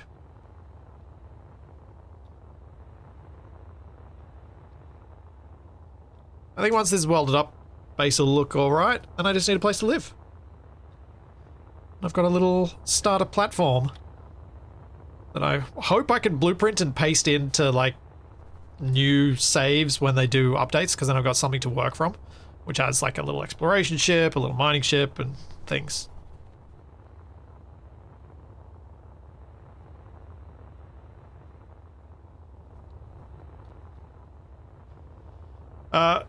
Holiday, things to check if Control F12 doesn't work for you. Do you need to have a function lock enabled on your keyboard for F12 to work at all? Because it could be that. That would be the most common thing, I think.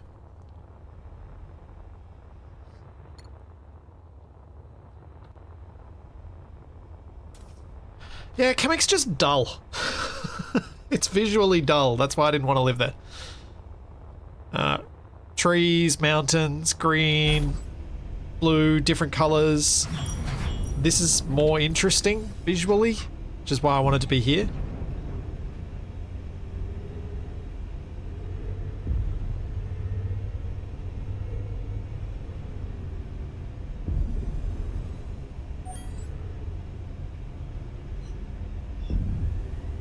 That tank is like a target for foggy days. A little bit.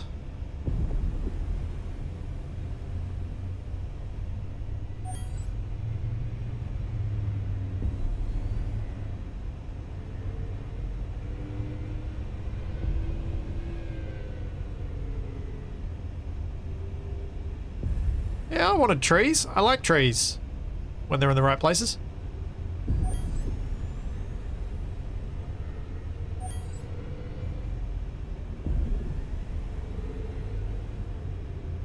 Iron.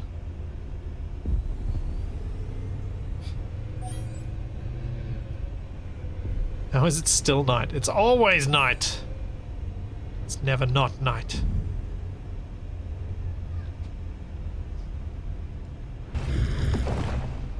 One second, everyone.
Had a small little, a little toddler who was very desperate to come say hello to me, and I couldn't resist. That's why the sudden break out of nowhere. He was... I could hear coming from the door. No, Toby, you need... He's working right now, you can't go in. But I want to! I want to go in! I want to play with Dad!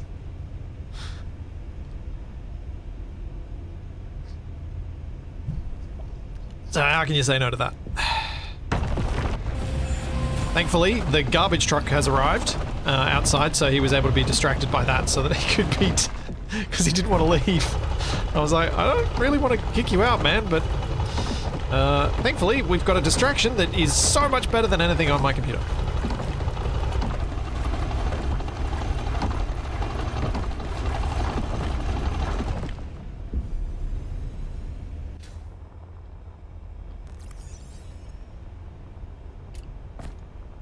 At least in your world, it's better.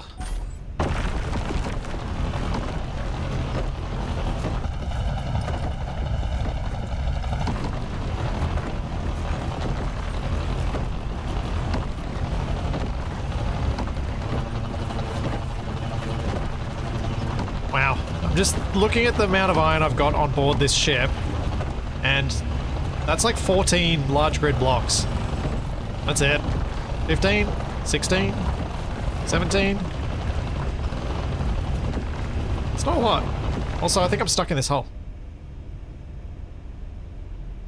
Yeah, I'm stuck.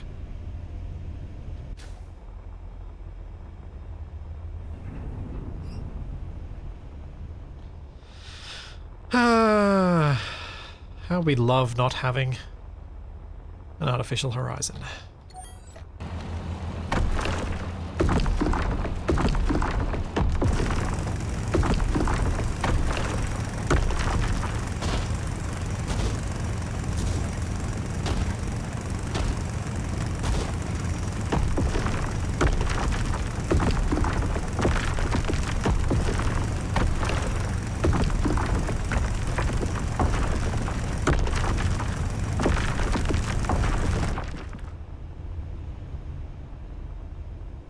that's...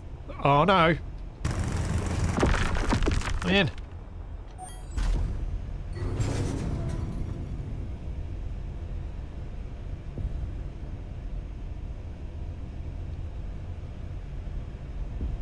Oh, that's not good.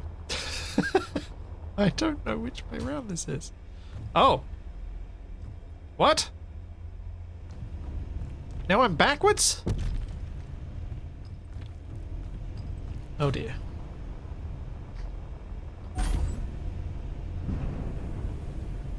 Oh.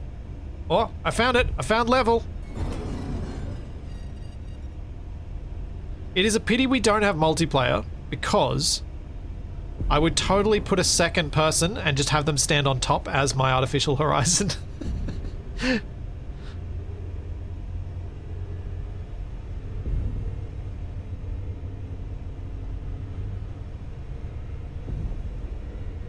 Use them like a gyroscopic chicken.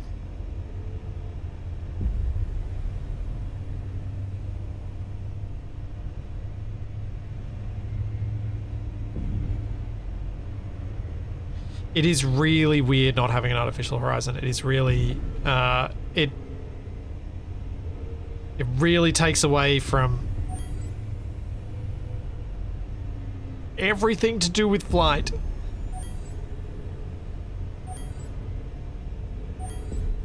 So it makes everything to do with flight so much more difficult.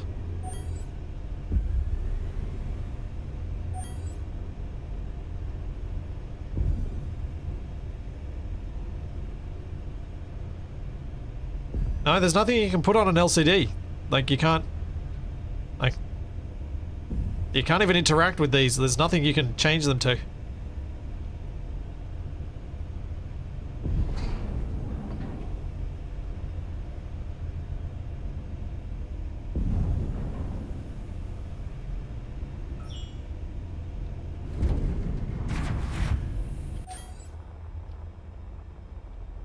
Alright. Inventory full. More iron for welding.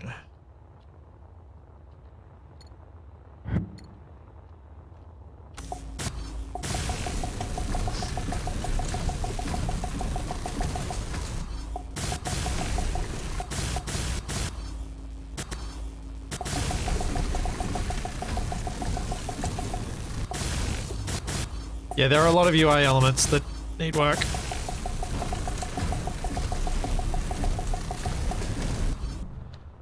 See how quickly it's putting these steel plate together?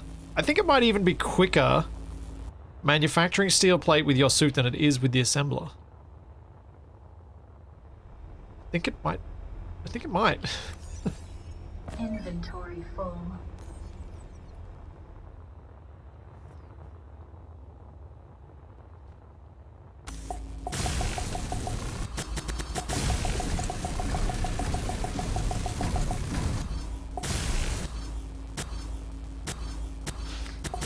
I wonder whether part of the challenges for us as players comes down to things introduced due to the way that Keen are doing their slices. Like, because what might work for a slice doesn't work for a player.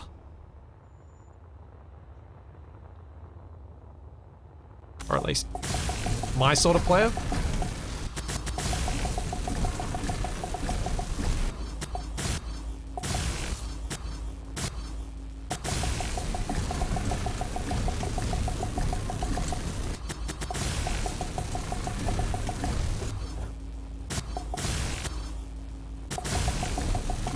A build queue would make it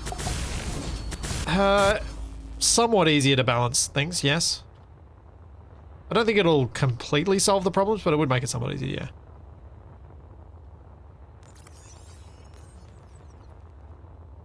yeah.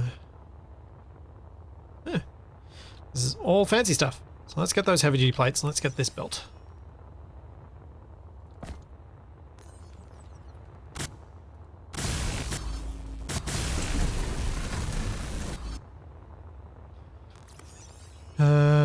And grab that, Still not going to have enough iron to even make the heavy-duty plates for that.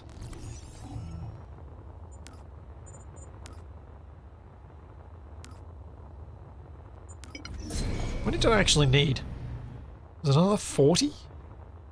Yeah, another 40.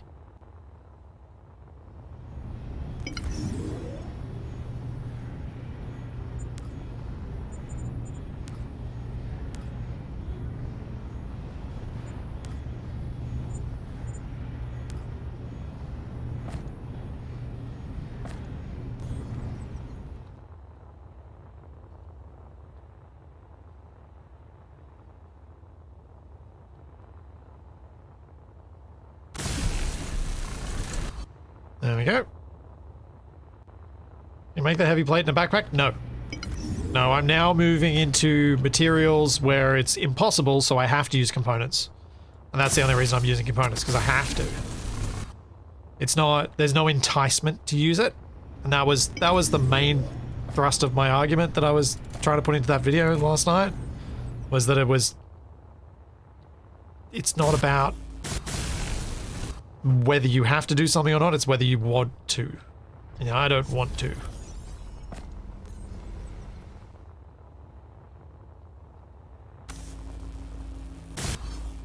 16 compress. I need to get titanium. Dang it. Well, there it is. Need to get titanium and platinum to actually make this fabricator. So that probably shouldn't have been made as the center point of my cargo network fair in here. That was a mistake. That was a considerable mistake. Oops. And for that we need the refinery finished. What does the refinery need?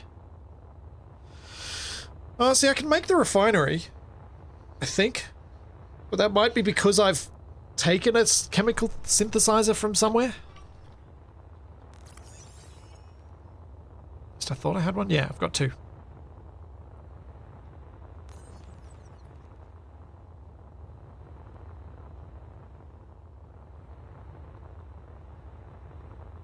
Seems like looting might be faster since you know where that stuff is. I don't know where any platinum is. And I don't recall seeing a fabricator anywhere. Did I get some titanium sheets? I do, I've got 12. Hey, I got enough, but I don't have do I have platinum electrodes? Don't think I do, no. No. No platinum electrodes. So I've got a lot of it, I just need the platinum. And to make the compressors.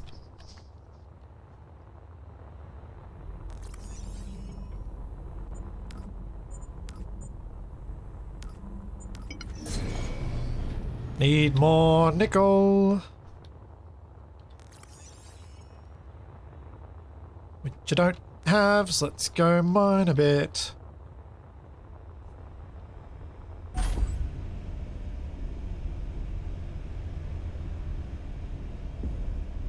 Do I think the UI is final? No. But also, we had the original UI in SE1 for years before it changed. In fact, one of the reasons I first made tutorials for space engineers and thought, yeah, this could be a way for me to do something that people actually want to watch is, and one of the reasons I was able to grow from that was because I made them when Keen overhauled the UI.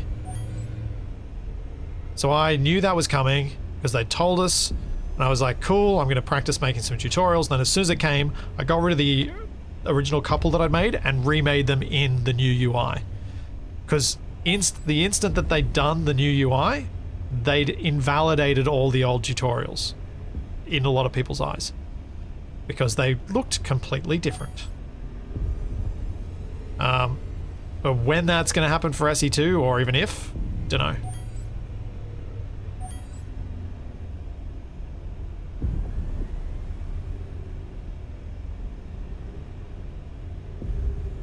Also trying really hard to just translate rather than steer this ship so I can keep it actually level and know what level roughly is.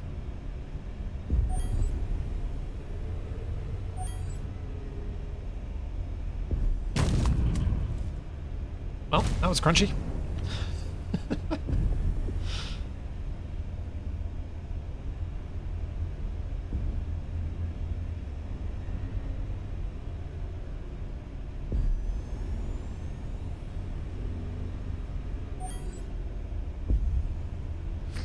Yeah, I can understand why they wouldn't want to invest too heavily in UI revamps during a phase where they're adding extra functions to a game and they don't know fully what functions are going to be needed.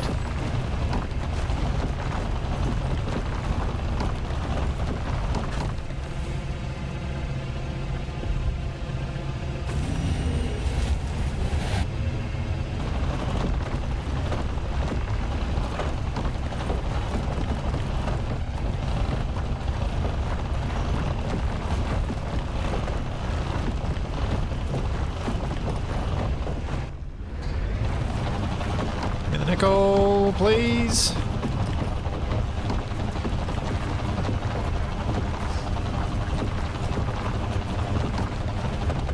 How did you finish the hydrogen contract on the second planet? I can't seem to find the heavy plate to fix the tanks. The damaged ones have it, as was said. I think that base also had an assembler though, didn't it? So you could just feed it some iron and make them.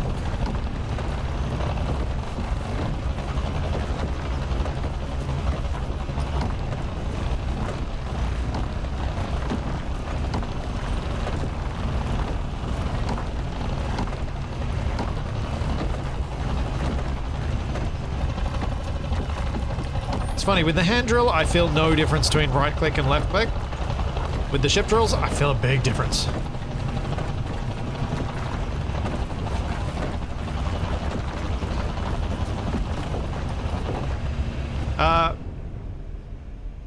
Pip, it is identical costs for backpack crafting versus assembler. They are exactly the same. There is no difference at all. So the backpack crafting being as quick as it is says that means it's better. Because you can make not just steel plate from that iron in your inventory, but also steel tubes, also construction components. Whereas if you just carry steel plate, you got to go back and get those other bits if you don't have them. Or if you need them, I should say.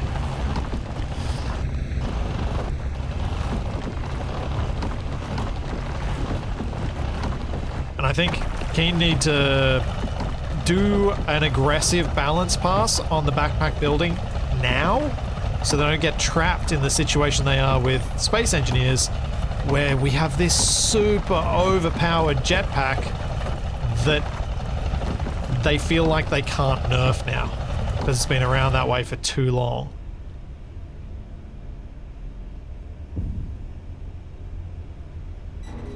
So that's why I think it's important to talk about, because they need to fix it while it's still fresh enough that they can get away with big changes. Be big and bold.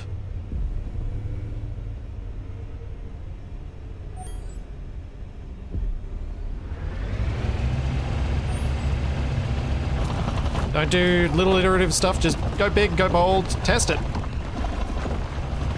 It's interesting, someone was also suggesting, and I don't think this is a bad idea. Do some changes. Specifically ask the players, give us feedback on what you like or dislike about this. Like, be really open about it. Heck, you could even put some changes on like beta branches. I don't know how annoying Steam is about you having multiple beta branches for things, so that might not be great, but like, be like, alright, we've got beta branch A that has this balance, B that has this balance, and C that has this balance, and ask people to say which one they feel works better for the long-term game. Yeah, some ABC testing. like YouTube lets everyone do with their thumbnails and video titles, which is why these days you see so many videos that I swear I saw that thing before, but now it has a different name. Show up.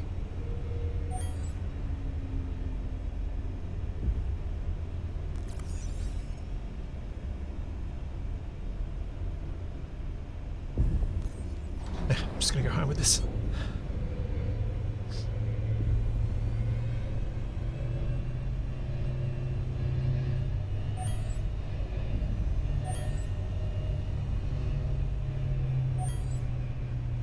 Are we going to be able to jetpack underwater? Oh. Yeah, it could be done as a mod. They could do it as a mod as well, I guess. And ask people to use it and give feedback. I feel like something that's really appeals to me about that idea is how transparent it is. It feels like you're very much communicating and trusting your players by doing that. You're trusting the community that they're going to be doing useful things with it and trying to give you useful feedback.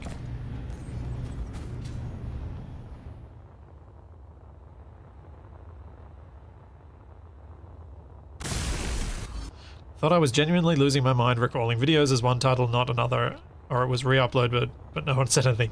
Yeah, no, it's A/B testing. I've done a little bit of it, but you got to be very. I feel like you have to have at least 2 names of something that you think are good, and if you only have one that's good, there's no point doing A/B testing with something that's bad, because you already know it's bad. Doesn't teach you anything.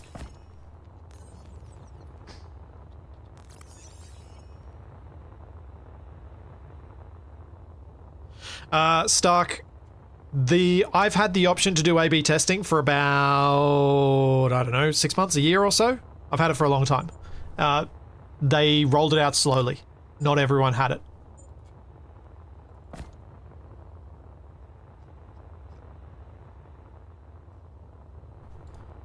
And others had it even long before I did.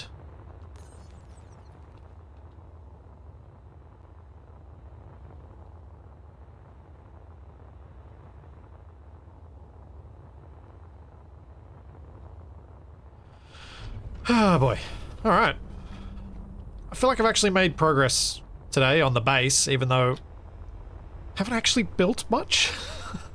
Like, I built a cargo container, I built a hydrogen tank, and I placed a bunch of holograms. That's about it.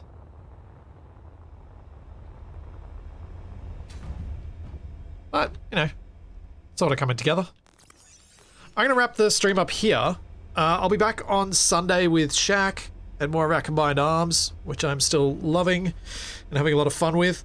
We seem to be progressing fast enough with our concrete needs that we're actually probably going to have to start thinking about combat really soon.